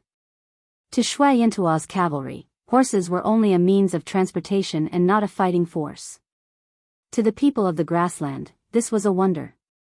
However, such a dismounted cavalry formation was able to defeat the Turkic cavalry who were at the peak of their power. Whether it was the cavalry of the Eastern Turks or the Western Turks, Shui Yintua would always use this move. Moreover, he would win every battle. This made Shui Yintua's people even more superstitious about dismounted cavalry. It was not until the 15th year of Jingguan that Shui Yintua's dismounted cavalry formation was taught a lesson by the iron cavalry of the Tang dynasty that this strange tactic died out. Li Wangyu recalled the history of the Tang dynasty and immediately understood why those Shui Yintua cavalry dismounted and formed a formation, and why Dian and the other Tiela people also dismounted. Was there something wrong with his head? One must know that cavalry was the most invincible army in the era of cold weapons. Giving up on being a cavalry with plus 100 combat power and jumping off the back of a horse to become a foot soldier, this was simply crazy. Immediately, he jumped down from the sand boat, grabbed Dian and roared, "Dalong, wait. You can't fight like that. This is just courting death. Quickly get on the horse, I have a way to defeat them." Dian and the others were already prepared to charge. Being burned by the flames of vengeance, how could he listen to Li Wangyu's words? "Li Wangyu, let go." Dian pulled Li Wangyu to the side and explained, "We Tiela people have always fought like this. Horses can't break the formation at all. Hee, this is how the Turks were defeated by us Tiela people. Listen to me, Dalong. If you charge over like this, you are just courting death. Today, we don't plan to go back alive. If they don't die, we will die. None of us Hurut men are afraid of death." Dian did not listen to him at all. Li Wangyu was so anxious that his face turned red. He opened his arms and stood in front of Dian. "Bullshit. They are already dead, who will avenge Yeruo? Dalong, do you believe me? Listen to me, I guarantee that we can defeat them. If you don't listen to me, then just step over my body." Dian was startled by his roar. He looked at the group of Tiela people and did not know how to respond. The Tiela people were not afraid of death, but more than 200 people in their tribe were slaughtered. Of course, they wanted to avenge this blood debt. If they did not care about the consequences and fought with their lives, they would die. However, they were not willing to let their enemies leave so easily. Li Wangyu was a Tang man who they picked up from the grassland. Although he was thin and weak, his abilities made everyone gasp in admiration. Whether it was the sand boat that could run without animal power or boiling salt in water, Dian and the others were amazed. Many of them even treated Li Wangyu as a god. Dian hesitated for a moment. He gritted his teeth and asked, "Li Wangyu, tell me, how can we defeat those bastards?" Li Wangyu's eyes flashed as he pointed at the horses behind them and said, "Mounted archery." Mounted archery? Dian did not understand what Li Wangyu meant. "Yes, mounted archery." Li Wangyu nodded his head confidently. In his eyes, dismounting cavalry like Shui Yintua was putting the cart before the horse. No wonder the Shui Yintua Khanate was defeated by the Tang army not long after it existed. As for the Turks, they were even weaker. They could not even break the dismounted cavalry formation of the Tiela people, which was a joke. No wonder the Turks were chased to the west by the Tang army. Although Li Wangyu had never been in a war before, as a military fan, he knew that the strongest cavalry in history was the Mongol cavalry during the Genghis Khan era. The tactics of the Mongol cavalry were split into the Mongol light cavalry and the Mongol heavy cavalry. The Mongol light cavalry was famous for their mounted archery, and they were the nightmare of infantry. With 100 men in a group, they would walk outside the infantry formation and shoot out arrows to kill the infantry. Before the two armies clashed, the Mongol light cavalry would be able to kill large amounts of enemy troops from afar, causing them to fall into chaos. Following which, the Mongol heavy cavalry would quickly charge forward and crush the enemy like a mountain pressing down on them. The Mongol cavalry relied on such tactics to conquer 2/3 of the Eurasian continent with a small race of less than 2 million people. In Li Wangyo's eyes, the Tiela people of the Hurut tribe were also good at mounted archery. It was just that they did not find the right tactic. While both sides were talking, the 500 to 600 Shui Intua soldiers seemed to be getting impatient. They started to slowly push their formation towards them. Li Wangyu knew that he couldn't hesitate any longer. Otherwise, the only path left for him was complete annihilation. Dalong, don't say any more. Tell them to listen to me. Everyone get on their horses and follow my sand boat to charge. After Li Wangyu finished, he ran back to the sand boat. Dian hesitated for a moment before gritting his teeth and shouting at the Tiela people beside him. Everyone listened to Li Wangyo's orders and got on their horses again. Chapter 10:24. The Hurut tribesmen mounted their horses again, which was out of the expectations of the Shui Intua cavalry. However, the Shui Intua cavalry did not panic. Instead, they looked at them with disdain. Like a cat catching a mouse, they stopped advancing and rearranged their infantry formation, waiting for the Hurut tribesmen to come to their deaths. The distance between the two sides was only 1 mile. When Dian led all the Hurut tribesmen to mount their horses, Li Wangyu immediately drove the sand boat and charged towards the Shui Intua cavalry formation. Although Dian and the rest did not understand what Li Wangyu wanted to do, they could only grit their teeth and follow. Seeing that the Hurut tribesmen dared to charge at their formation, the Shui Intua cavalry showed a ferocious smile. They listened to the command of the centurion and drew their bows, waiting for the Hurut tribesmen to step into the land of death. The range of the longbow was 200 meters. As long as the Hurut tribesmen continued to charge at the infantry formation, they would be the first to be baptized by the rain of arrows. Then, the Shui Intua cavalry would advance in a square formation and use the steel blades in their hands to reap the lives of the enemies. This tactic had been proven to be very effective in the many battles the Shui Intua Khanate had against the Turks. They also relied on the dismounted cavalry formation to beat the Turks into a sorry state. However, the Shui Intua cavalry did not expect Li Wangyu to lead a group of Hurut tribesmen to charge straight at them.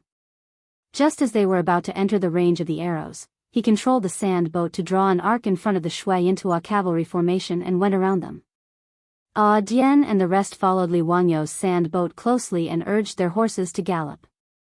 The advantage of cavalry was speed. Giving up speed and dismounting to fight was simply the stupidest of the stupidest. Li Wangyu was prepared to copy Li Ji's tactic and deal with the horses of the Shui Intua cavalry first. Behind the Shui Intua cavalry formation were their war horses. 500 to 600 war horses were guarded by over 100 Shui Intua cavalry. Separating the horses from the cavalrymen was simply an extremely stupid idea. Since the Shui Intua people had given him such a big gift, how could Li Wangyu not accept it? Li Ji was able to defeat Shui Intua's army of 200,000 with 6,000 cavalrymen. No matter how weak he was, it wouldn't be a problem for him to defeat these 500 to 600 cavalrymen. Shui Intua's cavalrymen never thought that the herdsmen of the Hurut tribe would actually bypass the infantry formation. After circling around the infantry formation, they pounced towards the rear of their army. They immediately panicked. The centurions commanding the infantry formation were shocked when they saw this situation. They hurriedly ordered the infantry formation to turn around, intending to turn back and save their own troops. However, how could a two-legged infantryman outrun a four-legged cavalry? Without waiting for Shui Intua's dismounted cavalry to return to the rear, Li Wangyu had already led Dian and the others to kill their way into Shui Intua's rear army. Even though the number of these unmanned warhorses and the unlucky ones who were leading them was equal to Di and his men, how could they possibly stop the attack of Di and his men, who were filled with rage? Di and his men pierced through Shui Intua's rear army as if they were chopping melons and vegetables, directly chopping down those unlucky ones. As for the horses of the rear army, they were also driven away by the men of the Hurut tribe. In just a moment, these warhorses were either dead or running away. When Shui Intua's dismounted cavalrymen, under the leadership of the centurions, ran back to the rear army while panting heavily. There were no traces of the warhorses. After the successful attack, Li Wangyu didn't give Shui Yintuo's men a chance at all. He had already led Di and his men far away. Without the warhorses of the rear army, this group of dismounted cavalrymen of Shui Yintuo was just a tortoise in Li Wangyu's eyes. They couldn't run away, they couldn't fight. Now, they only needed to use the speed of the horses to slowly exhaust them to death. Li Wangyu's face finally revealed a smile. He originally thought that they would die, but because of the stupidity of Shui Yintuo's men, he actually saw the dawn of victory. After losing their warhorses, Shui Yintuo's cavalrymen finally realized that things were not going well. Just as Li Wangyu thought, these Shui Yintuo's cavalrymen suddenly realized that they were in a rather awkward situation. They wanted to escape, but they didn't have horses. They wanted to fight, but those damn herdsmen didn't give them a chance at all. The few centurions leading the troops couldn't help but look at each other in dismay, not knowing what to do. At this moment, Di and the others also reacted. Each of them revealed a smile on their faces. They couldn't help but reveal a mocking expression when they looked at Shui Yintuo's cavalrymen.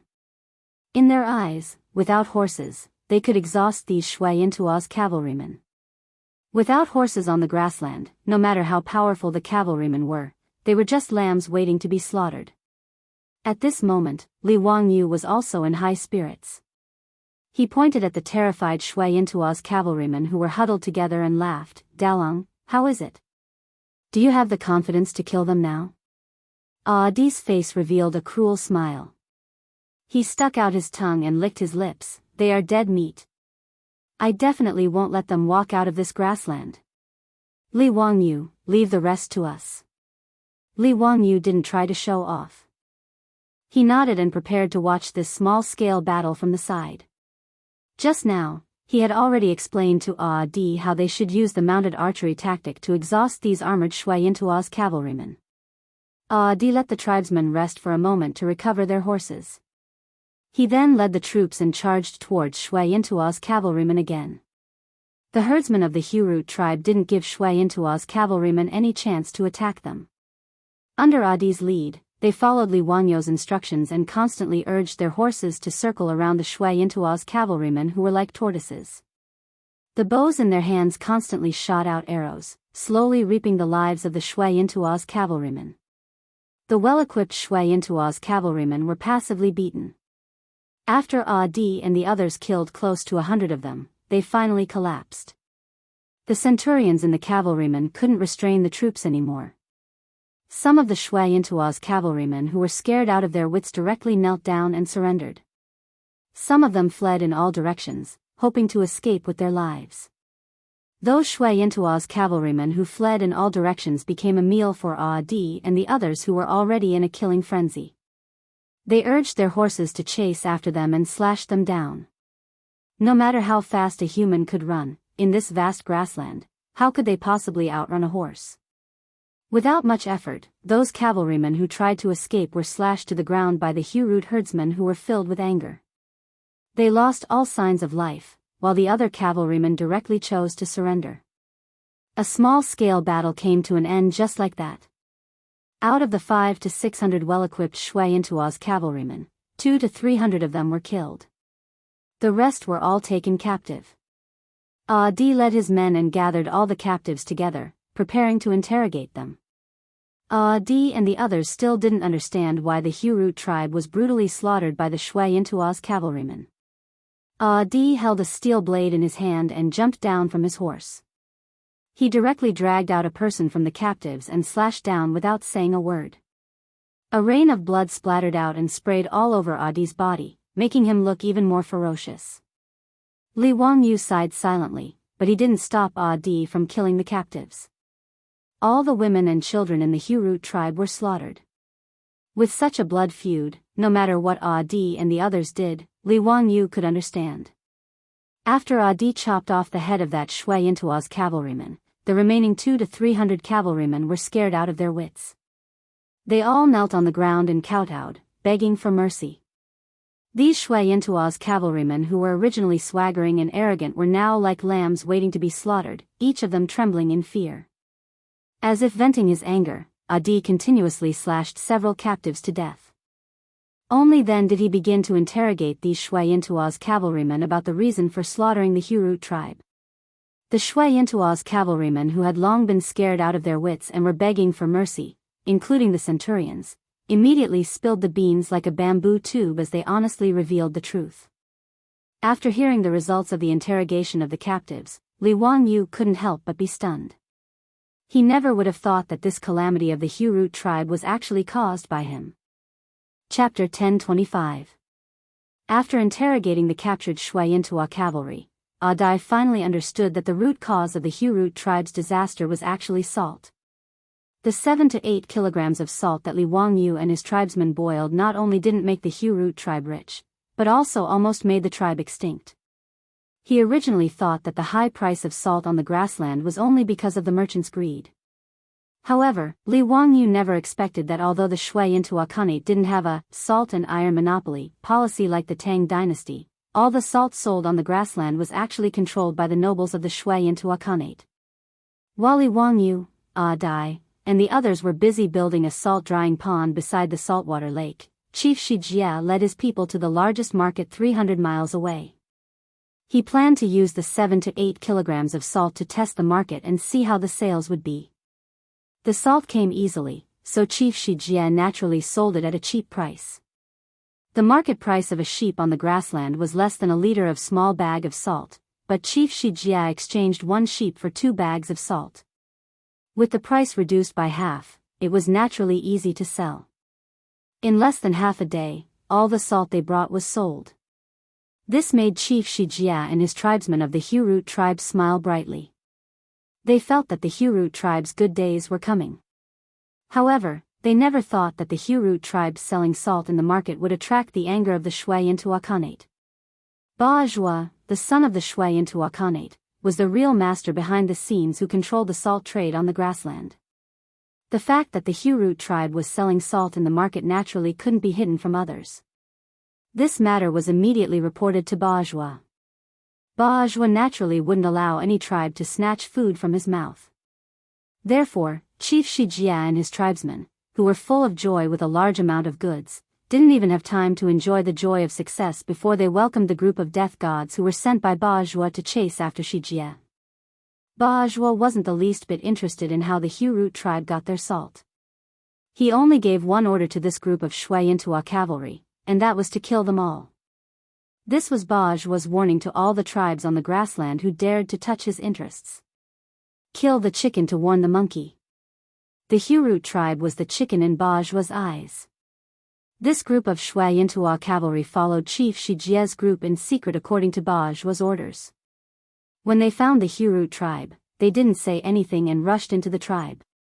In the tribe, they were no match for the Shui Yintua cavalry. Other than a clansman who risked his life to run out and report the news to Dian, the entire clan was killed. Shui Yintua's cavalry did not care why there were no young men in the tribe. After killing and setting fire to the tribe, they looted everything in the Hut tribe and drove the cattle and sheep away, preparing to return to report on their mission. The Hua cavalry didn't Zhua people, Chiu cavalry was the cavalries, Zhua Chiu, cavalry, S peoples' cavalry was cavalry. Tu's chief, and Khanates, Hua, and thus, S.A.S., and Khanate. The centurions of the Shui Yintua cavalry would never have thought that the well-equipped Shui Yintua cavalry, who had defeated the Turks so easily, would be defeated by a few hundred herdsmen. Even centurions like them had become captives. Are you really sent by Prince Dazhua? After listening to the confession of the centurions, Adil's face turned dark. The few centurions looked at each other and thought that Ague was frightened by Ba Zhua's identity. They couldn't help but raise their voices. That's right. Are you from the Hurut tribe? Since you know that we are Prince Dazhua's subordinates, why don't you let us go and tie your hands and follow us to beg for forgiveness? I will plead for you later. I think Prince Dazhua will spare your lives for the sake of your bravery. He might even entrust you with important tasks. Are you trying to rebel?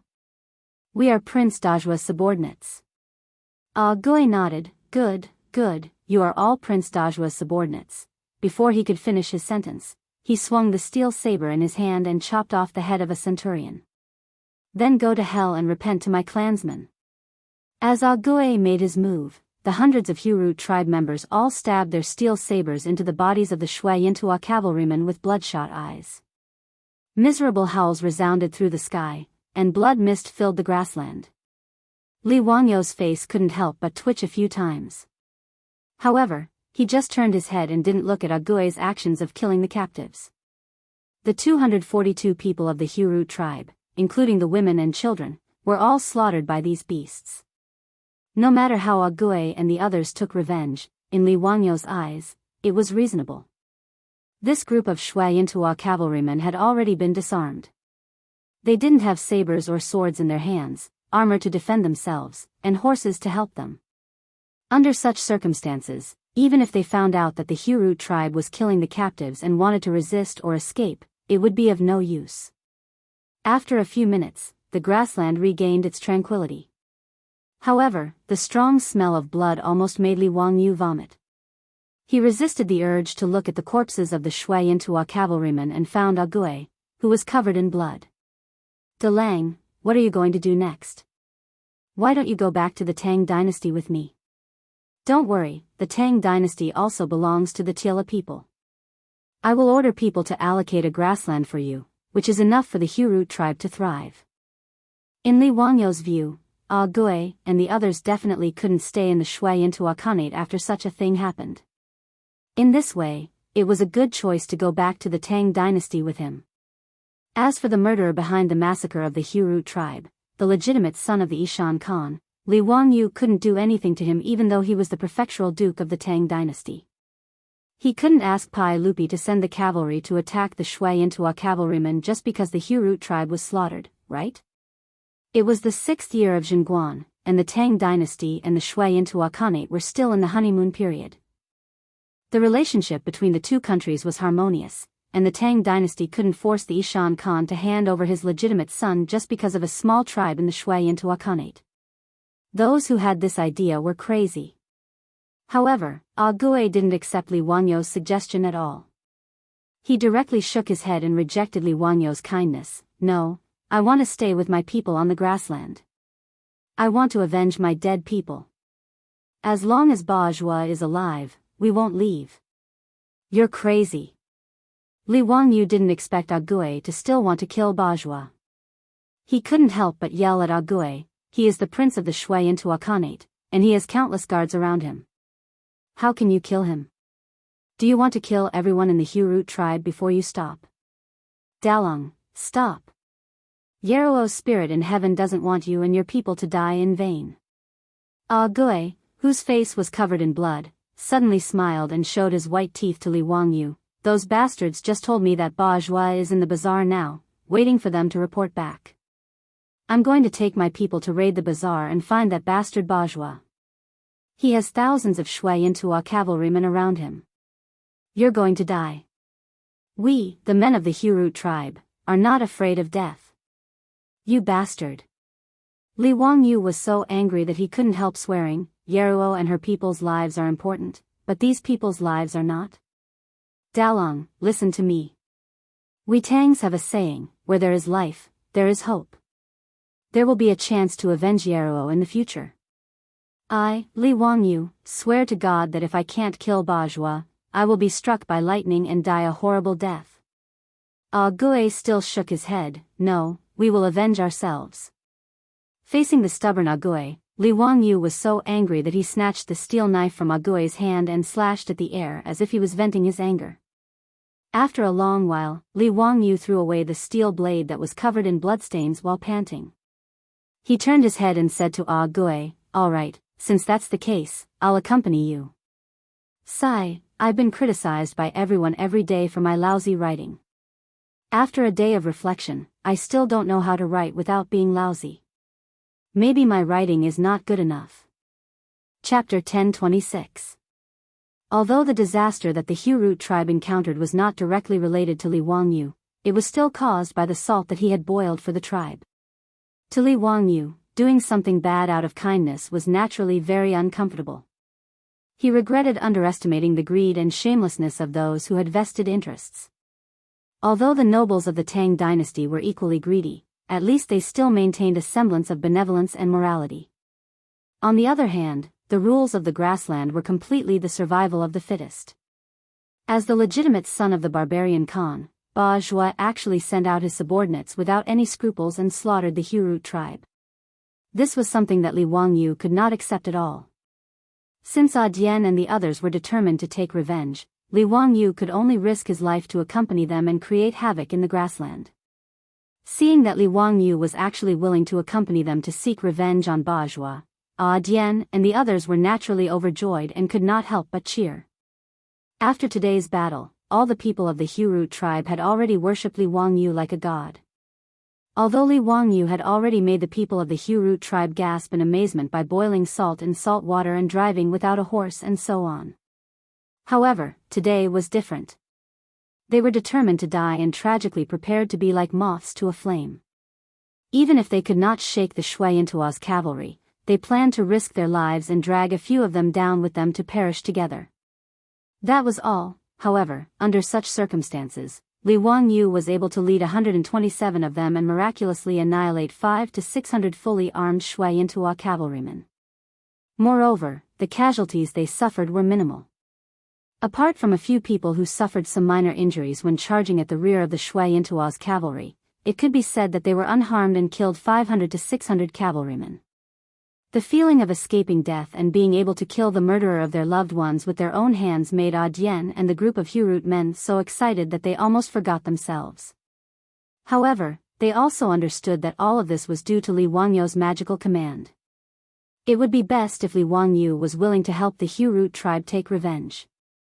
However, after Atai's excitement, he shook his head and said, "Li Wangyu, you should return to the Tang dynasty as soon as possible.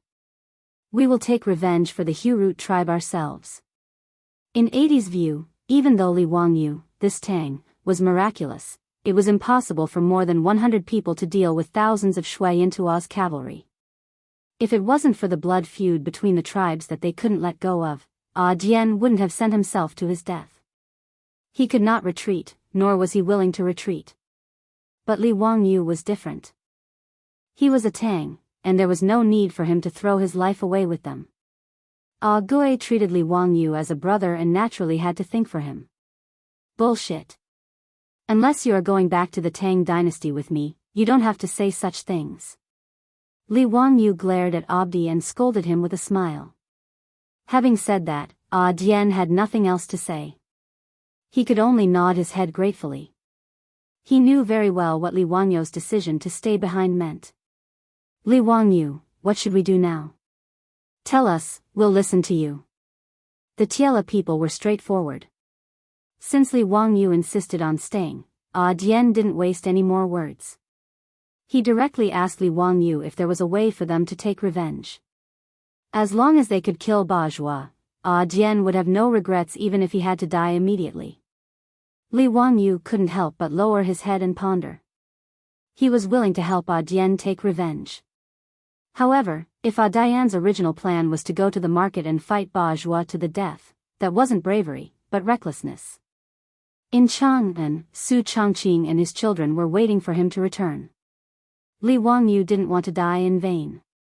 Facing thousands of Shui Intua's cavalry, the previous move wouldn't work. Even if Shui Intua's people were stupid and were willing to dismount and fight with them, the rear army formed by thousands of horses and hundreds of cavalry wasn't something that Dian and his people could deal with. Once Shui Intua's cavalry reacted, they would definitely die. Since they couldn't fight head-on, they could only think of a way to kill Ba Zhua. Li Wangyu touched the last grenade in his pocket and finally made up his mind. He reached out his hand and called Dian over. He whispered a few words in his ear.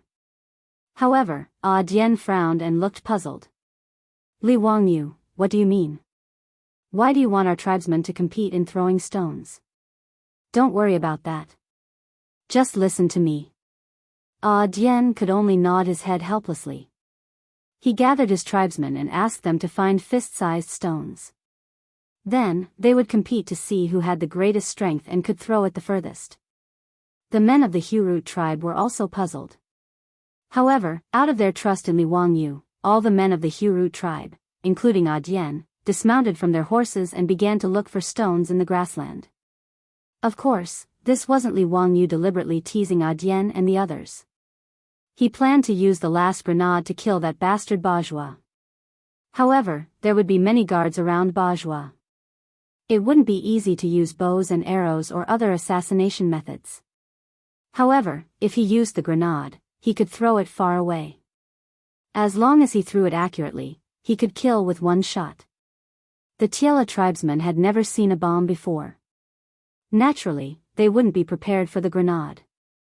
The probability of success was the highest when the enemy was caught off guard. However, there was only one grenade. It wasn't easy to find saltpeter and sulfur in the grassland. Even if he wanted to remake gunpowder, it wouldn't be easy. Therefore, he asked Adian to organize all the tribesmen to throw stones. He wanted to choose the person who could throw the stones the furthest and most accurately. The men of the Hurut tribe started to throw stones on the grassland like naughty children. After a round of competition, Li Wangyu didn't expect that the person who could throw stones the furthest and most accurately in the Hurut tribe would be Adian. After choosing the person to throw the grenade, Li Wangyu asked Adian to lead his tribesmen to take off the armor and clothes of the dead Shui Yintua cavalrymen and let them change into them to disguise themselves as the Shui Yintua cavalrymen. Fortunately, the Shui Yintua's recruitment system was similar to the Tang dynasty's military system. Every tribe needed to send their strong tribesmen to serve in the army regularly. Therefore, Adian and the others were very familiar with the military system and various rules of the Shui Yintua cavalrymen. It wasn't a problem for them to pretend to be the Shui Yintua cavalrymen. Of course, this was to sneak into the market and find a chance to kill that bastard bourgeois. Li Wangyu also pinched his nose and changed into a set of relatively clean Shui Yintua armor. Although the bloodstains on the armor had been wiped clean, he still felt uncomfortable wearing the clothes of the dead. Li Wangyu resisted the little bit of misophobia in his heart and mounted a healthy horse. As for the sand boat, it was too eye-catching. Li Wangyu could only reluctantly give it up. After everything was ready, Li Wangyu waved his hand and led the 100 cavalrymen to set off again, galloping towards the market. Chapter 1027. Overseer Mountain, where the royal court of the Zuyanchuo Khanate was located. Assistant Minister of the Ministry of Rights, Tang Songling, led his subordinates in a mad dash. In a little over a month, they had rushed from Chang'an to Overseer Mountain. The first thing he did was request an audience with the barbarian Khan. Tang Songling could not be blamed for being anxious. This matter was truly too important and could not be delayed. Unexpectedly, His Highness the Duke of Qin had not perished in the desert. Instead, he had escaped alone from the hands of the desert bandits. It was very likely that he had fled into the Zuyanchuo Khanate. Duke Lu had rushed the news back to Chang'an, immediately triggering a huge earthquake. There was no need to mention the turmoil in the imperial court. When Su Chongqing learned of this good news, she was both surprised, happy, and worried. Despite her strong character, she could not help but hold her children in her arms and weep uncontrollably. In the past 1.5 years, Su Chongqing had been missing her husband all the time. If it weren't for her children to worry about and entrust her to, perhaps Su Chongqing wouldn't have been able to hold on.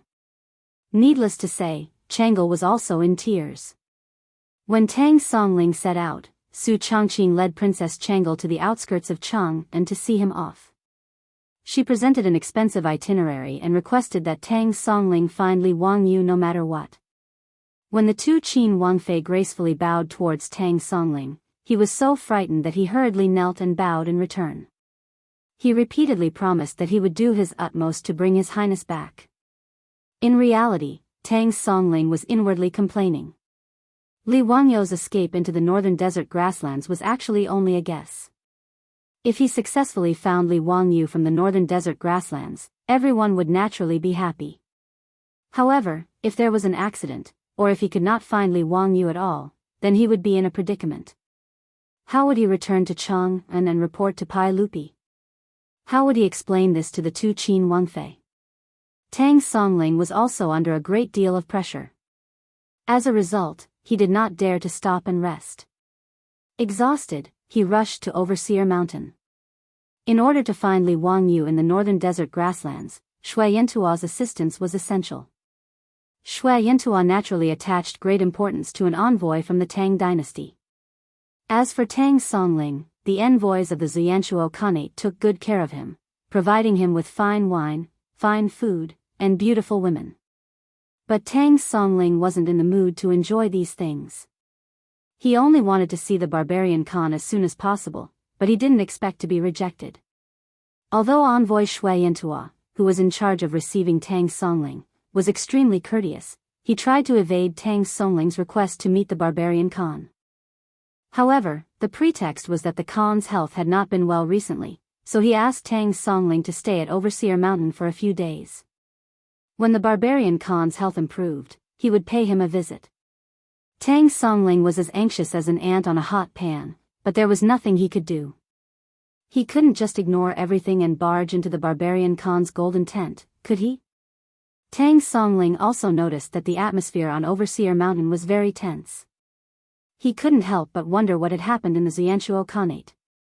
Tang Songling sent out men to make inquiries and spent a large sum of gold and silver to bribe Shui Yantua's envoy. Only then did Tang Songling finally find out why the barbarian Khan wasn't in the mood to meet him and why the atmosphere on Overseer Mountain was so tense. Prince Bashuo of the Xuanchuo Khanate had been assassinated a few days ago, and the murderer was still being pursued. His son had been killed, so one could imagine how bad the barbarian Khan's mood was. He had even sent out tens of thousands of cavalry to chase after the murderer, but there was still no good news. After finding out the whole story, Tang Songling was also helpless. The assassination of the barbarian Khan's son was obviously the most important thing for the Xuanchuo Khanate. Compared to that, the Xuanchuo Khanate naturally didn't care as much about finding the Prince of Qin of the Tang dynasty. However, the barbarian Khan knew why Tang Songling was here. Although he didn't summon Tang Songling, he sent someone to pass on a message, assuring him that the Xuanchuo Khanate would do their best to find the Prince of Qin. Regarding this, Tang Songling could only suppress the anxiety in his heart and stay at Overseer Mountain for the time being. How could Tang Songling know that the murderer, who had assassinated Prince Bashuo and was being chased by the Xuanchuo Khanate's cavalry, was the person he was looking for, Li Wangyu? In a small valley 1,000 miles away from Overseer Mountain, Li Wangyu, 80, and the rest were all lying on the grass, exhausted and in a sorry state. Out of the 127 surviving tribesmen of the Hurut tribe, less than half of them were still with 80. There were only 40 to 50 of them, and almost all of them were injured. 80 took out some dry rations and ate 2 mouthfuls, then said gloomily, Li Wangyu, it's a pity that you only have one heavenly thunder. Otherwise, those damn Xuanchuo Khanate's cavalry wouldn't dare to chase after us so recklessly.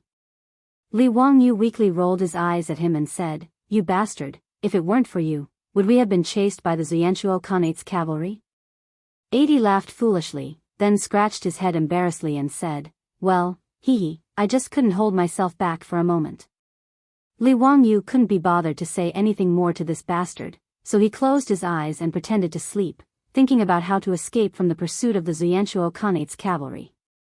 The heavenly thunder mentioned by 80 was naturally Li Wangyu's homemade hand grenade.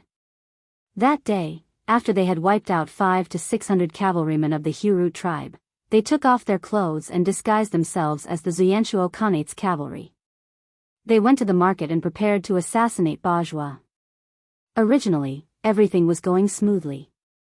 Li Wangyu, 80, and the rest of the people had successfully sneaked into the market without attracting anyone's attention.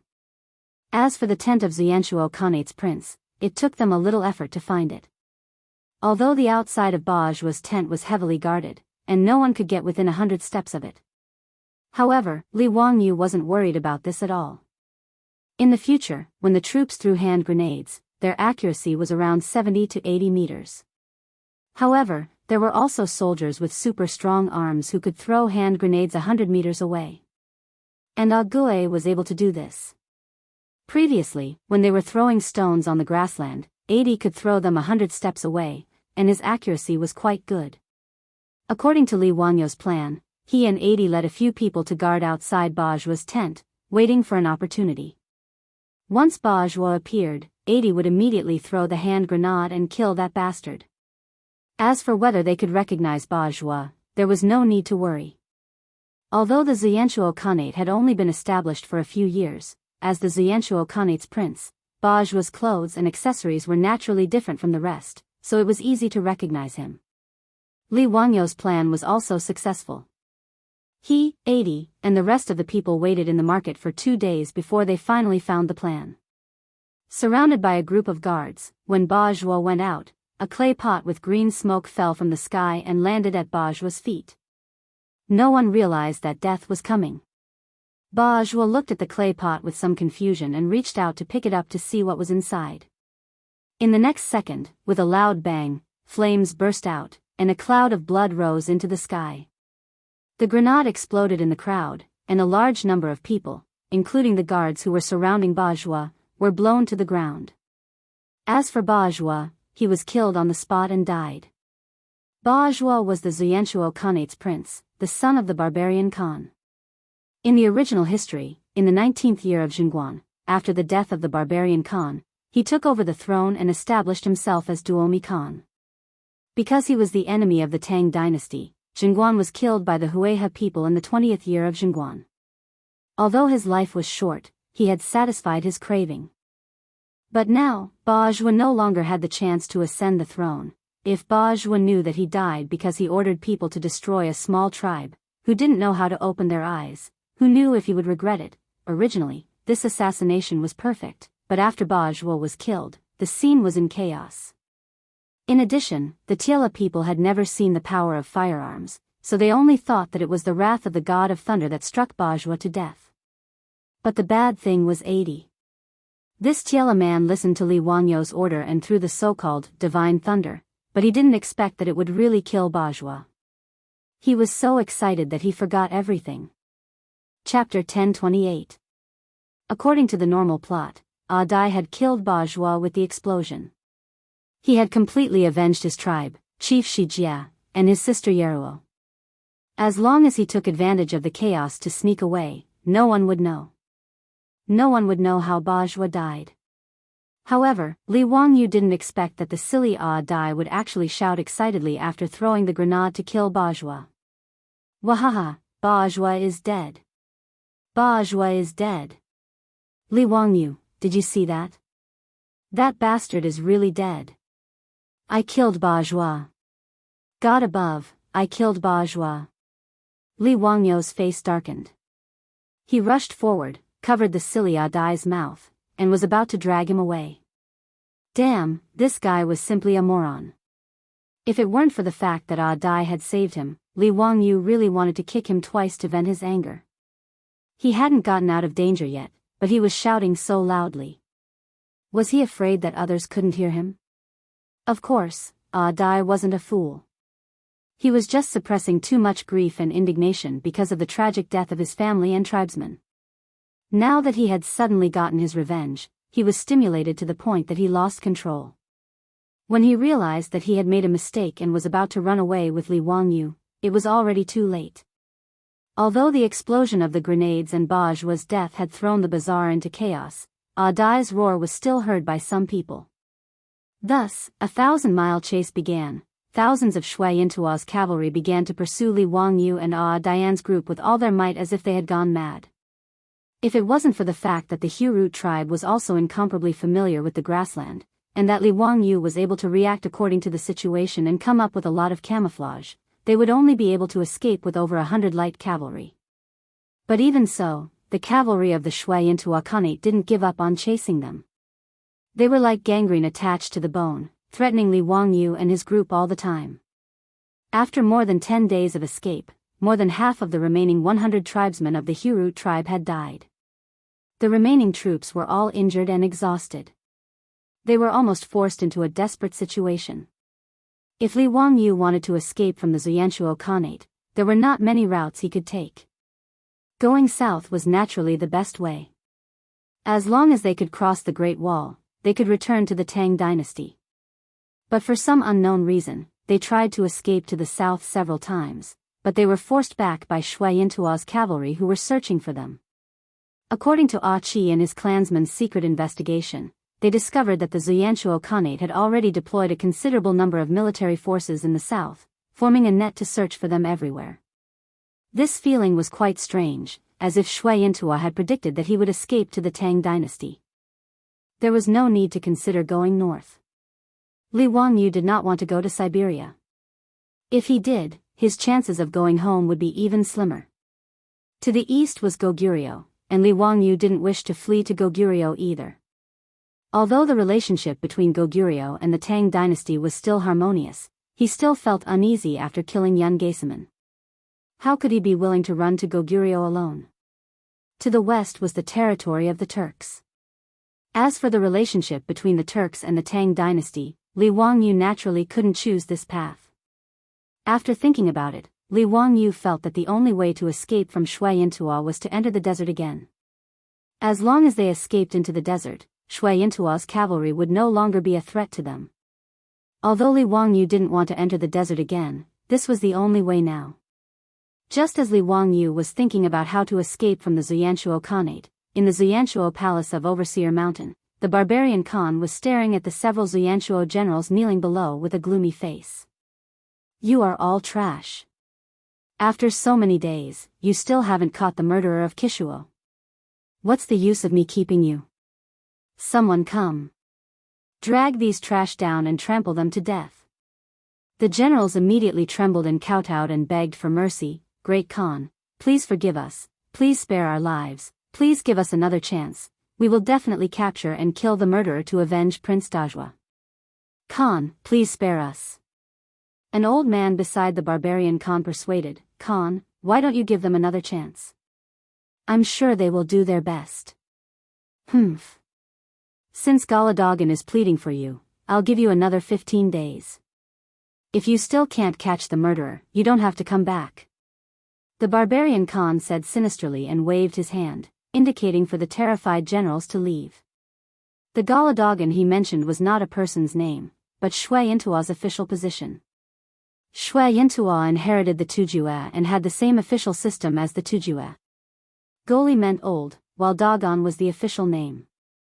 Galadogan had a prominent position, equivalent to the prime minister of the Tang dynasty.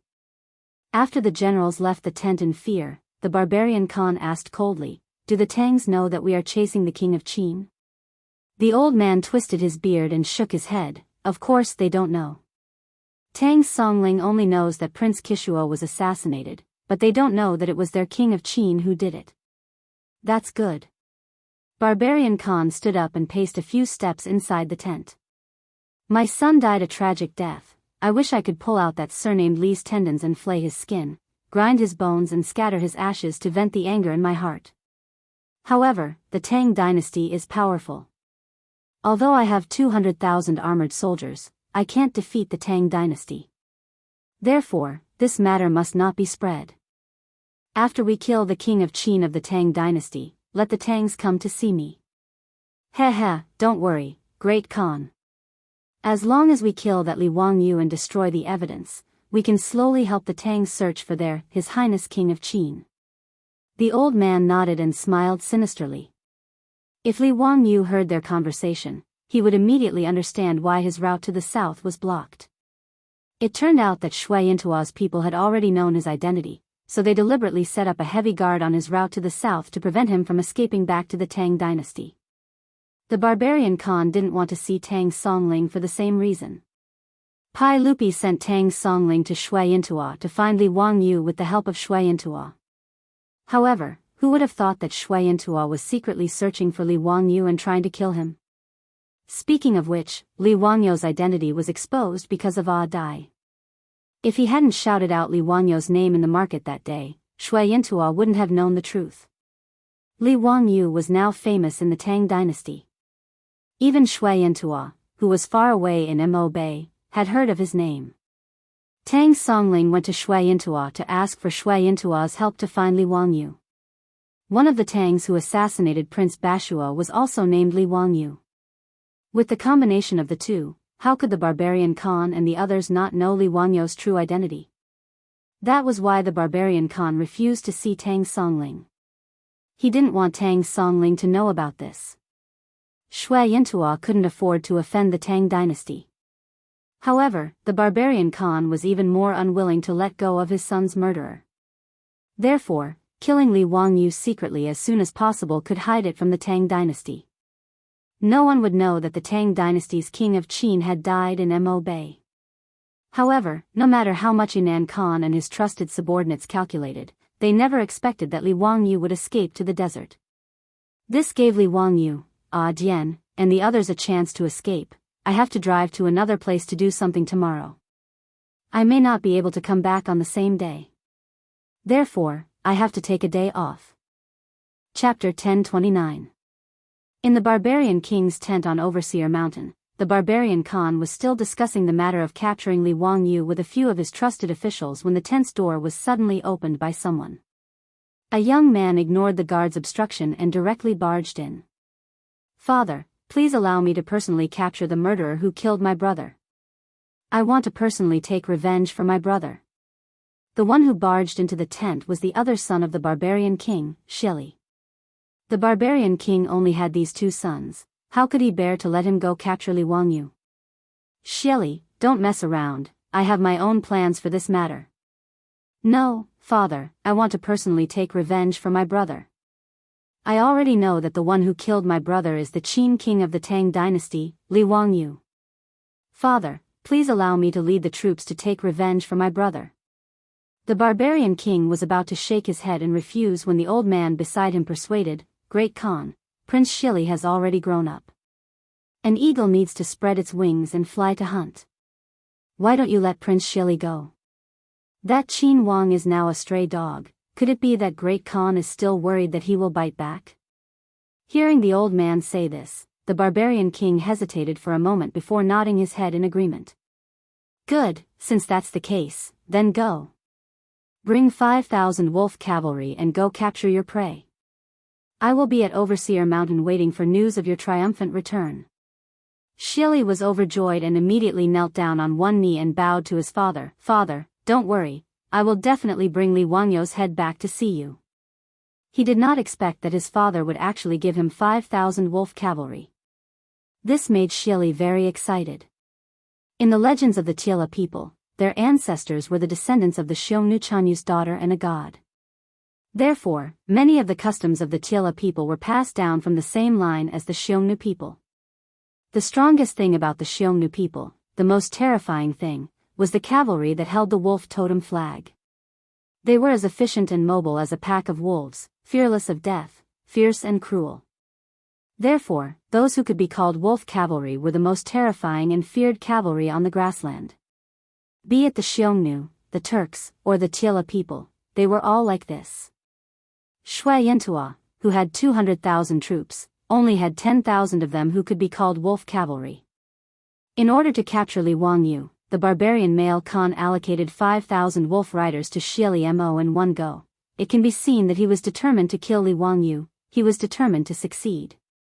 Shili Feng did not delay for even a moment. After receiving the golden arrow for transferring troops from the hands of the barbarian male Khan, he prepared to set out immediately to pursue Li Wangyu and the others.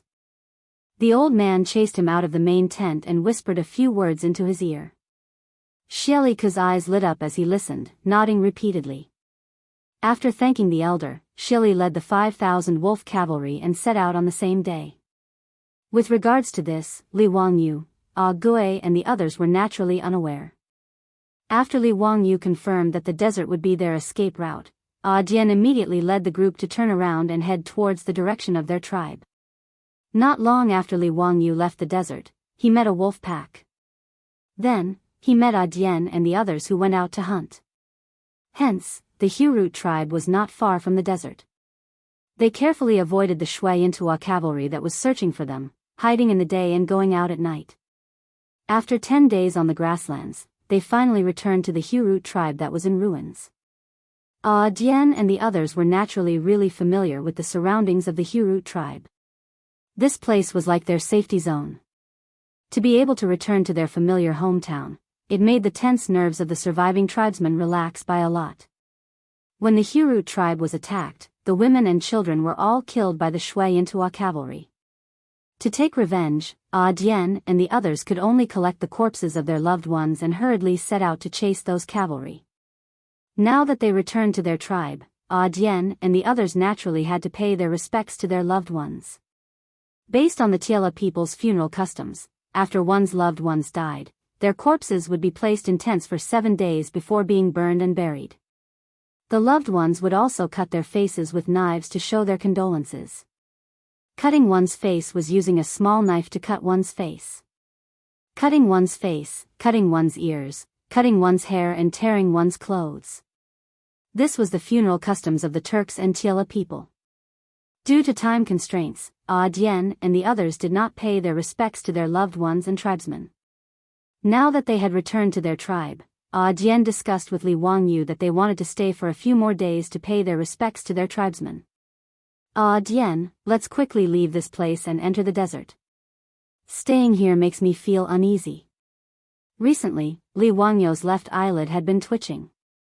His heart was on tenterhooks, and he couldn't help but advise. From the Hurut tribe to the desert, it would take half a day on a fast horse. Li Wangyu would rather run into the desert and eat sand than face the pursuit of the Shui Yintua cavalry. As long as they could enter the desert, they would be temporarily safe. Dian grinned. Li Wangyu, you Tang people have a saying, it's dark under the light. Those Shui Yintua cavalry would definitely not expect us to return to the tribe. Furthermore, we are tired and need to rest for a few days before entering the desert. The most dangerous place was the safest. This saying was not without reason. Although Li Wangyu was still uneasy, out of respect for Dian and the others, he nodded in agreement. Dian was right. In the past month, they had been chased by the Shui Yintua cavalry on the grassland. Almost everyone was injured, and they needed to rest. Now that they had finally gotten out of danger and had shaken off their pursuers, they naturally needed time to recuperate. Even if the people could persevere, the horses under them had already lost a layer of fat and needed time to recuperate and recover their energy. After discussing with Dian, they decided to stay in the ruins of the Hurut tribe. They prepared to pay their respects to their tribesmen before leaving the desert and following Li Wangyu to the Tang dynasty, leaving this grassland. After staying in the Hurut tribe for a few days, they did not see any Shui Yintua cavalry on the grassland. Li Wangyu slowly relaxed and felt that he was too worried. After all, the grassland was vast and sparsely populated. It was normal to not see a single person after riding for a day or two on the grassland. Even if the Shui Yintua Khanate sent out tens of thousands of cavalry to chase them, it was not easy to find them in the vast grassland. After all, the Zhongguan of the Tang dynasty was not the modern era. They did not have advanced technology like reconnaissance planes and reconnaissance satellites. Just relying on manpower to find dozens of people on the grassland was like looking for a needle in a haystack. After staying in the ruins of the Hurut tribe for a few days, Li Wangyu, Dian and the others finally recovered enough energy. They mounted their horses and prepared to leave the desert. Dian was the last to leave the ruins of the Hurut tribe. He turned his head and looked at the tribe again. Just as he was about to mount his horse, his body suddenly froze. Li Wangyu did not know what was going on. Just as he was about to ask, Dian gestured for him to keep quiet. Then, Dian crouched on the ground and listened to something. Immediately, Dian's expression changed drastically. He jumped up on the horse and shouted to everyone, "Let's go quickly. A large group of cavalry is coming. There are no less than 1,000 of them." His words caused Li Wangyu to be greatly alarmed. They were discovered so quickly. Without much time to think, Li Wangyu and the others immediately urged their horses and rushed out of the ruins of the Hurut tribe. They galloped toward the desert. Chapter 1030. Li Wangyu and the rest fled quickly, but the pursuers came even faster. They did not run for more than an hour before a black cavalry line appeared on the horizon of the grassland behind them. With the momentum of Mount Tai, they chased after them rapidly. Adai's horsemanship was exceptional. He did not care about the galloping horse under him and stood on the horse's back, shading his eyes with his hand as he looked back. Previously, when they were fleeing on the grassland, they relied on Adai's superb horsemanship to predict the position of the pursuers in advance and lead everyone to escape from the encirclement. When Adai saw the pursuers behind them clearly, his expression changed drastically. "Not good." It's the wolf cavalry. Quick! Increase the speed. After Adai finished speaking, he did not care about the horse anymore and raised the horsewhip in his hand and lashed down fiercely. Under the pain, the horse under him suddenly exerted its strength and its speed increased by a few notches. When the men of the Huru tribe heard Adai's words, they also showed a frightened expression and silently raised their whips to urge their horses. Although Li Wangyu did not know what the wolf cavalry meant, but seeing Adai and the rest so nervous, he knew that the pursuers this time must be very powerful to make Adai and the rest so fearful. He could only wave his horsewhip and increase the speed. Fortunately, they did not lack horses. Li Wangyu and the rest all rode 3 horses each, so they did not have to worry about running for too long and the horses being tired out. However, although they fled quickly, the pursuers behind them were even faster. Adai did not see wrongly. The pursuers that suddenly appeared and chased after them were Shui Yintua's elite cavalry, the 5,000 wolf cavalry led by Shili Meng. As the most elite cavalry under the barbarian Khan, the horses they rode were 1 in 100, so they were naturally much stronger than the horses of Adai and the rest. Therefore, even though Adai and the rest were running very fast, the wolf cavalry behind them was getting closer and closer. Shili Meng was surrounded by a group of guards and similarly urged his horse to gallop wildly in the midst of the wolf cavalry. Looking at Li Wangyu and the rest who were running for their lives a few miles ahead, the corners of his mouth could not help but reveal a smile. Galadokin was right. These lowly herdsmen have really returned to their tribe. That day, when Shili Rua was about to lead his troops and set out, he was stopped by that old man, who told him to pay attention to Jia and the others, and to escape back to his own tribe. Shili Xiu led the 5,000 wolf cavalry to search the grasslands for a few days, but did not find any traces of Dian and the others, so he simply followed the old man's words and went to the Huru tribe to try his luck. He did not expect that Galadogan had guessed correctly. As for capturing Li Wangyu and the others, Shili was not worried in the slightest. The speed of the wolf cavalry's horse was obviously much faster than the opponent's. At this rate, they would be able to capture him in 2 to 4 hours at most. Elder brother, I will definitely personally deliver that dog fart Qin Wang to you for forgiveness. Shili secretly made up his mind. Holding the mentality of a cat catching a mouse, Shili Rua did not urge the wolf cavalry to increase their speed. Just like this, he followed behind Li Wangyu and the others, purposely toying with Li Wangyu, Dian and the others. Just like this, one chasing and one fleeing, the 2 sides ran for close to 100 miles. Midway, both sides had already changed horses several times, and the distance between the wolf cavalry and Li Wangyu and the others was getting closer and closer. Apart from the horse, Li Wangyu's horsemanship was also Dian and the others' greatest weakness. When the Tiela people and the wolf cavalry changed horses, they did not need to slow down at all, and could directly jump onto the back of the horse beside them. But how could Li Wangyu do that? Even if his horsemanship was already not bad, but compared to these grassland people who grew up on horseback since young, he was just like a child who had just learned how to walk. Changing horses twice, Li Wangyu had dragged down Dian and the others for quite a bit of time. Towards this, Li Wangyu also felt very guilty. There were several times when he wanted to open his mouth and tell Dian and the others to not worry about him, but when the words reached his mouth, he could not say it at all. It was not that Li Wangyu was afraid of death, but that he knew that no matter how he tried to persuade them, Dian and the others, these Tiela men, would not abandon him and run for their lives alone. Li Wangyu could only secretly clench his teeth, lowering his head and silently brandishing his horsewhip, doing his best to make the horse he was sitting on run a bit faster, but no matter how desperately Li Wangyu fought, many things could not be changed by human will. When the grassland under the horse's hooves gradually turned into a desert, when a line of yellow sand already appeared in front of Li Wangyu's eyes, the pursuers behind him were already very close. Li Wangyu did not even need to turn his head, his ears could already clearly hear the rumbling sounds of horse hooves behind him. Every sound was like a war drum, pounding on his chest. Silently letting out a long sigh in his heart, Li Wangyu could not help but turn his head and look at the wolf cavalry behind him.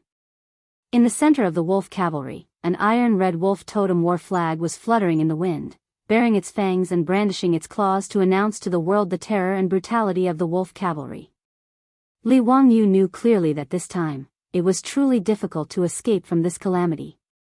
Just when Li Wangyu was already dejected and was about to give up and accept his fate, the horse under him suddenly let out a neigh, and then suddenly sped up a bit, charging forward abruptly. Li Wangyu turned his head in shock, only to discover that the Hurut man who had been guarding him had pulled out the steel knife at his waist and chopped down on the horse's buttocks. The horse was injured and in pain, only then did it erupt again.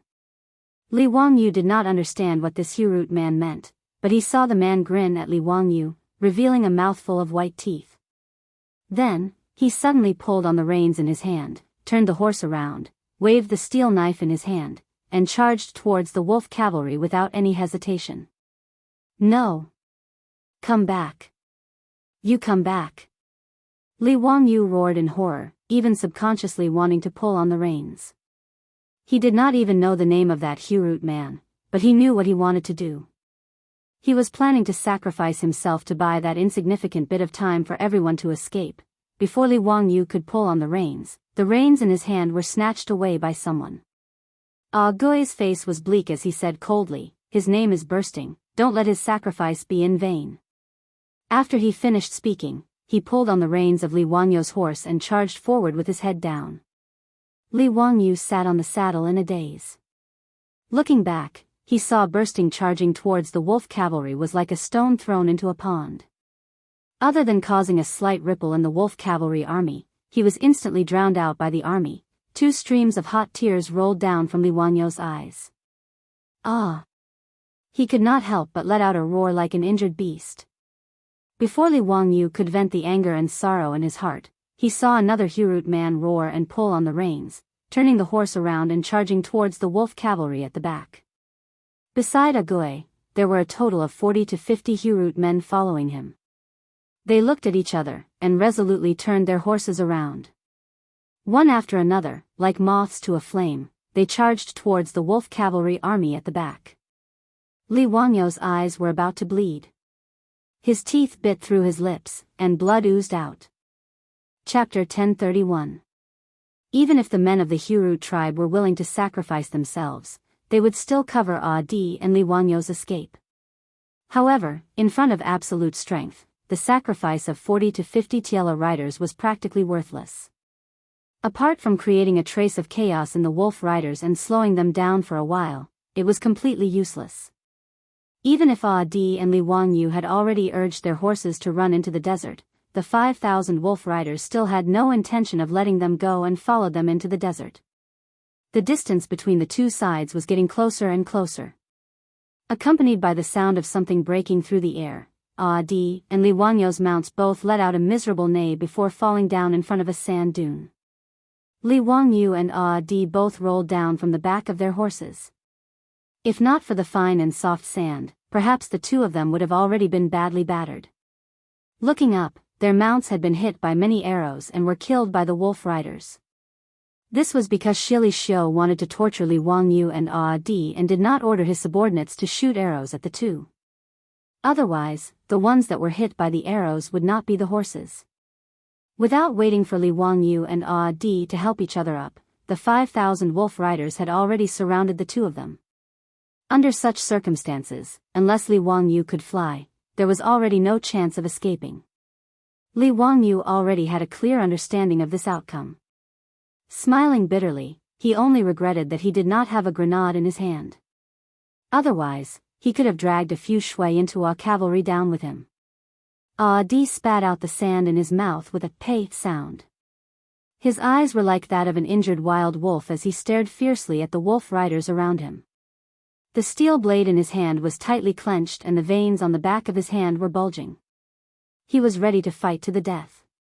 The 5,000 wolf riders surrounded the two of them but did not make a move. This made Li Wangyu somewhat surprised. Not long after, the wolf riders opened up a path. Shili Xiu rode on a fine horse with a complacent smile on his face and appeared in front of Li Wangyu. "Ha, Your Highness Prince of Qin of the Tang Dynasty, Poetry Immortal Li Zio, it's an honor to meet you at last. To be able to see Your Highness Prince of Qin like a stray dog in the desert, it's really delightful." Shili raised his head and laughed, looking down at Li Wangyu with eyes full of mockery. Prince of Qin. Li Wangyu was slightly stunned, not understanding what this shui into a man in front of him meant. Shili shou shili shili shili shili shili shili shou. Shili. Since you know this one's identity, you still dare to pursue this one in such an unbridled manner. Could it be that my great Tang cavalry cannot flatten the Mabe? Li Wangyu held his hands behind his back, his body ramrod straight as he raised his eyes to look at Shili. Since the other party had seen through his identity, Li Wangyu could not bring shame to the Tang dynasty.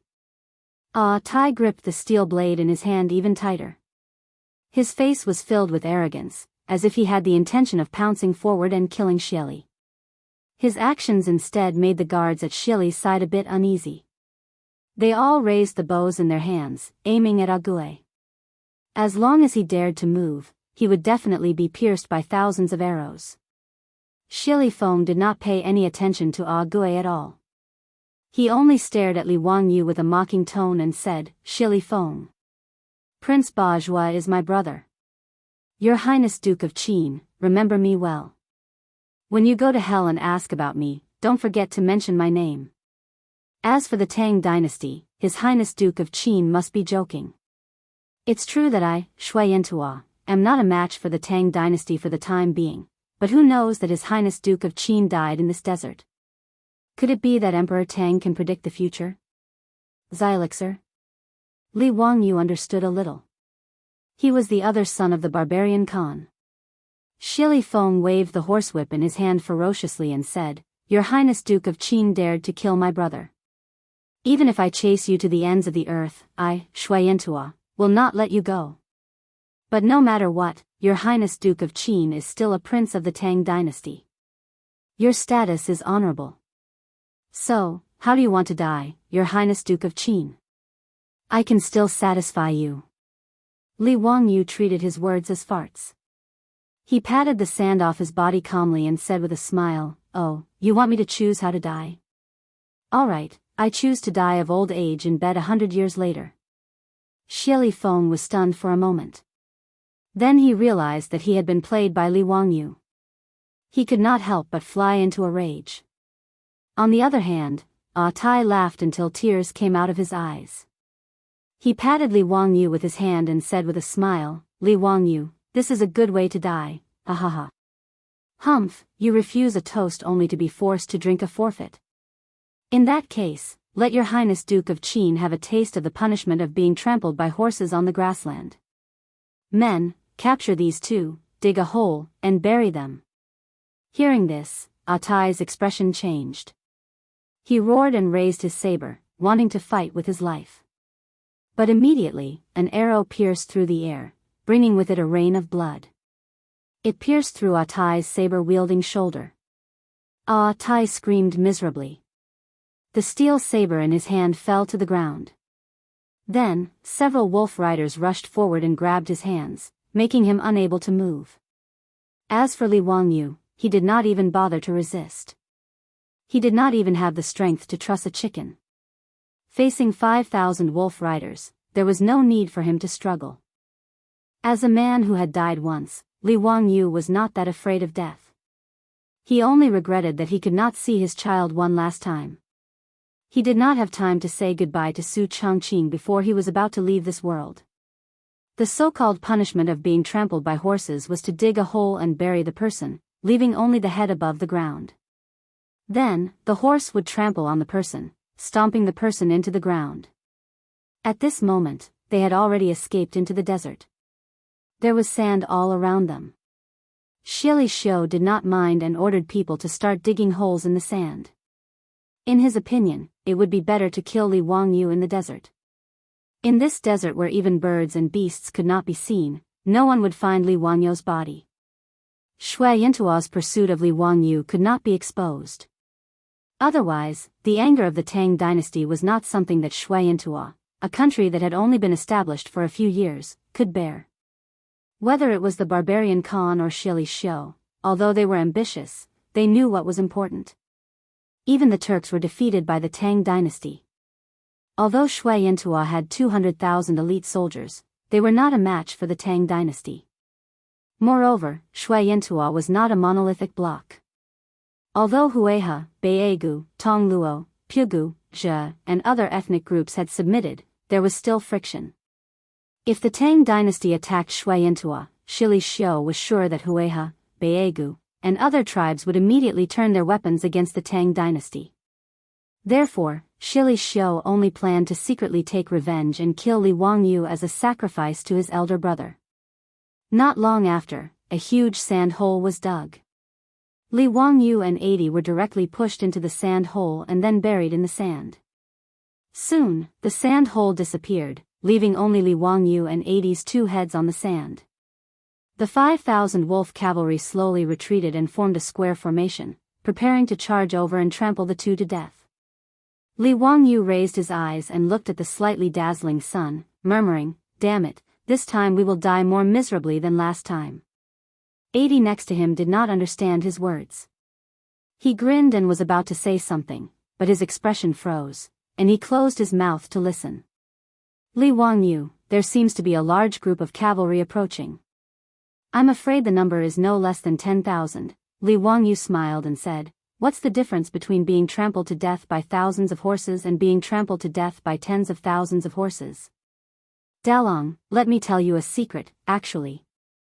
Before he finished speaking, he also paused. There seemed to be a faint sound of a bugle horn in his ears, but this bugle horn sound was exceptionally familiar. Chapter 1032. Bugle horns were made from beast horns and were introduced into the Central Plains by the ethnic minorities during the Eastern Han Dynasty. Because the sound was loud and sharp, it was usually used to give orders or boost morale on the battlefield, and also used as a ceremonial guard when the emperor went out. The bugle horns of the Tang dynasty were mostly made from rhinoceros horns and the sound was loud and deep. Because the Tang army was invincible, the sound of the bugle horn of the Tang army also became the nightmare sound of their enemies, causing people's complexion to change.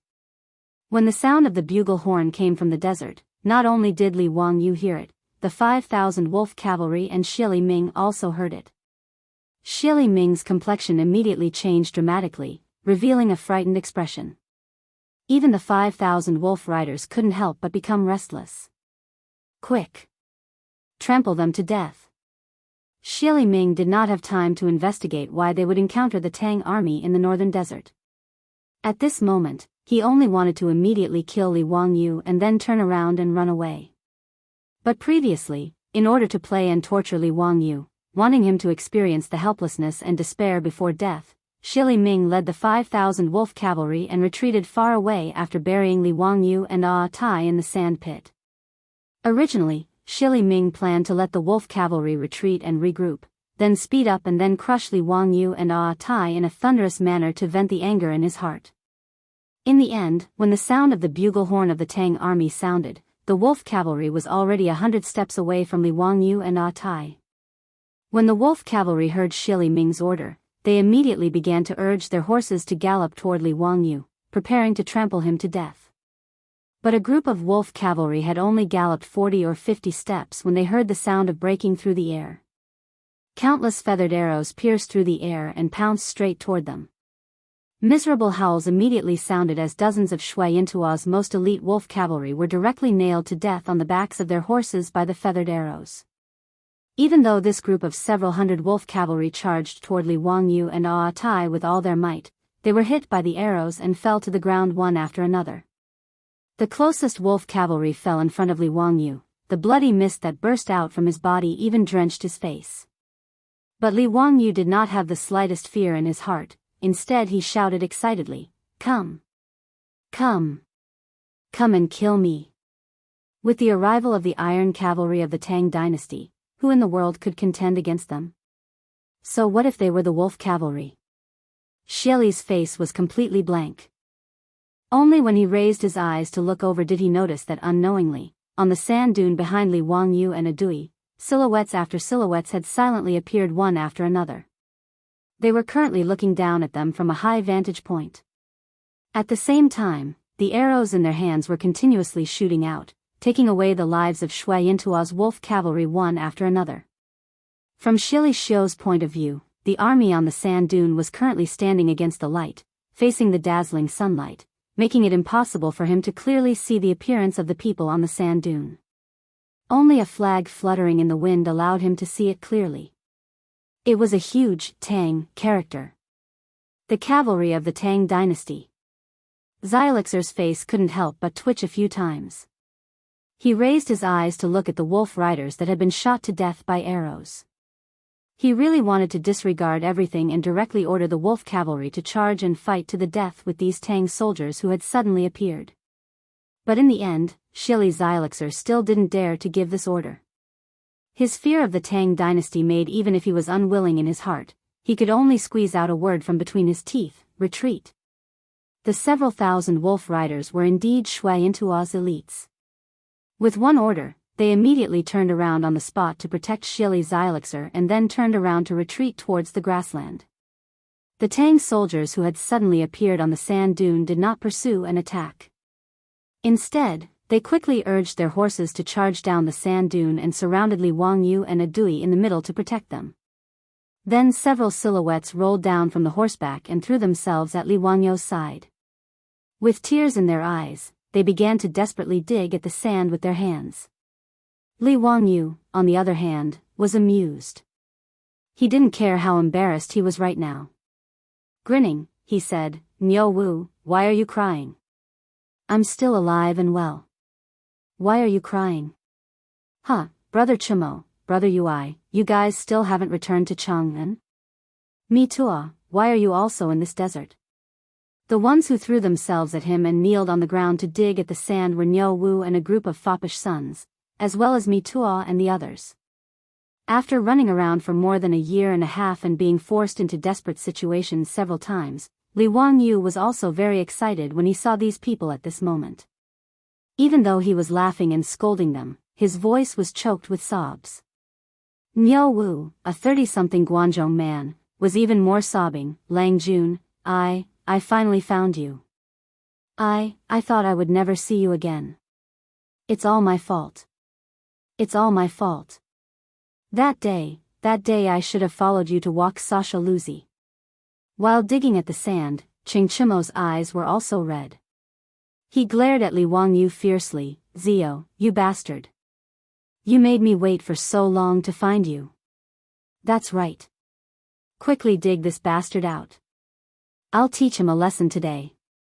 In order to find this bastard, I've been eating sand in this desert for almost a year." Fang Yai also laughed and scolded. At this moment, Mi Tua was also crying. He was not like Niu Wu and the foppish sons who had deep feelings for Li Wangyu. Instead, he was so excited that he cried when he thought that he could finally return to Chang'an and report to Pai Lupi. This provincial supervisor of the Ministry of Internal Affairs had suffered enough in the desert of the western regions this year. Now that the clouds had parted and the moon had seen the moon, he was naturally so excited that he could not control himself. "Your Highness Duke of Qin, old slave has finally found you." Li Wangyu was dug out of the sand pit by the crowd. He reached out and hugged Niu Wu, who was kneeling and crying. "Niu Wu, this has nothing to do with you. Don't blame yourself. It's been hard on you, sigh." In just a year, Niu Wu's skin had become dark and rough, as if he had aged more than 10 years. Even his bun had strands of white hair. Li Wangyu knew that because of his disappearance, this loyal and devoted member of the Li family had suffered a lot. After comforting Niu Wu with great difficulty, Li Wangyu stood up again and hugged Xing Chimo and the other foppish sons. The crowd laughed and scolded at the same time. It was very lively. At the side, Dian was also rescued by the Tang soldiers. Li Wangyu introduced Dian to the crowd. When the foppish sons found out that Dian had saved Li Wangyu in the grassland, they all praised him greatly. Seeing that Dian's shoulder was injured by an arrow, they quickly called for the paramedics and medical officers to bandage his wound. After a while of hustle and bustle, the foppish sons ordered people to bring wine and food. They sat on the ground in the desert and talked with each other about what had happened in the past year. With regards to Li Wangyu's encounter, the crowd was also very curious. Li Wangyu also did not expect that after more than a year, the foppish sons were still in the desert and had not returned to Chang'an City. Brother Chumo, Brother Yai, why are you guys here? After the crowd calmed down a little, Li Wangyu thought of this and quickly asked. The foppish sons were like divine soldiers descending from the sky to save him, but this made Li Wangyu very surprised. This place was not far from the grassland, why would the foppish sons lead an army here? Qing Chumo waved his hand, let's not talk about this first. Ziyu, tell us, what happened after you encountered the sandstorm that day? After you escaped from the desert bandits, where did you go? Li Wangyu was stunned when he heard this and said, Brother Chumo, how did you know that I fell into the hands of the desert bandits? And how did you know that I escaped from the desert bandits? Qing Chumo, Fang Yai, and the rest looked at each other and laughed loudly. Chapter 1033. When Li Wangyu learned from Qing Chumo and the others that if he had not escaped from the desert bandit camp, he would have only needed to wait a few more days to be rescued safely, his mouth could not help but open wide, speechless. Did this count as thinking that he was smart? He had spent so much effort to make the sand boat, but the result was simply a waste of effort. Li Wangyu even thought that if he had not escaped to the grasslands and had not met Adi and the Hurut tribe, then would the tragedy that happened to the Hurut tribe not have happened? Thinking of this, he could not help but raise his hand and slap himself. Li Wangyu's action startled everyone, not understanding what was wrong with him. On the other hand, Gue immediately understood and shook his head at Li Wangyu. Li Wangyu, wolves eat sheep, is it because of the sheep's fault? Those nobles of Shui Yintua are hungry wolves that eat meat without spitting out the bones, it has nothing to do with you. Qing Chumo and the others did not understand and quickly asked Li Wangyu what happened after he escaped from the desert bandit camp. When they heard that it was the Hurut tribe who saved Li Wangyu, but because Li Wangyu helped them to make salt, they were all angry and cursed. That bullshit Prince Dajua, he really deserves to die. Ziyu, you did a good job, you should have killed that bastard. Yes. Not only that Dajua deserves to die, Shili Xiao and Yi Nan who chased you before also deserve to die. If I knew they were such bastards, I would not have let those Shui Yintua people go. Li Wangyu suddenly stood up and stared in the direction of the grasslands, let them go? It's not that easy. Brother Chumo, how many men do you have now? Qing Chumo did not understand Li Wangyu's meaning, there are 10,000 cavalry. After Qing Yaojin led the troops to destroy the desert bandit camp next to Swan Lake, he led the troops back to the western region. As the general manager of the Western Expedition Army, he was busy cleaning up Li Wangyu's mess. Naturally, he could not stay in the desert and wait for news. But those playboys were not willing to give up. Besides, Mi Tua did not find Li Wangyu and did not dare to return to Chang'an. So, he simply asked Qing Yaojin for permission and led 10,000 Tang Dynasty cavalry to stay at Swan Lake for the time being. Over the past few days, they had been sending out military scouts to search the desert. Of course, the result was nothing. Therefore, after Qing Chumo and the other debauches had a discussion, they decided to lead their troops to the grasslands to see if they could find any trace of Li Wangyu. After all, according to the explanation of the desert robbers, when Li Wangyu escaped, he went in the direction of Shui Yintua. Mi Tua had a headache over this. He wanted to stop this group of silk pants from messing around. No matter what, the Shui Yintua Khanate was a grassland country. Qing Chumo and the others did not say anything and led 10,000 Tang cavalry to the grasslands. No matter how one looked at it, it was a diplomatic matter. If the barbarian Khan complained to Pai Lupi because of this, he, as the commander of the 100 Cavalry Department, would be punished. But how could Qing Chumo and his group of silk pants listen to Mi Tuo's advice? Without saying anything, they led 10,000 troops and horses and headed towards the grasslands. By a freak combination of factors, he happened to save Li Wangyu. When Li Wangyu heard that Qing Chumo led 10,000 Tang cavalry, he punched his own palm and said, "That's good. Brothers, there is no time to lose. While Xieli has not escaped far away, let's chase after him together. Damn it, this time I almost suffered a big loss. I must make that son of a bitch pay the price." Qing Chumo, Fang Yai, and the others were not people who minded big things. When they heard that Li Wangyu wanted to lead troops to chase after Xieli, they naturally rubbed their fists and were very excited. Only Mituo's head hurt more. Your Highness, you have just escaped danger. Why don't you return to Chang'an first? His Majesty is still waiting for your news in Chang'an. What's more, our Tang dynasty and Shui Yintua have always been harmonious. Without His Majesty's edict, I'm afraid it's inappropriate for your Highness to lead troops privately. Before Mituo could finish, Li Wangyu glared at him and said, "Nonsense. Shui Yintua knew my identity and still dared to send troops to chase after me. Where is the harmony to speak of? If we let it go like this, where is the face of our Tang dynasty? Mituo, I am still the general manager of the Western Expedition Army, right? As the saying goes, when a general is outside, he will not obey the orders of His Majesty. After I get my revenge, I will explain to His Majesty." Mituo really could not refute Li Wangyu's words. Although the general manager of the Western Expedition Army was now Qing Yaojin, Pai Lupi did not remove Li Wangyu from his position. After all, at that time in the imperial court, everyone thought that Li Wangyu had died and even conferred him the title of Prince of Qin. Now Li Wangyu had returned safely. He and Qing Yaojin had become the general managers of the Western Expedition Army. Of course, Li Wangyu would not compete with Qing Yaojin for the position of general manager. He just wanted to use this title to lead the troops. Mituo was choked by Li Wangyu's words and could not speak for a long time. However, this guy was also a shrewd person. He rolled his eyes and came up with an idea. "Your Highness, Shui Yintua dared to chase after you. His Majesty naturally will not forgive them. It's natural for your Highness to vent your anger. The old slave naturally does not dare to stop you. But the Wang Fei is still waiting for your Highness in Chang'an. Also, your Highness may not know yet, right? The Wang Fei gave birth to a boy and a girl for your Highness. Shouldn't your Highness go back to visit them first?" Mituo's words made Li Wangyu's eyes almost pop out. He grabbed Mituo and said, "Mituo, what did you say? Changqing gave birth to a boy and a girl?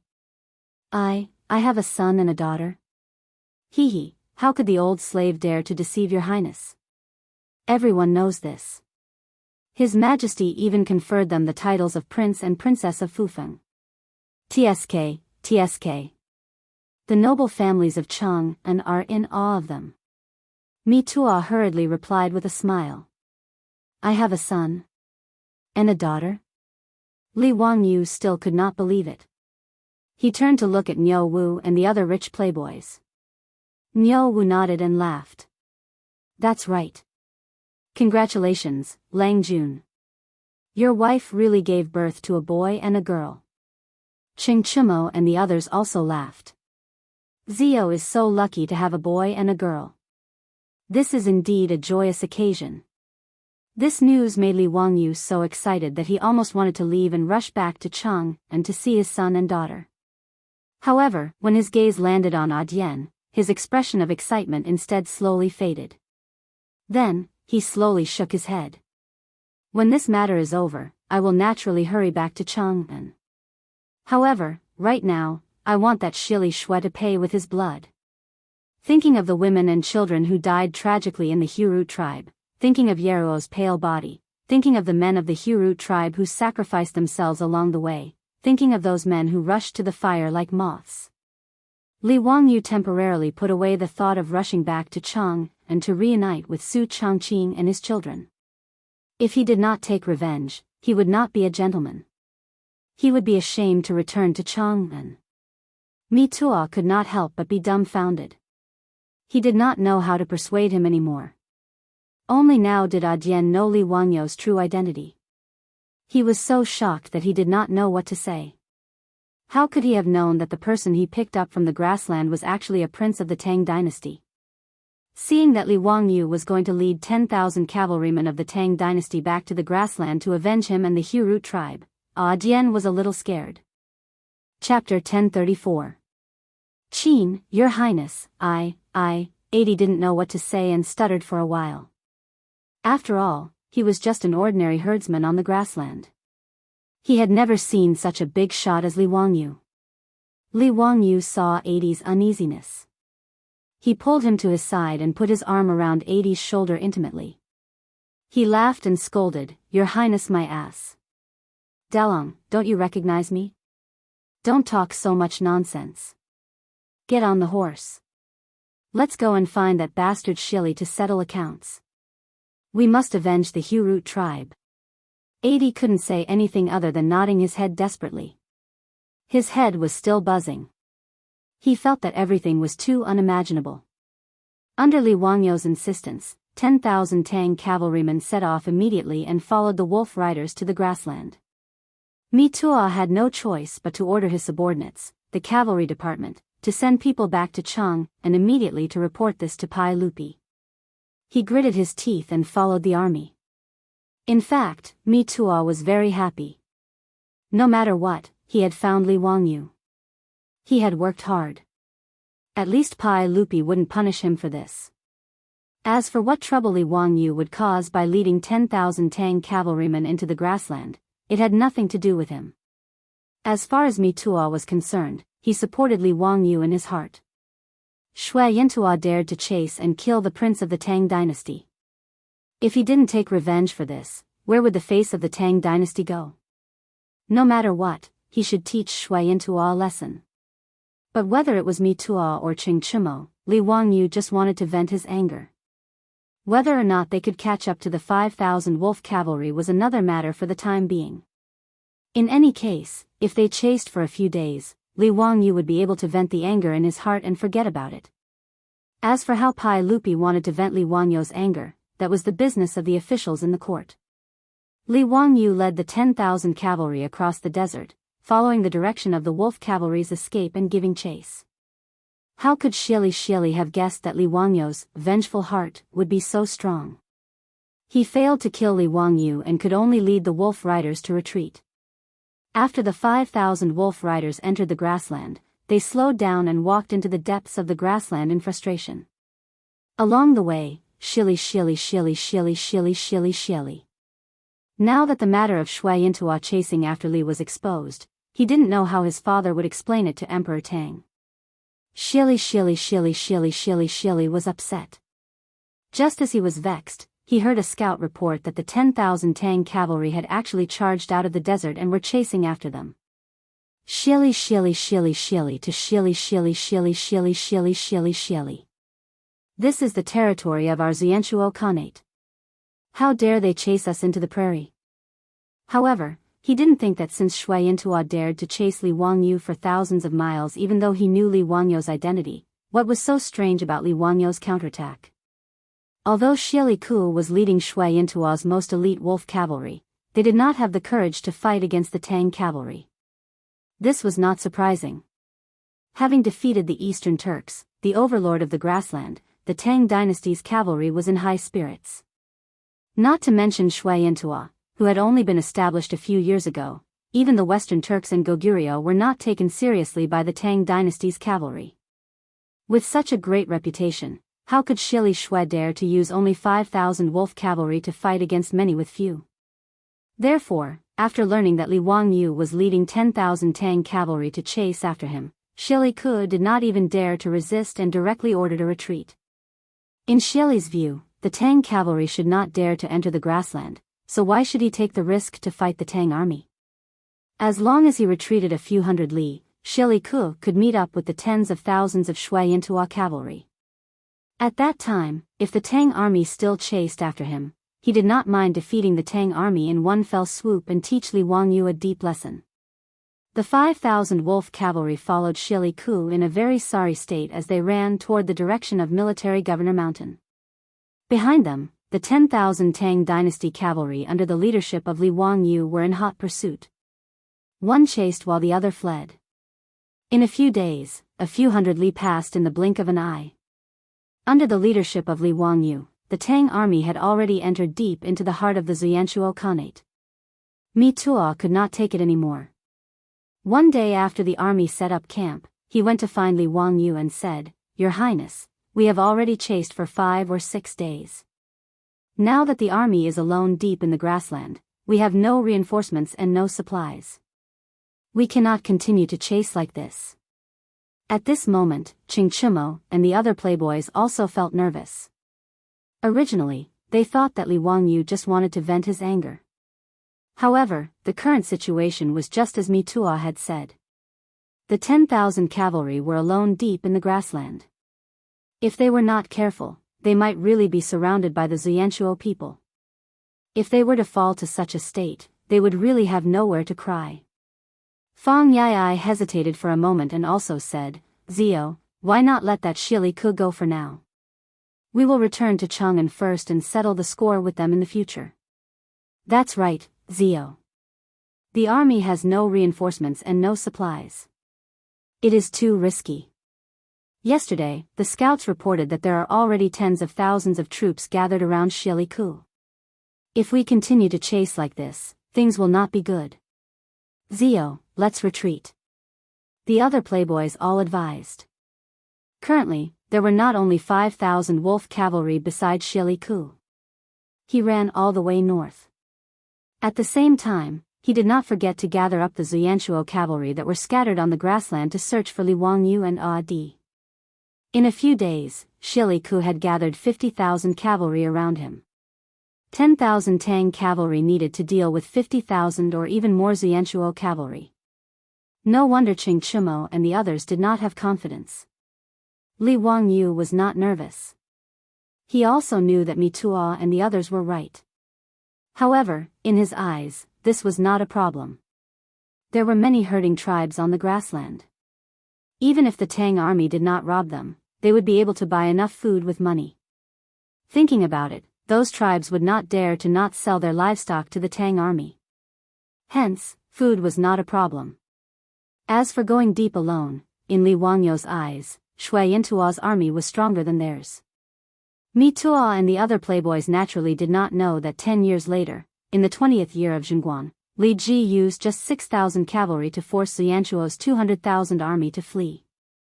If Li Ji could do it with 6,000 cavalry, why couldn't he, Li Wangyu, with his 10,000 elite cavalry? The Zianchuo cavalry's stupid dismounted cavalry formation, in his eyes, could not withstand a single blow.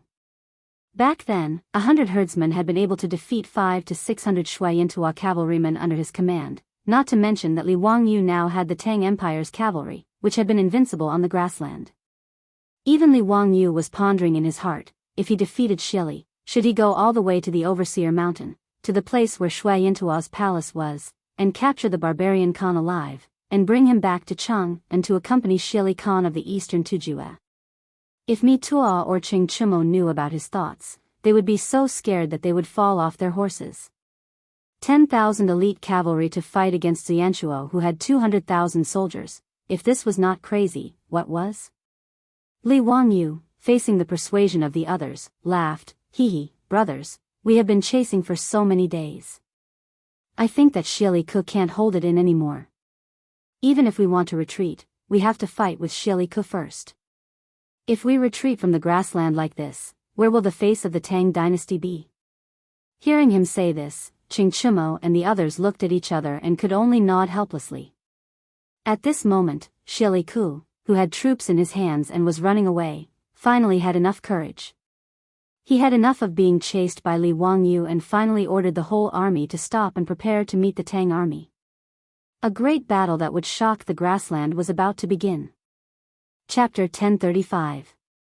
In Shui Yintuo's Overseer Mountain Royal Court, Tang Songling waited bitterly for more than 10 days before he finally received a notice that the barbarian Khan wanted to see him. Tang Songling did not dare to delay and quickly went to the king's tent to meet the barbarian Khan. He had received an order to go to the Mabe dynasty to find the Qin Wang, Li Wangyu. Tang Songling could not help but feel anxious about this matter. But he did not expect that as soon as he entered the king's tent, before he could greet the barbarian Khan shouted angrily at him, Assistant Minister Tang, although Shui Yintuo is a small country, it will not be humiliated by the Tang dynasty. Tell me, why did the Qin Wang lead 10,000 troops to attack Shui Yintuo? Is the Tang dynasty ready to start a war with Shui Yintuo? Tang Songling was stunned, not understanding what the barbarian Khan was talking about. Immediately, his face was full of shock. Barbarian Khan, may I ask what you mean by that? Is the Qin Wang referring to His Highness Qin Wang of the Tang dynasty? That's right. Your Tang dynasty asked this Khan to help find the whereabouts of the Qin Wang in the grasslands. This Khan kindly helped and sent a large number of soldiers to search for the whereabouts of the Qin Wang. But this Khan did not expect that my kindness would be treated as ill intent. A few days ago, your Qin Wang led 10,000 cavalry to invade Shui Intua. Assistant Minister Tang, if you don't give this Khan an explanation, don't blame this Khan for turning hostile. The barbarian Khan was actually cursing in his heart. He did not expect that his son Xieli led 5,000 wolf cavalry to chase Li Wangyu. Not only did they not succeed, but they also allowed Li Wangyu to gather 10,000 Tang cavalry and kill their way into the grasslands. When Xieli Luo fled, naturally he sent someone to deliver a message to Overseer Mountain at top speed. When the barbarian Khan heard about this, he was also shocked. Chasing Li Wangyu was not only failed, but also exposed. This was no small matter. The barbarian Khan did not care about the 10,000 Tang cavalry led by Li Wangyu. What he was afraid of was that after Pai Lupi found out about this, he would use this as an excuse to raise his troops to attack Shui Intua. Therefore, in order to stabilize the Tang dynasty, he immediately summoned Tang Songling and directly put all the blame on Li Wangyu. Tang Songling was overjoyed.